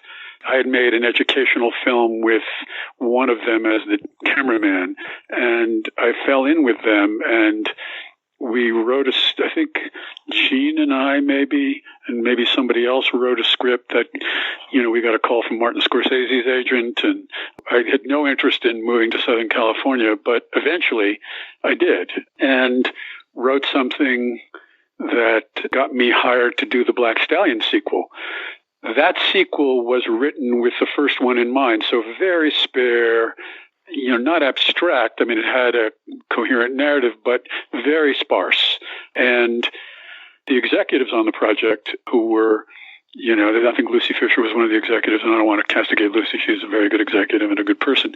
But she wanted a more commercial version, a more accessible version, feeling that Carroll had covered that in the first movie, and this was going to be directed by the Academy Award-nominated editor of the first movie, Bob Dalva. And I refused, basically, to do it. So they went to Steve Zalian, and Steve Zalian refused. And he said, you should shoot this. Just shoot it. You don't need to touch it. And that was not the answer they wanted to hear, so they found a very nice guy to tart it up, basically, to put in, other characters and jokes, and I was in great pain when I watched it and considered taking my name off it, actually, but didn't. And Carroll read my script and hired me to work on Never Cry Wolf. It was fairly early on. I'd had a couple of jobs for hire. Tony Bill, the producer of The Sting and other things, had a kind of mill at his very fancy Venice address, and he, would option scripts in lieu of paying writers to write them. And, Bruce Paltrow lent me his office and in that building, and there were various other people who came out of that shop. So I wrote a script there, and, I wrote a couple of scripts on spec. I was a good talker and, was really learning how to write a screenplay. So if I got in the room, I had a pretty good chance of getting the job, even if my work wasn't up to maybe the level of some of the competition. I learned how to be a good writer, but I didn't start out that way. Anyway, on Never Cry Wolf, I was a relief pitcher. Carroll, I think, would have gone through an inexhaustible supply of writers, but Disney finally said no. I mean, Gene worked on the narration, as did Carroll's wife and Charlie Mutton Smith as well. But I was the last script writer to work on it, as far as I know. And certainly no others got credit, no others contended for credit. He has a sense of images, whether he seeks them out in advance or responds to what he finds, that is just as beautiful and as poetic without being sentimental. And that's his real gift, to be moving but not sentimental, as anyone I can think of. That's kind of the first thing. I think Sam would probably say something similar, that you trust Carroll to find a poetic and visual way of representing something without being saccharine in any way. But Carroll's also a kind of example of the intentional fallacy, in that if you ask Carroll what movie he is making, he will not have an answer that corresponds to the movie he is making. For example, he described The Black Stallion as a realistic movie. It's a wonderful movie. It's a brilliant movie. It ain't realistic.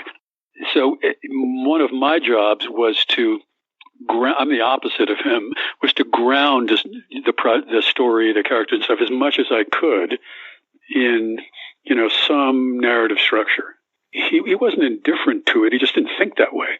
And a funny story, we were, Carroll and Brian Denny and Charlie Martin Smith and Hiro Narita and I were at a resort called Two Bunch Palms in the desert.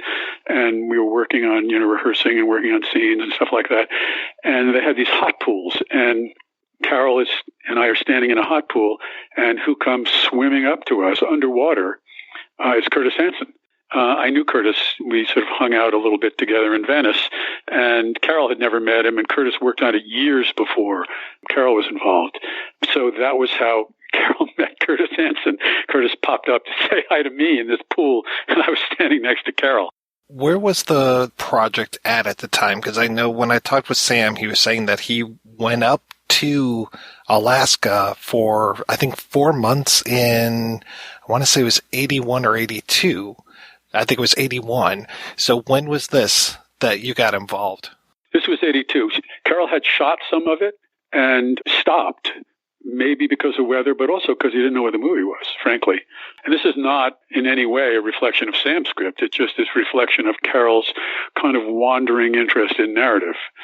So, I joke with him all the time that if I could get the structure right, and I'm really good at that. And so I think he and Lucy Fisher both appreciated that, and they were hoping that I could provide some of that for the movie. So, for example, the Mike narrative, Mike getting his teeth and selling out the wolves to get his teeth, that was something that he had found Mike along the way. And Carroll is brilliant at seeing something and saying, I'm going to use this and take advantage of it, even if I have no idea how to do that. So I was presented with the problem of finding a way to use Mike. And so that narrative of Mike selling out the wolves to buy his teeth was something that evolved from that. And, again, I was an instrument trying to be useful to Carroll in helping him think through what he had and what he should concentrate on when he went back to shooting. He's going to do what's in front of him, but if you lean on him a little bit and say, no, you really ought to do this. And I felt free to do that, and he thanked me for helping provide structure to the story, because I was kind of insistent about that, because that's why I was there, really. He didn't need me for poetic visuals or atmospherics or even wonder and all the things that are so wonderful about the movie. He needed help shaping what he had and giving direction to where he needed to go. And that was my job. That's how it was explained to me, kind of, and that's how I saw it, and that's how Lucy thanked me for it after, and Carroll thanked me for it after. When you come on there, do they screen what they already have and kind of say, these are some of the building blocks that we have? Yes. Now, it wasn't edited, really. I mean, I can't remember. There may have been some sequences that were put together, but I don't think so. I think it was just looking. So, for example, I saw Mike and Hutek so that I would have a sense of them. The scenes that are purely visual, I had really nothing to do with those. Carroll didn't need my 2 cents. I offered it freely, but he didn't need it for any of that. I didn't see that as my job. He was groping for a way to go. And my job, in part, was to sift through them, contribute my own, and keep Carroll from wandering too far off whatever path we could find for the story. Because he would see things that were, fantastic. And you say to him, Carroll, that's fantastic, but what does it have to do with where you want to go and need to go, given what you have? So, and he would grumble.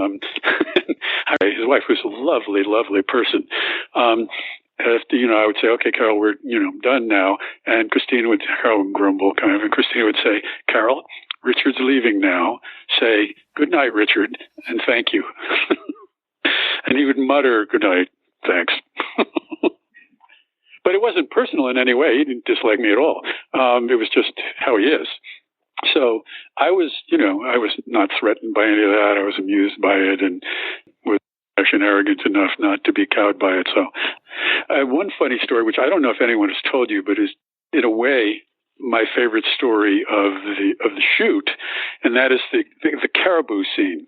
Now, they were driving the caribou toward a riverbed or some body of water, and they were preparing to shoot them there.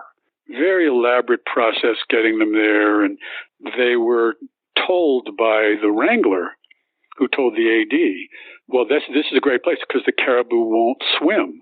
So what happens, they herd this caribou toward the water, and the caribou just all go in the water. They can swim, it turns out. And so they lost a week of shooting because of that. Carroll's looking at the AD's looking at the wrangler, and the wrangler kind of shrugs and said, I didn't think they could swim, some version of that. Obviously, you did go on location, though, and I'm curious about that, your experience with that, and how long that was. I didn't really go all the way up to where they were shooting. I went somewhere, up there, but I didn't go actually as far as the set, which was a lot further. I didn't go on the set because he was taking time. Also, I don't think he wanted that at some point, not because he didn't want me around, but because he had to finish the movie. And in fact, we actually tried to do another movie together immediately. As soon as we were done, we went to Disney and said we wanted to do something Wicked This Way Comes. And we pitched them our version of it. And they said no. They didn't think it was a Carroll Ballard movie, basically. So, we got on fine. But I wasn't around for him actually shooting. I was kind of near base camp, and shooting was, yonder somewhere. I barely remember any of that, but because we were at a lot of places. We were up in Nevada. We were at Skywalker Ranch. We were in the desert. We were, What were you doing at Skywalker Ranch? Was that post? That's just where we had some meetings while he was on hiatus, partly because of weather and partly to figure out what movie he was making.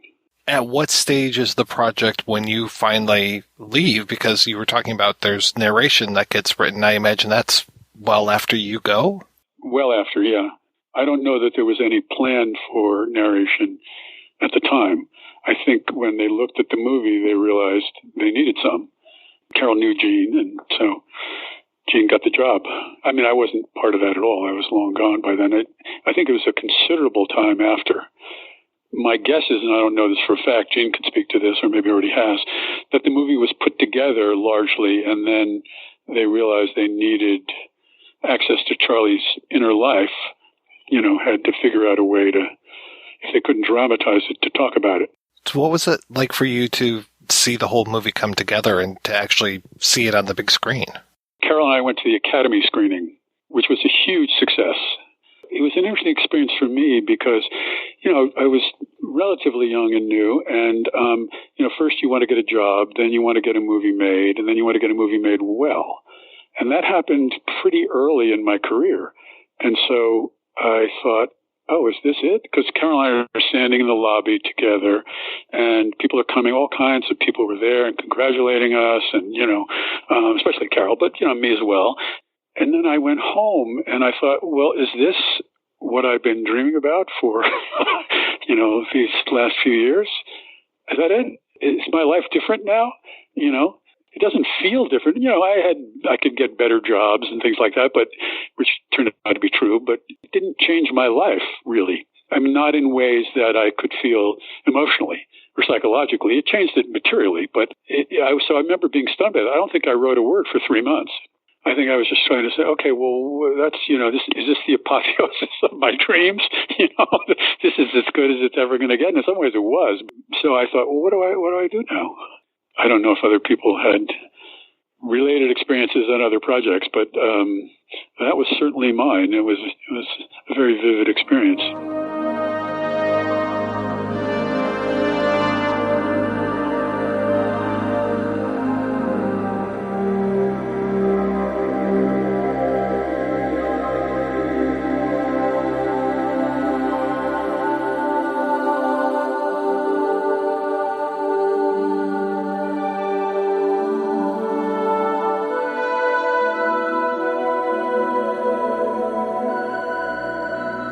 It's time to hear from narration writer, screenwriter Eugene Corr. So I want to ask you about Never Cry Wolf, but do you mind if I ask you kind of how you got into the business? I'm very curious about Over, Under, Sideways, Down. I started working in factories when I was just 17. Kind of worked in factories in the Bay Area here. This was a very industrial area in the 60s and 70s. I met a guy who was a documentary filmmaker, Peter Gessner, and he wanted to write a screenplay about a factory worker. And I said, well, hell, at least I know the life. And we wrote a screenplay together as part of a group called Cine Manifest. Amazingly enough, we had no idea really about it. We had no toehold in the film industry. So I remember I was working as a janitor at the time. And so I copied the film on one of those old mimeograph machines, the screenplay rather. We kind of gave out 200 copies in LA, and a woman named Barbara Schultz in Visions really liked the screenplay, and we got a deal. We were part of a collective, kind of a Marxist film collective, although not everyone was Marxist. There were really different collection of people, and we were called Cine Manifest, and it was our first film. And then the next film made by John Hanson and Rob Nelson called Northern Lights. It won an award at Cannes. I think it was Director's Fortnight. It might be re-released. It's been restored by the Academy. Over, Under, Sideways, Down was my first film. What did you do after that? Shortly after that, Carroll gave me a call after I'd done a documentary narration for a documentary. It was a case where the narration really helped the documentary quite a bit. Carroll hired me. Others had been hired before me. I'm trying to remember the name of the guy who was the associate producer. I think his name was Walker Stewart. Yeah, Walker died earlier, I think 2007. He said, well, one thing I can tell you, we're not going to fire you. I think Carroll might have fired a few guys, and I think Carroll wanted to fire me, but Walker wouldn't let him. You must have encountered a few of those stories. Carroll's a wonderful guy, and I think a brilliant filmmaker, and I really enjoyed working with him. But there were dicey moments that kind of goes with the territory when someone really cares about the work, as Carroll did. Do you happen to remember when you were hired onto it? The film had already been screened. Again, and this is memory over, how many years ago was this? Jesus, 83 or something? The film had a bad screening and had gotten bad numbers, which shocked me because I saw the film. I thought it was a good film then. I don't know if there'd been an earlier narration, but there'd been earlier writers who had taken stabs at narration, and the feeling was that it hadn't worked.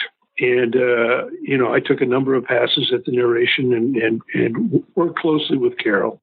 Carroll's style of work, you must say, it's just brilliant visually. And the work on the film, he has an intuitive way of working. He doesn't explain things to any extent. I don't think he believes in explaining, but his films end up elegantly put together. I'll tell you the biggest experience for me, because it was at that time a young filmmaker. Carroll at some point cut, I think it was just maybe 2.5 minutes out of the film, a negligible amount. And the impact on the entire film was stunning. I can't remember the 2 or 2.5 minutes, but they were just the right 2.5 minutes. And the film that had kind of plodded along, and this was in the first 20 minutes, the film had a slightly, episodic plot. It just kind of took off. It kind of scared me, actually, because you sort of learn the difference between a film working beautifully and not working that well can be incredibly small. A small change can make an enormous difference. You just have to figure out what the small change is. In this case, he did that. His wife, Christina, who was also part of our narration team, says that Carroll makes films the way he builds furniture. He's a really beautiful furniture builder. And, he does put together, of course, beautifully. He plays hunches. He's an intuitive filmmaker, a very visceral filmmaker. Do you remember where the film was at as far as that first version that you saw and kind of what you brought to the party? I have no idea what I brought to the party, to tell you the truth. I would be hard-pressed to know, what lines in the narration. I was going to look at the film and see if I could figure out. There were times where one sentence would be written by me, one would be written by Charlie then Carroll would throw something in, or Christina would, And sometimes, actually, it was quite fun. I mean, we would hit occasionally a wall. Remember, this was one time up at Carroll's house in Napa Valley. We were having a hell of a time. And Carroll just walked out. I thought, oh, fuck, what's going on? And when he came down, he looked like Nathan Detroit in Guys and Dolls. He had a wide lapel suit on and a hat, rakish hat, looked like a gambler. We all laughed and got back to work. But I don't want to say, the vision is all Carroll's. And he's pulling from you what he needs. And sometimes he reminded me there was a joke in the Vietnam War.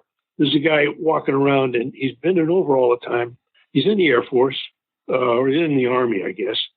And he walks around, every time he's walking around, he's reaching down and picking up a piece of paper off the ground. And he look at it and said, nope, that's not it. And nope, that's not it. Keep picking these pieces of paper. And nope, that's it. Finally, they decide the guy's crazy. And the commander calls him into his office and says, I'm sorry, we've decided that you're mentally incompetent and unfit for service. And he hands him something, a piece of paper across the table, and the guy looks at it and says, yep, that's it. And Carroll was, I don't mean it, Carroll was a little that way. I mean, he really knew it when he hit it, so you're just trying to give different angles, different approaches. He knew that narration had to be additive. He is a visual poet, and he wanted the narration to be spare and part of the poetry. And he's, rigorous and demanding. Walker Stewart was a great. He told me, he said something like, "Listen carefully to Carroll. Listen to the film. Do your best to understand what Carroll wants. He's a great filmmaker, but don't feel bad if you don't understand, because none of us have either." And Walker really respected, and I think he and Carroll were friends. But it was a great opening introduction, saying, this ain't going to be easy, man. I enjoyed the process. It left it really, feeling like I got a lot out of it. I got a lot out of working with Carroll. Everyone, and it's really a very different film, certainly in its setup, from Farley Mowat's Never Cry Wolf, which is a beautiful book. But when I first saw the movie, saw the cut, it shocked me because in the book, Farley was in the bloody campaign, the Sicilian invasion, and it was horrific. And he got out of it, shell-shocked and messed up and hating humanity. All he wanted to do was get away from it. He was sort of misanthropic. He wanted to go to the Arctic just because there were no fucking people there. So I said, well, you're taking such a different approach here, Carroll. Why did you change? He says, I didn't think it would work. He said, so, I said, my pitch was a wimp goes to the wilderness. And it really worked. When I saw it on the big screen, it was a crew screening, and I just blown away by how beautiful it was. And I remember looking at it and say, well, Carroll, I would have cut a few sentences you added in that, the prologue at the very beginning. But we're all critical, and if you're any good and you care, you are critical. And I still think, I haven't seen it. I was kind of wondering, I said, well, I think there are two, I think I told Carroll, I thought there were 2 sentences too many in the prologue. In the final analysis, who cares? But I did. And too, Christina was also writing narration. That's why when you said, what did you do? If anybody knows what anybody did, I'd be shocked. I'm pretty sure I helped, but it would be really hard to dissect who did what. And maybe Charles Martin, maybe he would know or have more of a sense, or maybe Carroll would know, but I really doubt it. There were times that I thought it really worked beautifully and it was fun, and other times, of course, it was tougher. Yeah, and there's so many great production stories of, the wolves. And Carroll told me one, just of if there were children on the set, and the wolves would get so excited, because they wanted to eat the children. That's not all mythology. So they knew that they couldn't bring children onto the set because they wouldn't be able to work with the wolves that day. A new take on Little Red Riding Hood, leave Little Red Riding Hood at home. Carroll told me this story. I think it was Carroll. It could have been more. Carroll said, well, how did you really feel about it? And I think Angela's the wolf, right? And Farley Mowat says, I was in love with her. I wanted to fuck Angie.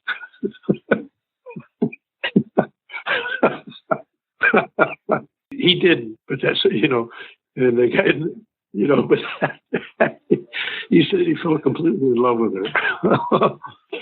I wanted to fuck Angie. So he even had a nickname for her. It wasn't Angie. It was only Angela in the book. In his head, it was Angie. And there are 1,000 stories like that. Did working on the film do anything for you and for your career? I don't know what it did for my career, but I learned a lot on that film. The biggest thing I learned was Carroll is an artist, and that's actually kind of rare in the film industry. And he took the artist's prerogative to explore. He explored material. I think he's a courageous filmmaker. It impressed me that, I knew that there was some pressure coming from the studio, and there's others who would know more about that than I. Hey, it's a pretty unusual film. A guy is alone in the wilderness. There's no, usually scenes are relational. Hell, there's no relational scenes. Well, there are a few, but not much. I mean, it's a courageous film to make. It's an unusual film to make. It's an original film to make. I saw him get, kind of grumpy and not depressed, but unhappy. But I never saw any give up in Carroll. That was inspiring to me. A guy who doesn't really fit into the film industry and the way films are made in the film industry. You can talk to Carroll, but that's my view of Carroll. And yet able to make films within that system, which I think is remarkable. I carried a lot of that with me into, you made a film called There's a Bloom that I wrote and directed with John Voight and JoBeth Williams, Ellen Barkin, Annabeth Gish. It's hard to say exactly how, but I know that I couldn't have made that film without the experience of working with Carroll in post-production on Never Cry Wolf. I learned a lot. It feels like you're all over the place as far as narratives, documentaries, and then you get to Too Legit, the MC Hammer story. I'm like, what is happening here? Yeah. Well, I come from the East Bay, and Hammer, of course, is from Oakland. Yeah, and I was born in Richmond, which is just north of, kind of half grew up there, and also other places. I admired Hammer and still do. So it was kind of an obvious choice to me. But yeah, I mean, look, you're supposed to do one thing in the industry, and I did a bunch of different things. I love the documentary form. Got a nomination with Robert Hillman for Waldo Salt documentary. And so I've just kind of followed my interests, sometimes to my detriment, directed some episodic TV, most of which wasn't particularly interesting to me. However, working for Michael Mann on Crime Story, I wish that series had continued because I just loved it. He had real cops like Dennis Farina. Dennis Farina was a cop. And there were other guys. Chuck Adamson, co-executive producer? He was a cop. So he had cops and criminals.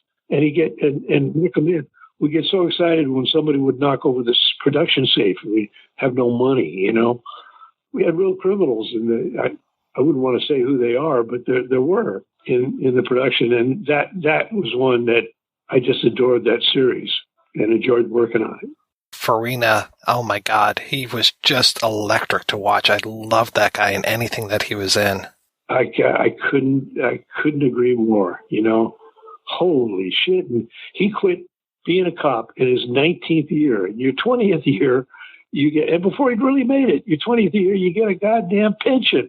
So all cops work for is a goddamn pension, and he quit after 19 years, and everybody was a little crazy on that production, which I just loved. And one time I got this call after this all night, this 16-hour shoot, get this call at 3:00 in the morning. I'm exhausted. And they say, come down to the production office right away. And I think I'm going to get fired. I can't remember the name of the guy, the producer, said, I just got a call from Michael Mann and he wanted me to tell you, you're doing a fabulous job. I slept an hour, and I got to go to work that morning.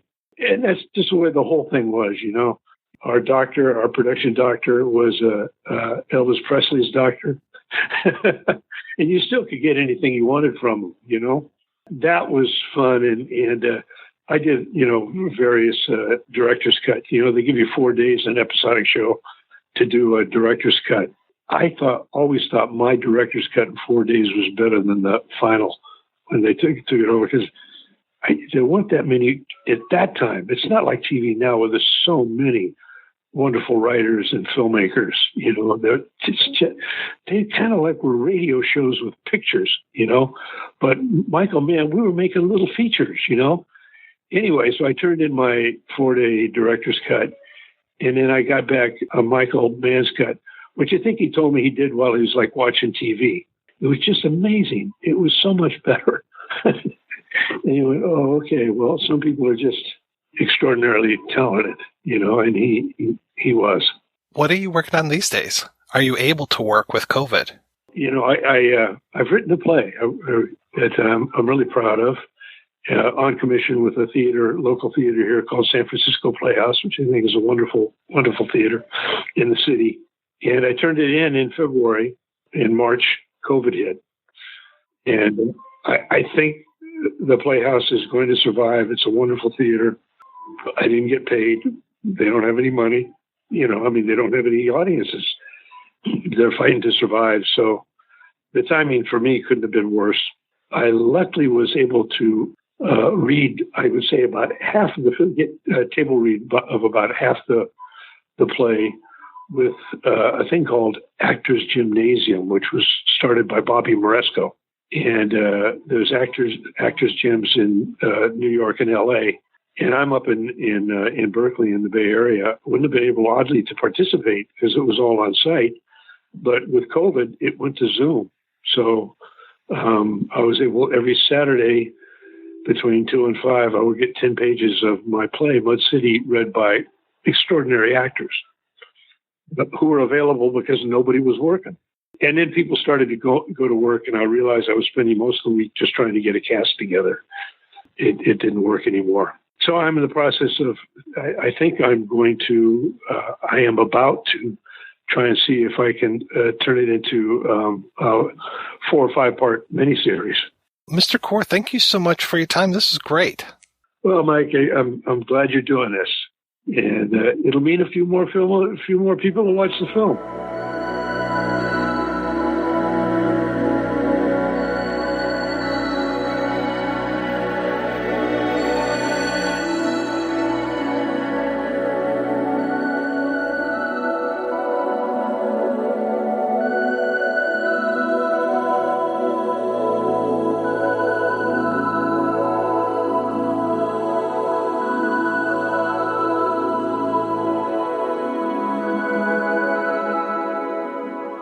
Up next, we're going to hear from film editor Michael Chandler. Can you tell me how you got into show business, specifically how you got into editing?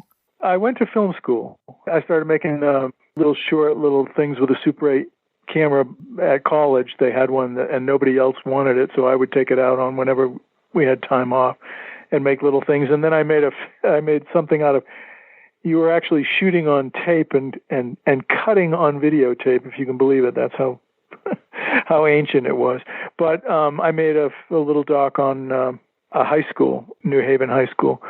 After college, we moved out west and to the Bay Area, and I just hustled work. I knew I wanted to be in film, and after I put something together in film school and showed it to somebody who actually was writing screenplays, and he said, well, you should, he said, what do you want to do? And I said, well, I want to edit. I mean, I enjoyed putting images together. I liked it. And so he said, well, you are an editor. You should. And I said, well, I probably look for work as an assistant or as an editor. He says, no, don't do that. Just start at the top, because otherwise you'll. And I'd been cutting documentaries for quite a while.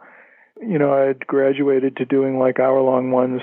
I did one for ABC. And then when I was on one for NBC, Carroll called out of the blue, and I didn't even know who he was.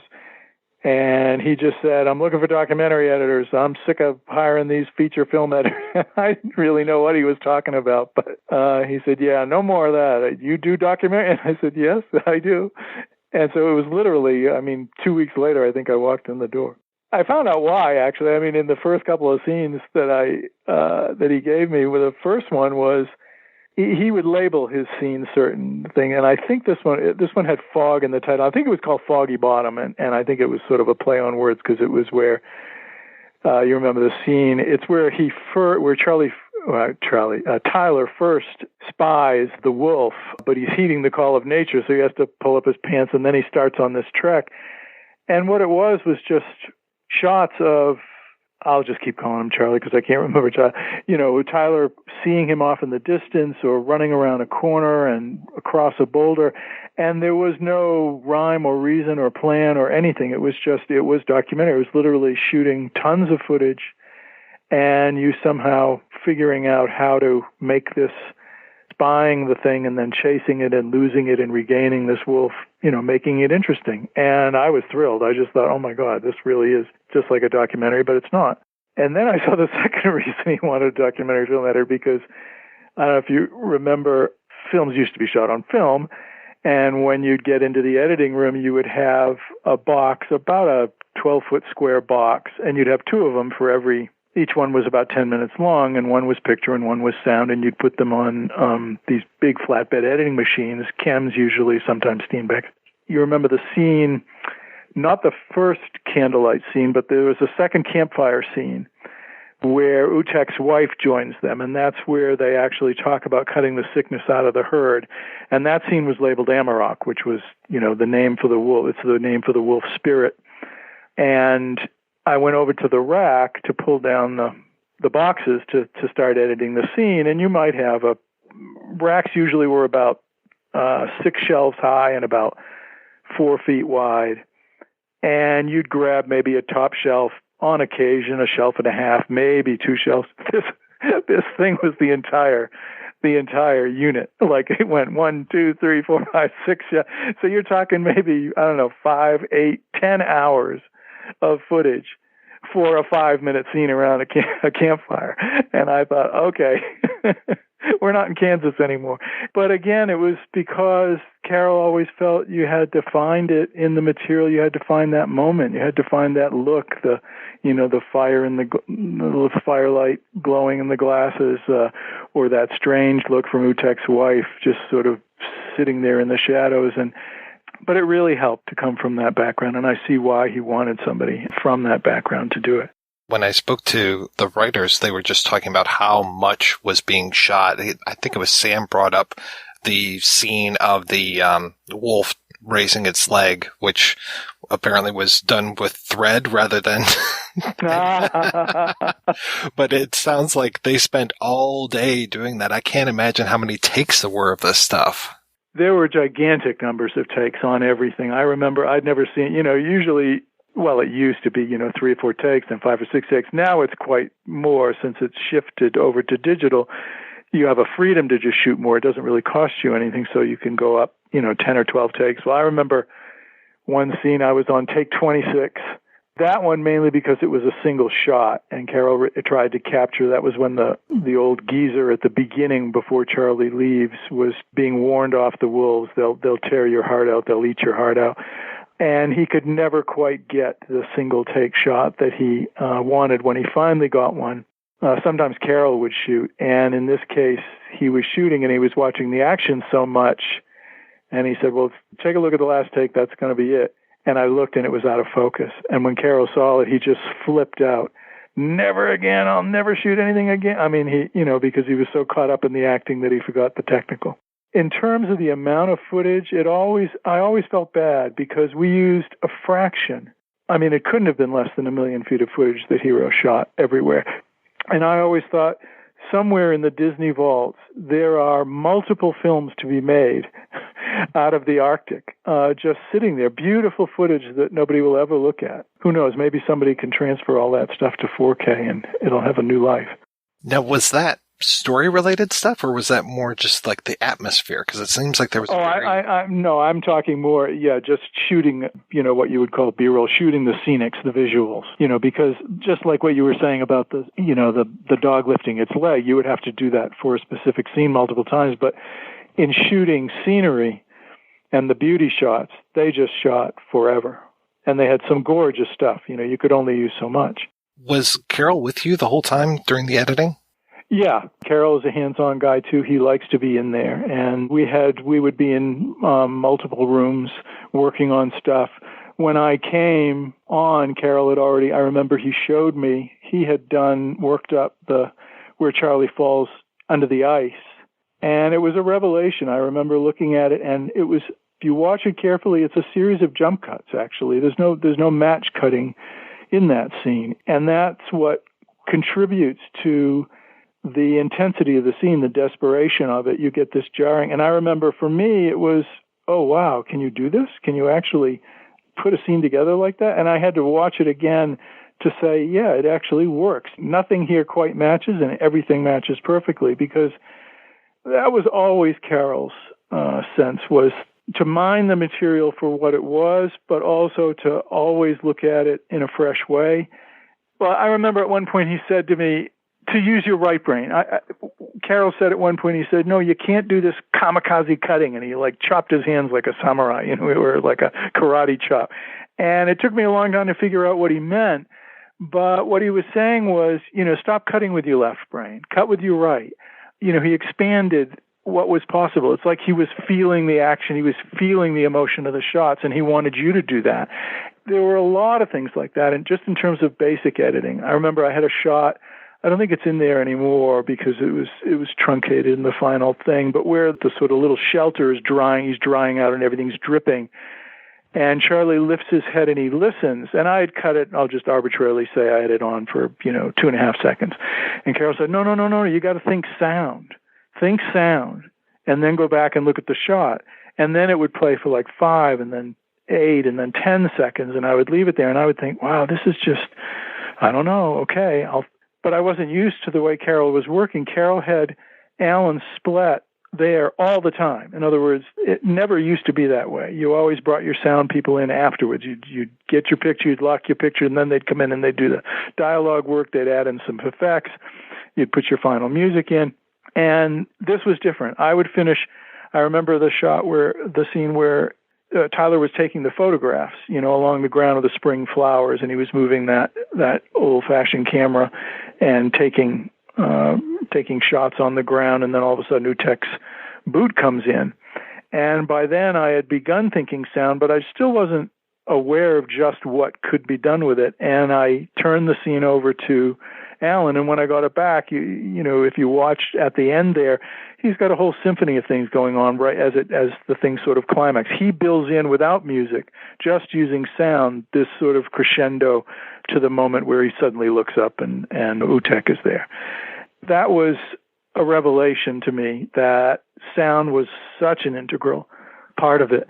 The other thing that was interesting was that Carroll just eschewed music. He just said, we put the whole thing together, and I still think it's the only film I've ever done it with no music from start to finish. We just put the film together and imagining the music, because Carroll's idea was, if you just smush everything with the music, he said you can put music over toilet paper and it'll play well. And so he wanted to find out how the scene played in its essence, just in the way that the shots and the feeling and the sound conveyed the emotion. Yeah, you're talking about that underwater scene and just the stifled screams and the sound of the water and everything that adds so much to it as well. I never really picked up on the jump cuts, though. I'll have to rewatch that with fresh eyes next time. I mean, I would later learn, as my skills developed, that batch cutting is highly overrated. You can convey, and sometimes just to get yourself out of a jam, you can't do it. Even in a static dialogue scene, you play with motion. The rhythm of the editing is amazing, especially when it changes towards the end with the caribou.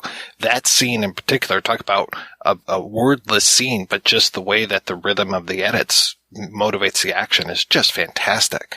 And that's a scene where I think if you really look, the shooting, I don't know the history on the shooting of that, but as I watched it recently, knowing we were going to talk, it just took my breath away that the amount of stuff that he would have needed to film to capture the shots that he got. That scene is the climax of the film. If you look at that scene, that's why Carroll makes movies. He is a visual stylist. I don't know have you ever seen Rodeo? Rodeo was one of Carroll's early films, and it was done, I think it was a sponsored film. I think Marlboro paid for it. And it was about a rodeo. And yet it focused what Bob Dalva was doing in The Black Stallion in the pre-race, very much echoes what Carroll had done in Rodeo, where just the gripping the horn of the saddle and the tightening of the rope and the boot scraping on the leather and the flank of the beast. And Carroll was trying to get you totally into feeling that moment.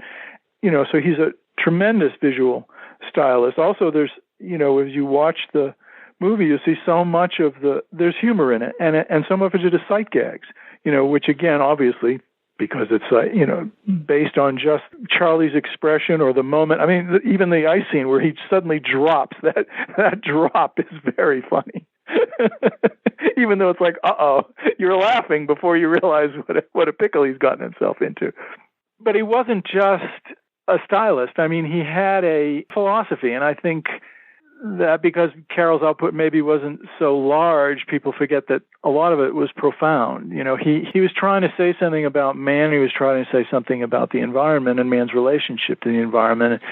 Well, there was a funny story I remember where we rented space in Marin County, and by then, awful lot of the office space in Marin County had been bought up by George Lucas.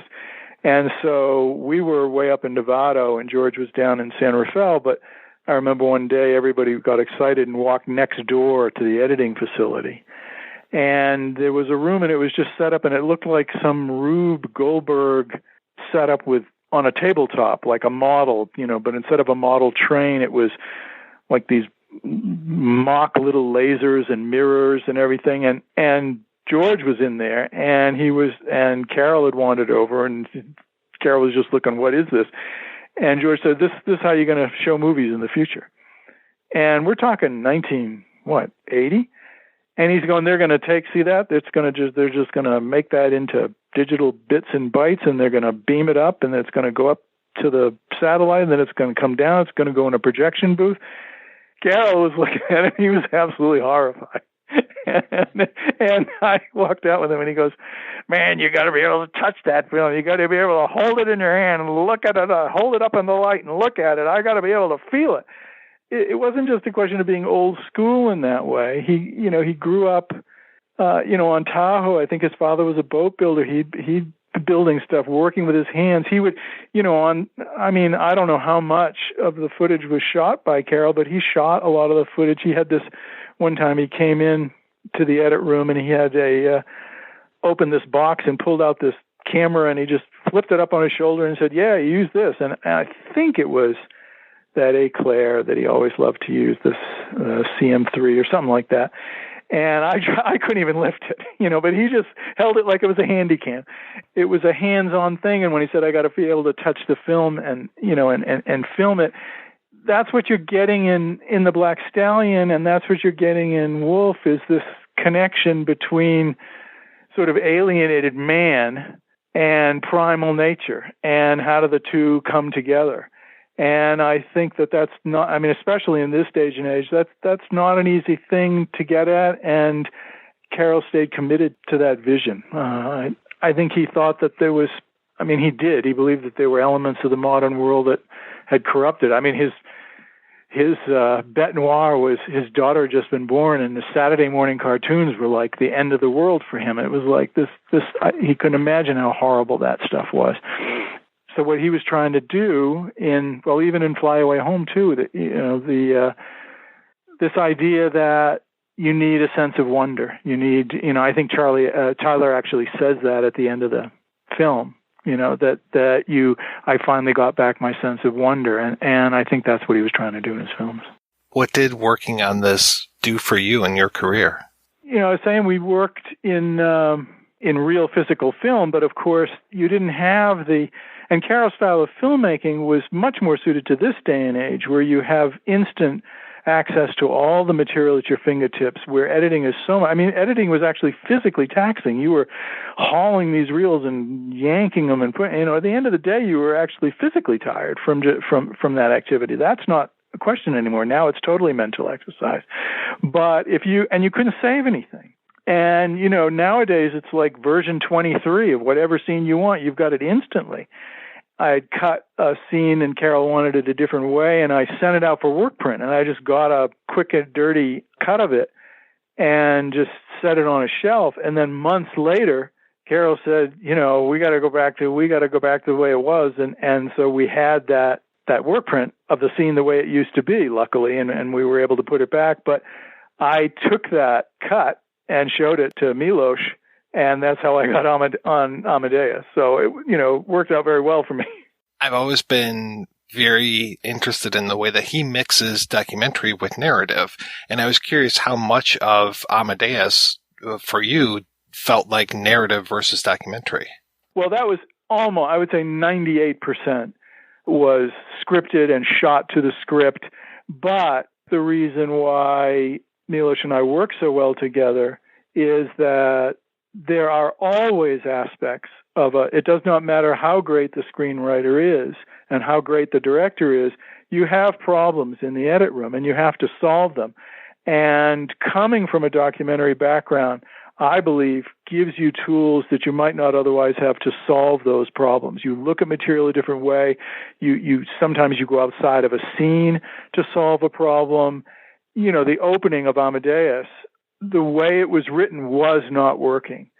It just was too, on the page it comes out, you know, Salieri leans out of a window and he yells, Mozart, Mozart, you know, and then he gets taken to the hospital. And him leaning out the window and him calling, it was in your face. It was like, I don't know how to put it, but it was too obvious. It was too elementary. There was no mystery to it. And so coming from a documentary background, Miroslav Mirek Andrzejczyk, the cameraman, had shot. I mean, there was a lot of lag at the beginning of every take. He would roll camera, and then sometimes it would take a while for the slate to come into frame, or sometimes even after the slate had left frame, Milos took a while calling action. So you had all these unbelievable, like basically these Vermeers sitting there, these beautiful with a street lamp and snow coming down with a little cat in the corner, or an empty alleyway, or a vista down a street, And so I just grabbed a bunch of those. And then Salieri's voice is off camera, and all you're seeing is the empty streets. And that allowed us to get into the scene through the back door rather than through the front door. Because your life as a documentarian is, how do I make something out of nothing? A lot of the times, you have a vision, you do stuff, but you can never control reality in the way you can on a film set. And so you're always grabbing for what's, available, trying to Rube Goldberg something. And what you hope in the end is that you've done it so well that nobody knows the difference. Looking at your CV, it's just fascinating to see how you were doing these narrative features for a while, and then I don't know if there was a distinct switch, but at one point it seems like you start to do your own writing and directing, and then you move back into the documentary field. It's very hard to stay. I loved being in that world, but there were also things I wanted to do, and I wanted to make my own films. And, it's tough, if you have an agent and it's like, well, I'm not going to do that picture right now because I got this own thing I'm working on my own deal. And they go, well, let me know when you want to get back in the industry. And if you can't do that too many times. You have to realize you have to make a choice. And I did want to do my own stuff. So I began to make my own documentaries, and, few and far between because of funding, but, and then work for a long time. I was able to work in both worlds, but finally pretty much decided that I enjoyed the documentary world because for me it was richer in the sense that I was responsible. Well, I became a story consultant, not just a consulting editor, but now I do story and editorial consulting. And you're in charge of, basically you are writing as well as, putting a scene together. You're figuring what the scene should be that you put together. And so it's a much more all-encompassing role that I found. So it was a gradual transition away from, I loved it. It's a different world. I did love that world, but I also love this one, and sometimes you just have to make a choice. I have to tell you, the work that you did on Mishima, A Life in 4 Chapters, is fantastic. That was an extraordinary film too, and Paul was almost the exact opposite. It's funny, you have to adapt to the director you're working for. Carroll was like, here's the scene, and just figure it out. And Paul would every now and then say, well, I conceived this where we start up top with this dolly shot, and then go into so-and-so on the left, and then so-and-so on the right, and then go even further closer. And, he had in his head mapped out certain things. But he also wanted me he had a little documentary section in there that he wanted. It wasn't very big, so that was a wonderful project to work on and that was the opposite in terms of the music, too. Paul called up Philip Glass and said, give me a pre-score. And I'd never seen. So I go from a film where there's no music to one where there's music from the get-go, which then Glass revised and reprised, but we had almost the end score to cut with. And it was very important that happened too, because that music was so haunting that it allowed you to make these shifts between the stories, between the eras. No, I was very fortunate.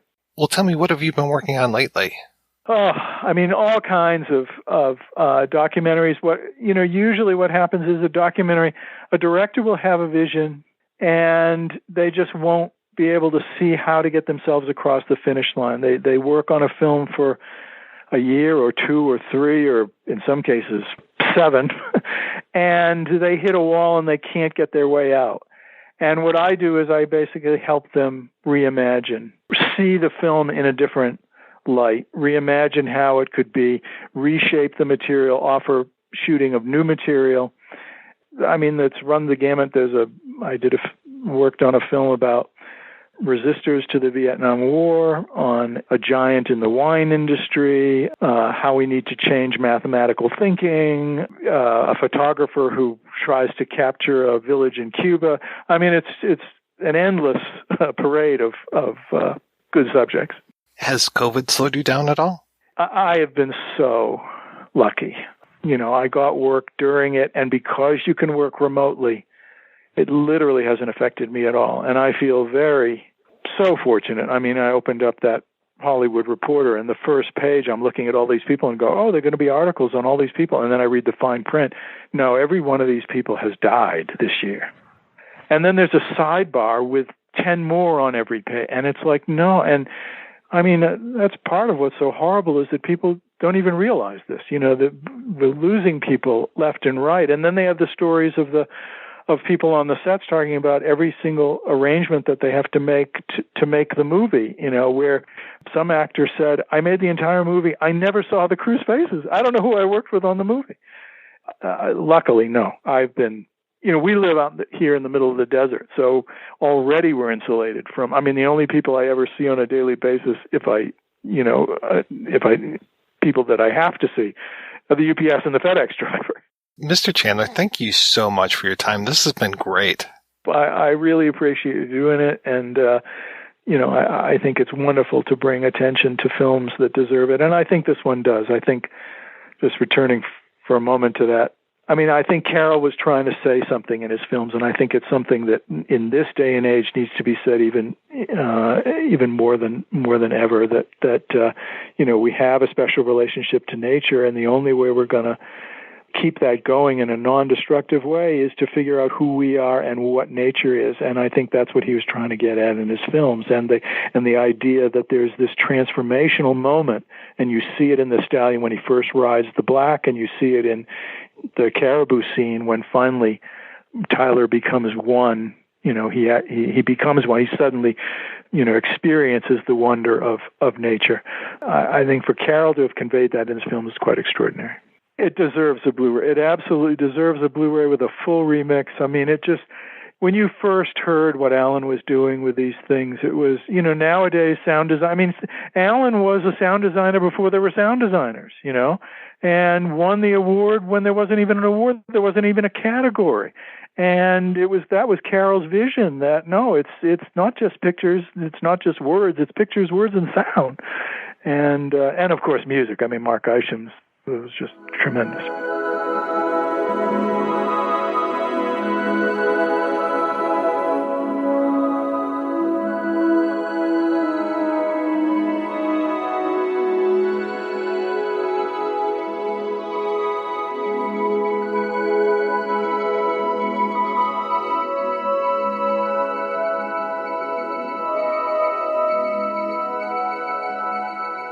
And last but not least, we are going to hear from DP, Mr. Hiro Narita.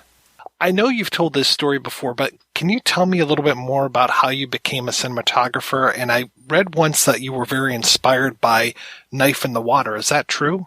My background is in graphic design, and I was attending San Francisco Art Institute. During that time, it's 1960s. I don't know if you remember the 60s when the terrific new wave films from Europe and Japan were filling up art houses. And so I got to see a lot of movies, not really, just as entertainment. And I wasn't thinking of getting into movies. But one of them was A Knife in the Water. It really struck me that there is something in terms of visual storytelling. So there was something there that I hadn't experienced in graphic design. And I realized, this is, of course, I'm recollecting in retrospect, the camera seems to be in the right place at the right time. It's like I am in the right place to see this particular angle. And anyway, it really struck me that particular movie kind of gave me a really strong impressions. And even though it's a two-dimensional medium like graphic design, graphic art, it really stirred up my emotional dimensions, so to speak. So that was that, and then I got drafted immediately after the school. I got drafted by the Army and spent 2 years. And during that time, I continued watching movies. So by the time I got discharged, I sort of drifted toward movie making, but it wasn't really a turning point. But I have to admit, I got interested more in films than graphic design, even though I continued to make a living as a graphic designer. So that's my experience with Knife in the Water. At the time, I have to admit, I thought the director did everything. I didn't know there was a separate person who was in charge of cinematography. What were some of those early days for you as a camera operator, and how did you eventually move into director of photography? So when I came out of Army, I was still working as a graphic designer. I was also taking stills. One thing led to another, and I got a job to do documentaries. I didn't know how to operate cameras, but I took the job and did some documentary shooting. During that time, do you remember Zabriskie Point? Yeah, I got a job to document the civil student movement activities in a student riot, civil riot, as a reference material for Zabriskie Point. I spent 7-8 months filming whenever these riots took place. I would fly to the city and get the documentary footage. The biggest thing was the Democratic National Convention in '68. I was there to document this event. So that was one project I got involved. Last Waltz by Martin Scorsese, I was hired as one of the cameramen. That was a big event. And I did a few other educational documentaries. But I did still have my graphic design studio because I couldn't make a living as a cameraman. But anyway, it took about 10 years, slowly move into filmmaking. In mid-70, I was hired as my first big project, director of photography, on the television film called Farewell to Manzanar. I don't know if you heard of that project. It was about Japanese relocation camp during the war, based on a real story, and directed by John Cordy, who directed just before that, directed a autobiography of Jane Pittman, and he was a local Bay Area director. That project, Farewell to Manzanar, was my turning point. Even though next year or so, I didn't get any job as a cameraman. But anyway, it was a very important experience as a beginning of my new career. How long before Never Cry Wolf did you meet Carroll Ballard? A lot of things was happening at the American Zoetrope, the Coupler's company. George Lucas was hanging around and Carroll Ballard was. But I met him when he was finishing up Black Stallion. It was in the last stage of a shoot where he had to do some pickup in the U.S. My wife, as a script supervisor, was involved in that segment of Black Stallion. And I'm not sure if I was doing anything for Lucas at that time. But anyway, I met Carroll at Lucas' studio. We didn't talk about movie making, but we talked about cabinet making. Turns out both of us are really into cabinet making. And Carroll was, and still is, a really journeyman craftsman. He makes incredible cabinets. So I got to know him through cabinet making. Black Stallion was 1979. So a few years later, he asked me to get involved in Never Cry Wolf. Of course, I was delighted, but I told him I wasn't the real nature photographer. I was raised in the city and didn't know anything about remote countries, wildlife, and so forth. But anyway, that's how I got to meet Carroll. Well, what was your experience like on Never Cry Wolf, especially you being the city boy out there in the wilds of the Yukon and Alaska and other points unknown? It was actually mind-blowing experience. It took a long time. It took 2 years, 5 months first year and additional 5 months following year. We were dealing with incredible weather problems and animals and the landscape. It was just things I've never seen before. But I don't know. I sort of went along with the project. It was an incredible learning period for me. Carroll is a consummate filmmaker, a terrific cameraman, cinematographer himself. So I was more like an apprentice, and I enjoyed every bit of it. There are many, many things I learned from the project. Most importantly, and the most interesting part of it was that he said many times, weather, landscape, everything was like a character, another character in the story, and not just actors, but atmosphere was an important character in the film. And I really appreciate that aspect of sort of holistic idea of filmmaking. He was not really into, the traditional master shot, close-up, medium shot, or whatever.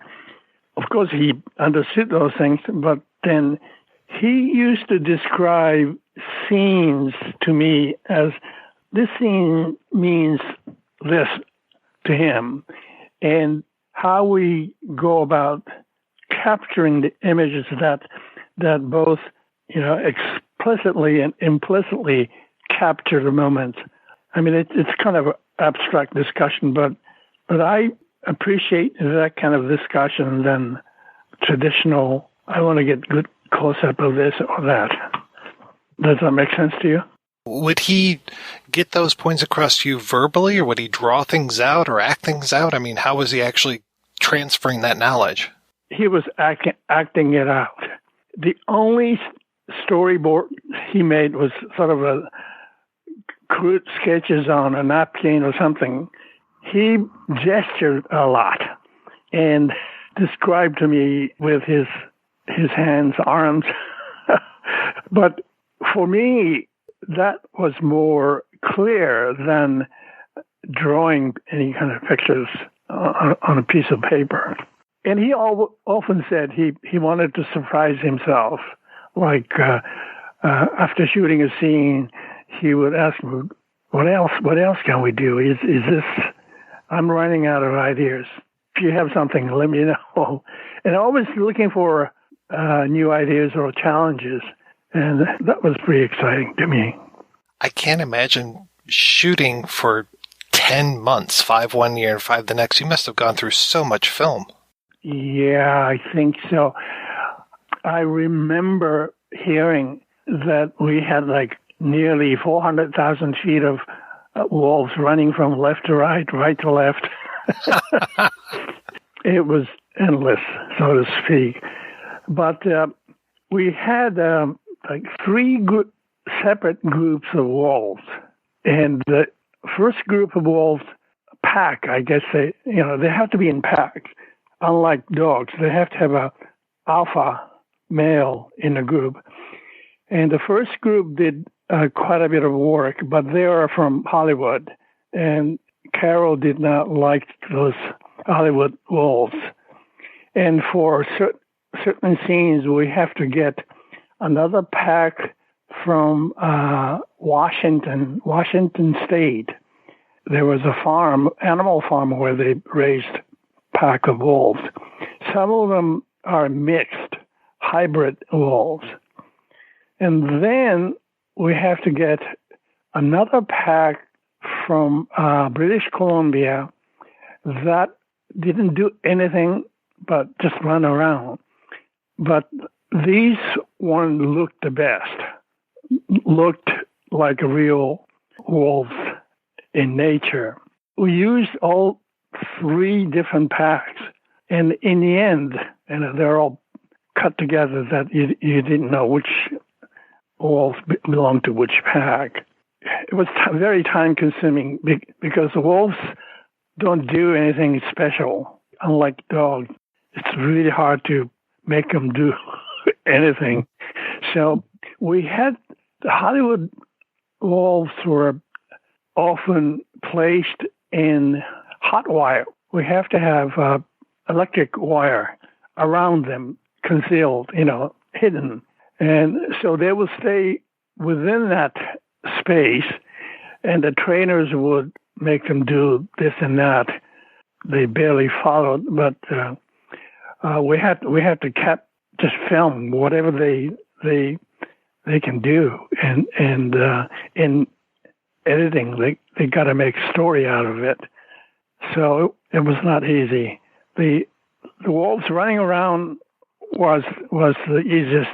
I mean, they love to run around, so we got a lot of that. In final editing, they somehow managed to make some sense and tell stories. But there are other situations.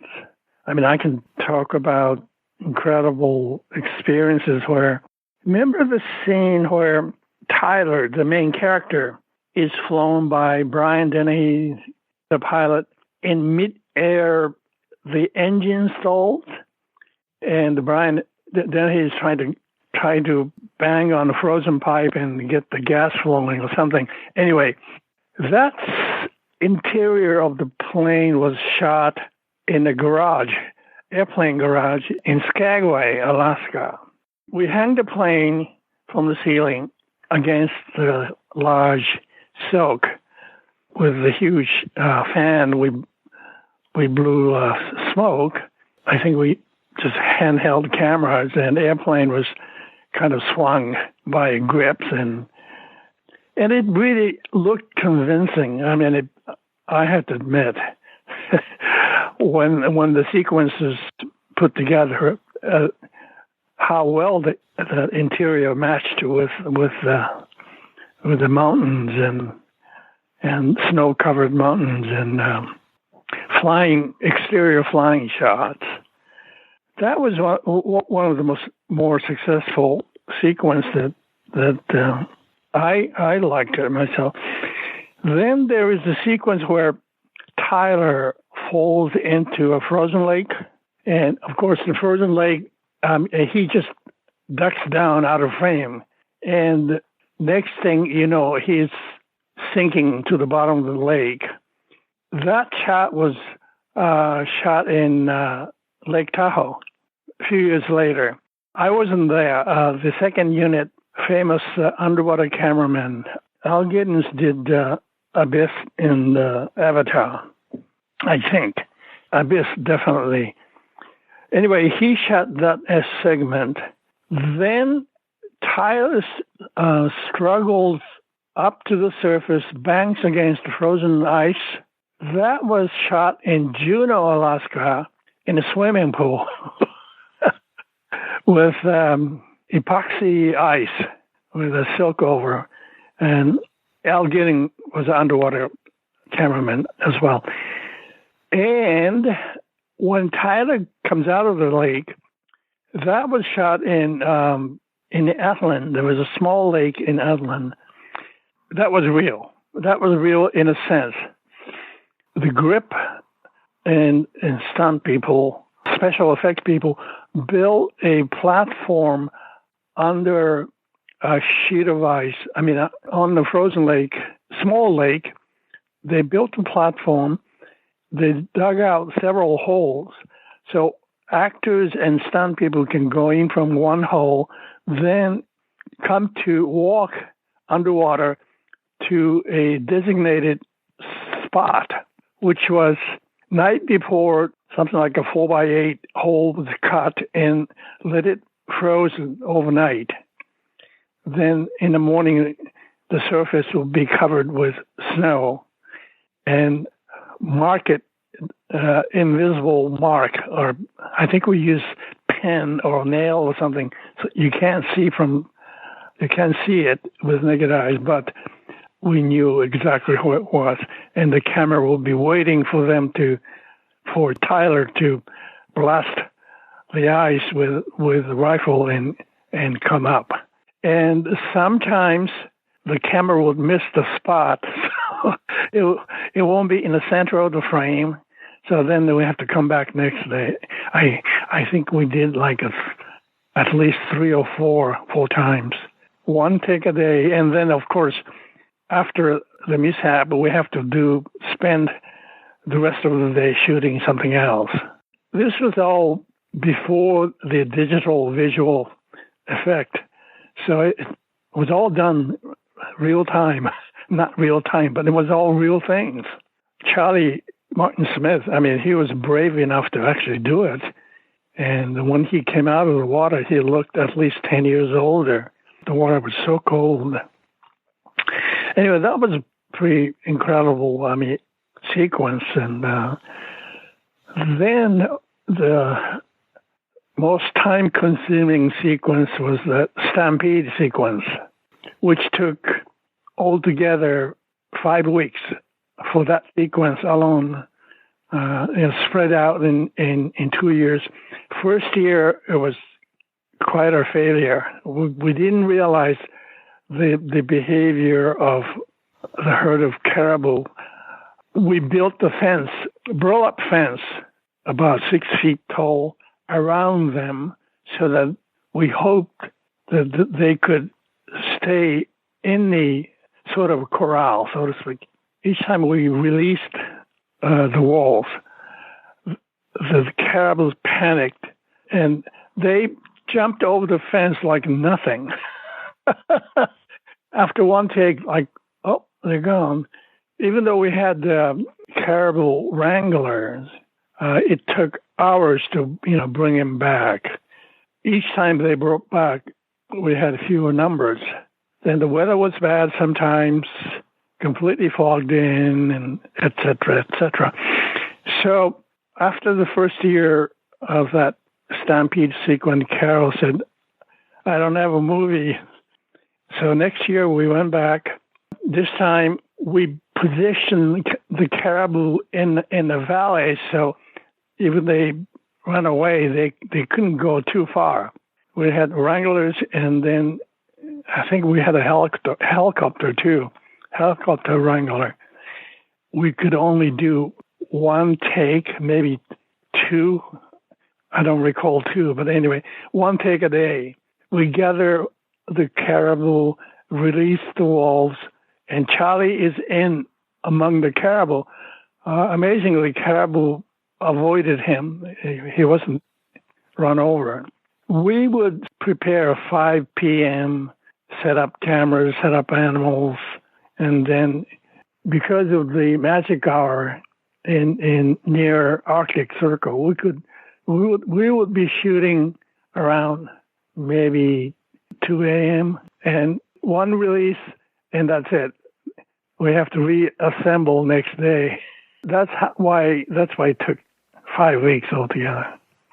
Yeah, I was going to ask about that whole idea of the longer days, and if that must have screwed up with your natural rhythm so much when you got up there. Our shooting schedule was like 5 p.m. to 5 a.m., and we sleep during the day, which was very difficult because sun wouldn't go down till like 11 or a little after 11, and sun is up by 1 a.m. It's a kind of shoot that I don't think anyone can do it anymore. It's mostly digitized, digital animals. That would be the solution nowadays. You know what was so interesting to me, especially with the old men, I realized that there was no such thing as acting in front of the camera. Whatever he did was him doing it. He knew about the presence of cameras. I know he's done some documentaries in Canadian Arctic for BBC or BBS, but he was so natural that there was no such thing as acting in front of the camera. That's why he looked so real, and that I was impressed. The older gentleman's wife, that whole scene around the fire when she's telling the story. That was real. Yeah. That was also shot in the garage, inside the garage, because you can't shoot during that period, you couldn't shoot outdoor. It was way too cold. We'll freeze.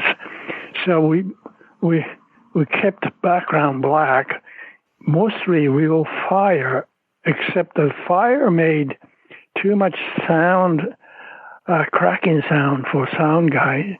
So we had to combine butane fire and the real fire and some small lights to recreate fire effect.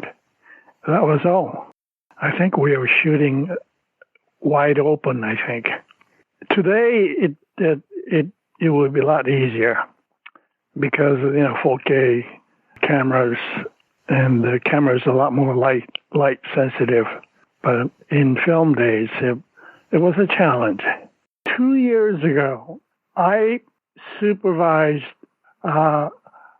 film to 4K transfer. There were some improvements to be made because the DVD release and original VHS release were not good. So anyway, 4K transfer was done, and yet Disney is not distributing it, which I thought was pretty terrible. Blu-ray is not available, even though the 4K master exists. It's remarkable to me that you can work on a movie where so much of the stuff that you're doing is 100% practical or close to practical, and then you are also working on things like Honey, I Shrunk the Kids and Star Trek VI and just all these really effects-heavy films. It's just, what a career you've had. Well, you think I've worked on a lot of effect-heavy movies, but when I was working on them, I didn't even think about effects. Things that I realized later when I saw the movies, finished movies, I was impressed with the visual effect. I mean, special effects, visual effect, things that ILM people did. It was pretty amazing. I mean, we knew, for instance, in the movie Focus Pocus, those actors were, hung from wires, right? And it looked so very uncomfortable. And when we're shooting, a lot of times we saw these big cables. As a result of some mishaps in The Rocketeer, Disney told us that we have to use heavier cable these actors are hung from much heavier cables, and you see them, like, my God, how are you going to avoid this? But there's something about shooting 24 frames a second and the cable against certain background. It's not optical illusions. It's something else. Maybe it is an optical illusion. Camera doesn't see it. Even if it sees it, it doesn't record. Maybe those cables showed up every so many frames between the frame line, so to speak. A lot of times we got away with not having removing cables through optical. We got away with a lot of stuff, which was pretty amazing. And in The Rocketeer, a lot of flying shot, actual flying shot in the big South, the nightclub. That had to be optically removed because the background was plain. There was no trees, like as in Focus Pocus. So that we had to deal with. Amazingly, when we were shooting, it was quite obvious, but they're all taken out. So anyway, the visual effect thing was part of storytelling, and I mean, each film, it was a learning point for me. Having done some additional shooting for ILM, I learned quite a bit from ILM, and people think I'm an expert in visual effect films, but I'm not. Even though I didn't pretend like I knew, I just went along, As a cameraman, you don't think the cameraman can be pigeonholed or typecast like actors, but they do. After Never Cry Wolf, the only offer I get were movies with animals, like a boy with tiger, a girl with bear, whatever. It always had animals, and I made a decision that I didn't want to do it. Then Honey, I Shrunk the Kid came along almost by accident. The producer was one time a manager at the ILM, the George Lucas organization. He was a producer on Honey, I Shrunk the Kid, and he asked me to work on it. And I took it just because I knew him and the story was interesting. I don't know if you knew that the first director, the original director, was let go. He became ill, and we were prepping in Mexico, in Mexico City, and he became ill, and then he was replaced by John Johnston, who was one time a sequence director at ILM. He worked on a bunch of Star Wars. And so this was his first feature, and that's how I got involved. And that led to The Rocketeer. Joe Johnston was directing The Rocketeer. So that transition was fairly natural. But the next one, the Star Trek, was the producer of Star Trek was someone I knew. He brought in Nicholas Meyer, the director of Star Trek. He saw the set of The Rocketeer, the South Sea Club set, and he liked the way I was dealing with the set and with the crew, I suppose. Then he offered me the Star Trek project, and I took it because Nick was a very interesting director. I mean, person, actually. That's the reason for the series of visual effect-oriented movies. And I think I kind of dropped out of Hollywood after that. My personality didn't fit into a scheme of things in Hollywood.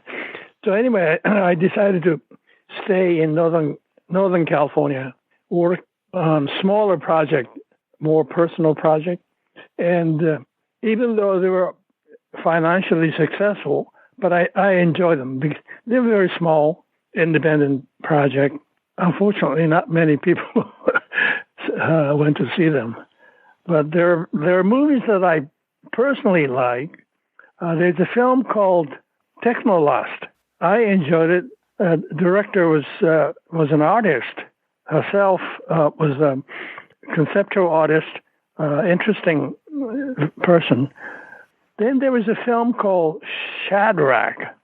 Nobody went to see that film, but I really enjoyed the film, working on the film. I also did a film called The Valley of the Heart's Delight. It was extremely low budget, but it was the story was really fascinating. It was based on a real event that took place in San Jose, California, recorded as the last lynching in U.S. history, 1930-something. That can't be true, though. I'm sure there was more lynching afterwards. Maybe it was the last lynching in California, where it's a very political film. I enjoyed working on it, and the result I thought was very good. I was satisfied with my work, but nobody went to see it. That's the nature of the game, I guess. Did I read right that you eventually got into teaching as well? In 2009, I worked on a film in San Francisco called La Mission, which was also, I really loved the film. That was my last film, 2009. My wife became ill, and I had to sort of make a decision whether to keep my profession going. It was sort of unrelated to creative process, but if I retired in 2009, my health insurance will continue until my death. So if I don't retire, I'll lose my insurance because I wasn't having enough bank hours for this is a union thing. So I decided to retire. That was my last project. Unfortunately, my wife passed away. So maybe 8 years after that, she passed away. And I don't regret that I retired at that age. And then I started to teach instead. I started to teach at San Francisco Art Institute, which is my alma mater. I really enjoyed teaching. I continued for 8 years. And it's sort of like made a full circle. After 50 years, graduating from there and ended up teaching there. I thought it was a pretty interesting cycle.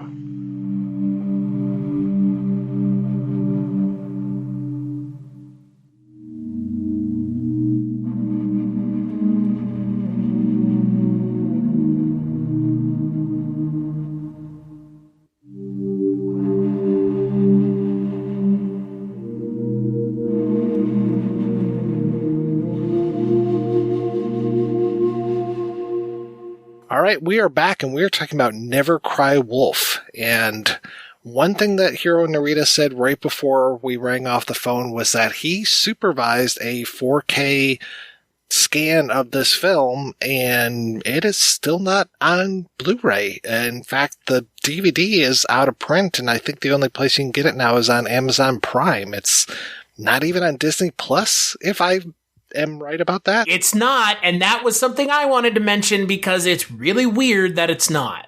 Well, they just put a content warning on the Muppets. Well, everybody knows how big of a racist Gonzo was. There's Charles Martin Smith junk in this movie, so... Do you get to really see his junk? I didn't see his wiener, and I was looking. I was about to say, I wasn't pressing pause like I do with other movies, so... It wasn't the pause button you would be pressing if you were looking for his wiener, though. Come on. If I had been looking, I might not have seen it. They did such a good job with the lighting that they covered it up, I think. anytime he was like facing the camera, it was all lit from behind, so you couldn't really see his front. And there's a scene where he dives into water, but I'm sure Carroll Ballard told him to, keep his knees up before hitting the water. Well, there's one moment where he's laying on the ground and the caribou come by and he springs up and it's right from the front, but it is so fast that I was just like, okay, did I see Dick or not? I don't think I did. It was, incredibly fast. And I have to say it's very tastefully shot. It's not like, hey, look at this guy's ass. It's just... Can I have that as my ringtone on my phone, Mike White, just going, hey, look at this guy's ass?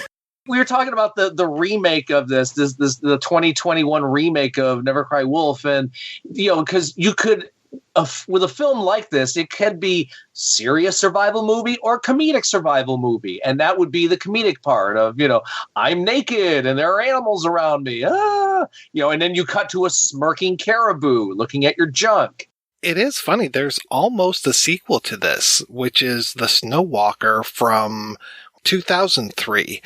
And it is another Farley Mowat story. And it is directed this time by Charles Martin Smith. I think he does some ADR. It sounded like his voice at one point, but he even managed to get back the guy that plays Mike. Samson Jora shows up for a few minutes, and I recognize his voice before I recognize his face. Like, his voice sounds the same as it did back in 1983. So what is it? 20 years later, when they did this, he managed to get him back, and unfortunately, he plays a drunk Inuit who's trying to get people to help him out in this town, and Barry Pepper is very mean to him, but it's much more that kind of, this guy is a dick, and we put him out into the wild with this beautiful Inuit woman, and she teaches him to not be so much of a dick. Wasn't nearly as good, but it was interesting that they kind of had this little reunion around another Farley Mowat story, and it's not a bad film by any stretch of the imagination, but it's not Never Cry Wolf. Smith also directed it naked. The full Monty, the whole time. It sounds a lot more like Dances with Wolves. It sounds a lot more rote than this ends up being, which I think for me is the biggest success of Never Cry Wolf, because going into it, I mean, even if I had taken the novel out of it that I ended up reading, I honestly thought this was going to be like or Dances with Wolves. Like, that's more of what I was expecting. And The Snow Walker sounds like that. It's a little bit like that. There's not necessarily that much communing with nature. The Barry Pepper character actually hunts a caribou, but he only has a spear. It's very much a survivalist type story. It's like plane goes down in the wilderness. He was trying to help out this Inuit lady by taking her to a hospital. Is she going to die? We don't know. It feels like she probably should have died like midway through the film, because she is sick for a long damn time.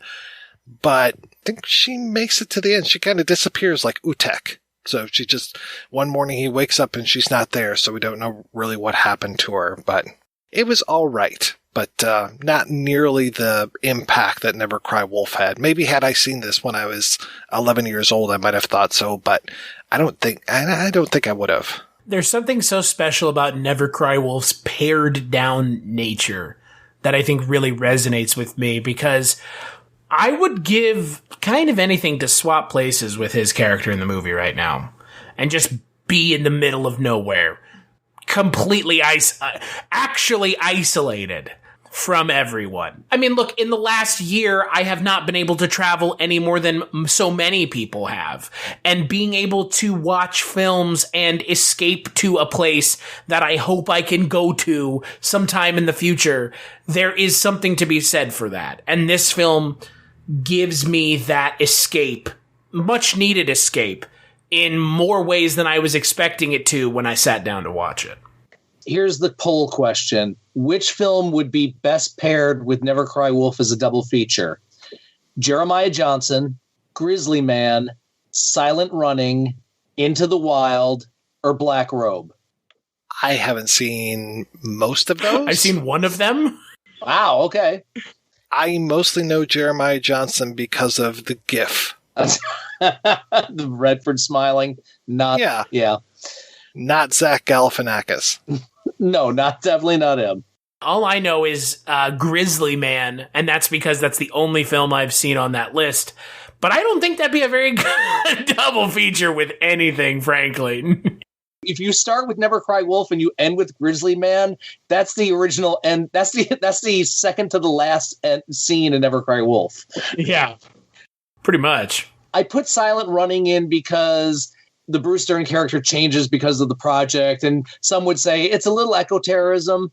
And the fact that Charles Martin Smith has become he's a changed man, and eventually literally shoots at Brian Dennehy in his plane into the wild because that kid doesn't know how to survive, and Black Robe because it's better than Dances with Wolves. Which one was Black Robe? That was the Bruce Beresford film that came out around the same I think it was like after Dances with Wolves, where a man of the cloth. It's not like The Mission, but a man with the cloth winds up hanging out with natives, and it was less natives good, white people bad kind of storytelling that compared to Mr. Costner's work. I remember the box cover. I would say this might fit well with How Tasty Was My Little Frenchman. I think the only film that you compare this with is that Call of the Wild CGI wolf film with Harrison Ford from 2020. There you go. It is a Disney film. Carroll Ballard's other stuff is right up there, though, for me. The Black Stallion, that was one nice thing about doing research of this film. I had never seen The Black Stallion before, so that was just wonderful. I had never seen Fly Away Home before. I was going to ask you, because we had talked about that before, a month or two ago, because that was the only Carroll Ballard film I had ever seen before this one. Each one of these is like the boy and his horse, the man and his wolves, the girl and her geese, the boy and his cheetah, I think it is, and Duma from 2005. None of them feel exploitative to me. The relationship with the boy and the horse feels, at the end of the day, it's just like, wow, what a great story. And even with Fly Away Home, I was just like, wow, what a great story. And that was based on a real story. I was like, what? Really? This doesn't seem possible. And yeah, I really enjoyed these, and they are all so beautifully shot. And that's the thing, too. We were talking, Chris, about, God, I wish I could change places with Tyler right now. Other than the danger of that ice at the beginning and the loneliness, the isolation that it seems like he kind of gets over towards the end of that movie.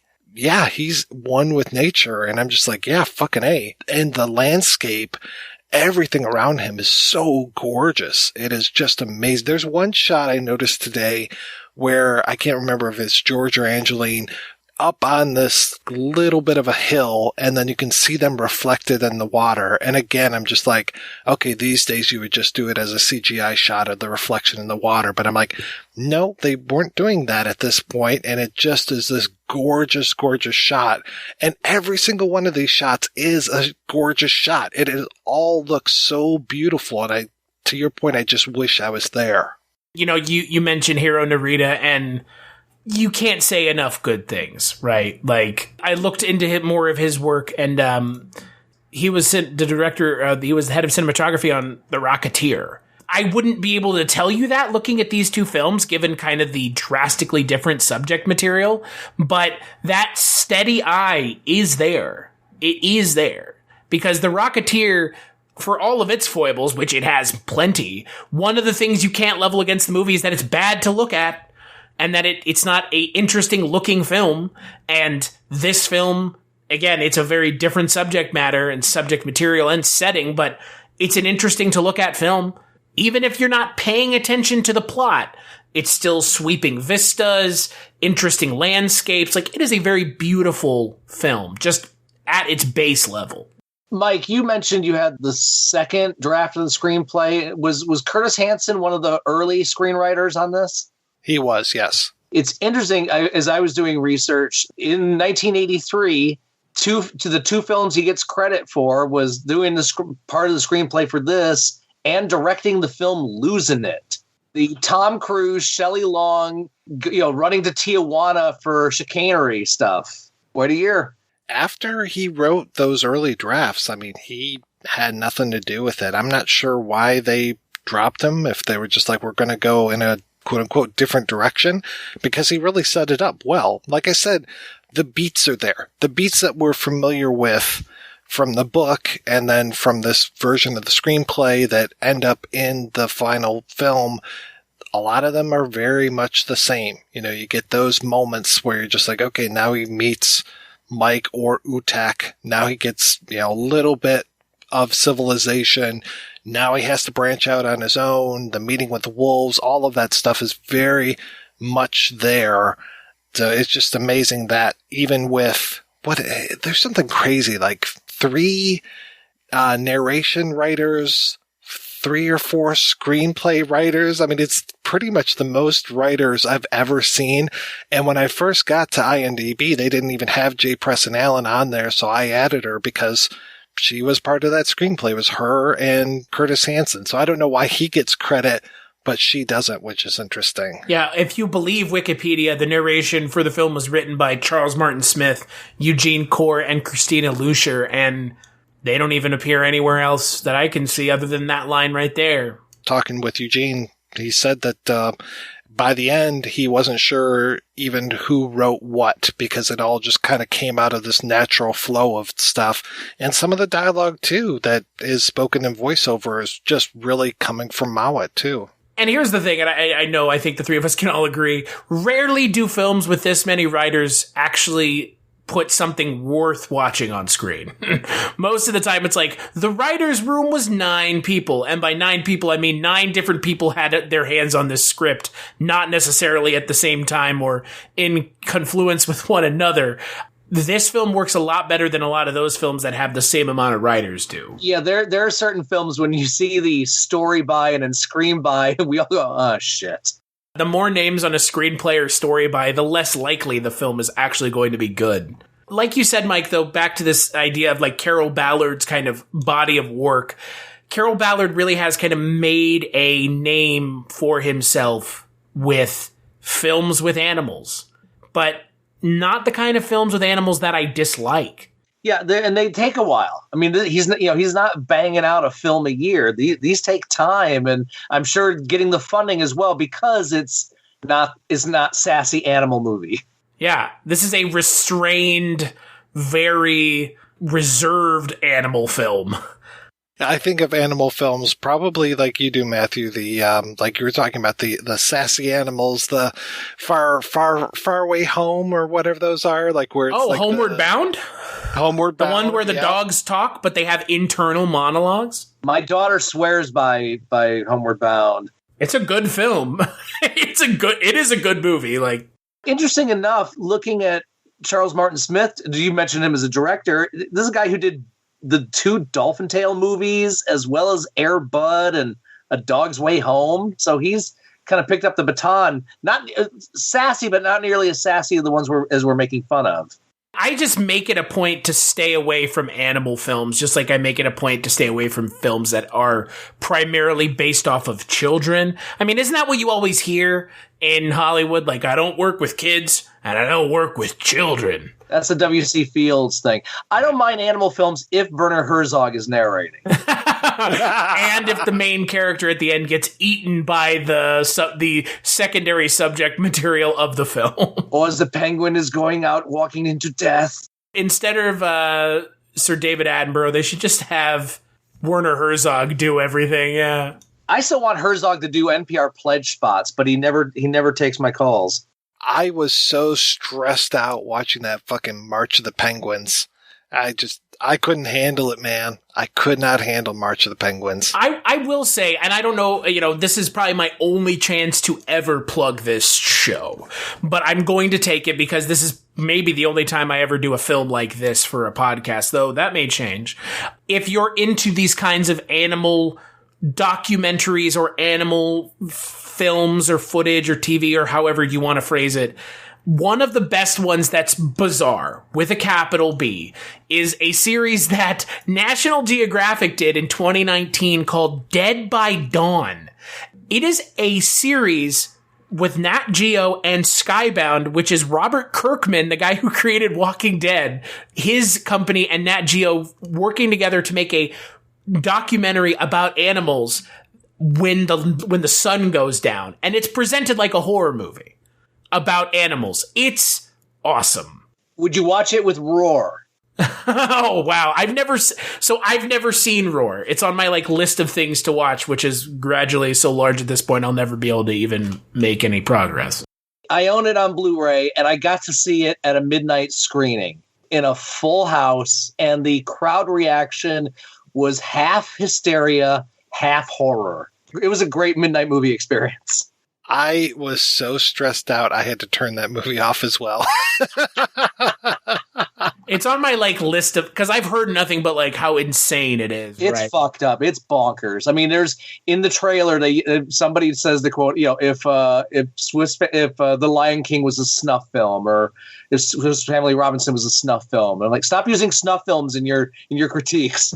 If you guys have never seen Dead by Dawn, again, I am a huge fan of animal stuff, but I'm a fan of it if it does something different and it's not just David Attenborough reading about, the penguins or something else, which is perfectly fine. It has its place. But Dead by Dawn is this really weird amalgamation of horror tropes with oh yeah, here's this animal. And then all of a sudden it's mouth opens and it eats the thing right in front of it. And you're like, that's fucked up.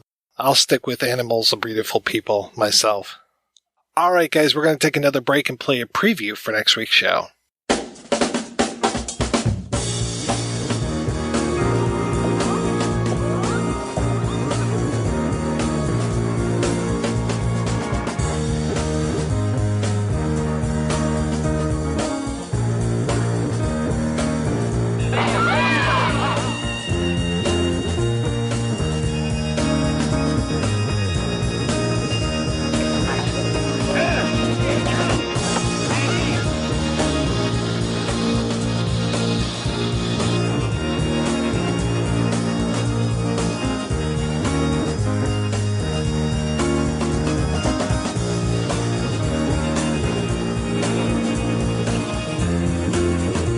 Lasciato tutte le redini sul collo e le femmine naturalmente se ne approfittano.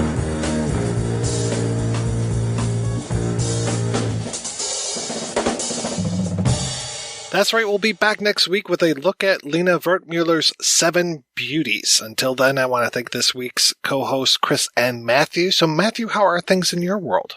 We're okay. I'm still working at WFYI, although I go in twice a week now. I have a radio show on Saturday nights called The Blues House Party, and I have a podcast called Film Sociology, which you can hear at WFYI.org. Recently, I talked with Michael Doucet, the founding member of the great Cajun band Beausoleil, and we had a nice, epic 75-minute chat about films that were shot in Louisiana.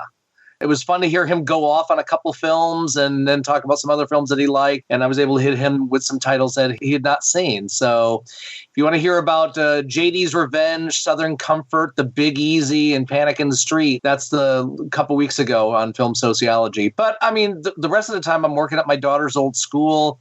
I teach music appreciation.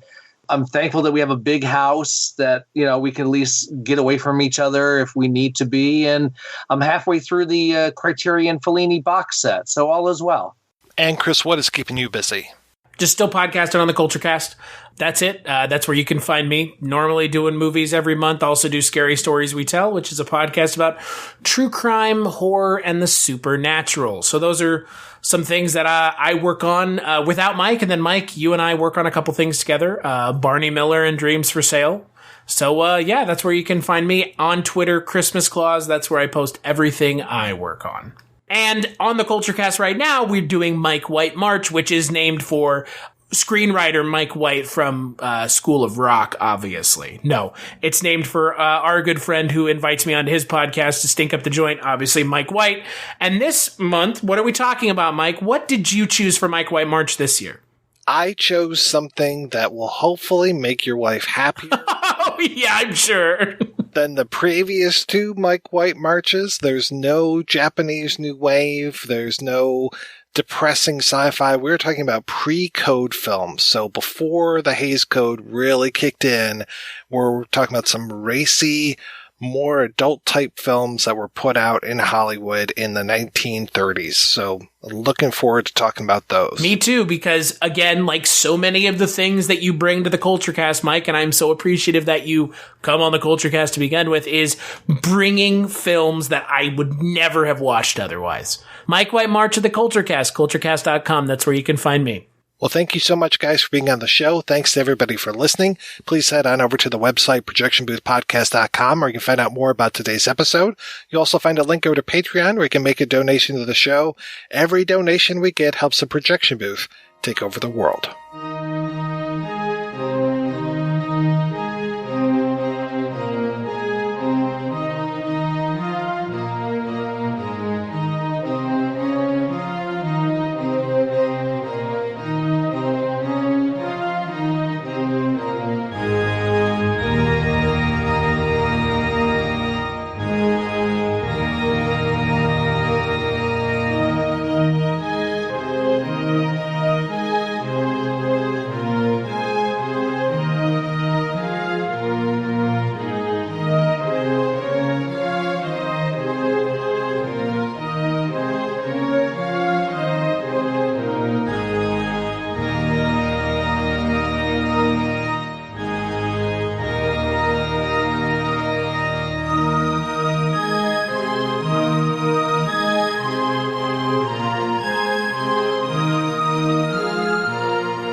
If you enjoy this show and want more people to know about it, head on over to iTunes, leave a comment, and rate it 5 stars. Make sure you like and share us on Facebook, and don't forget to follow us on Twitter. Just search for Christopher Media. Thank you in advance for supporting Christopher Media by clicking on the PayPal button and by clicking through to all the sponsors who support ChristopherMedia.net. Most importantly, we would like to take the time to extend an extra special thanks to you. Christopher Media could not exist without your support. Thank you for visiting ChristopherMedia.net, and thank you for listening.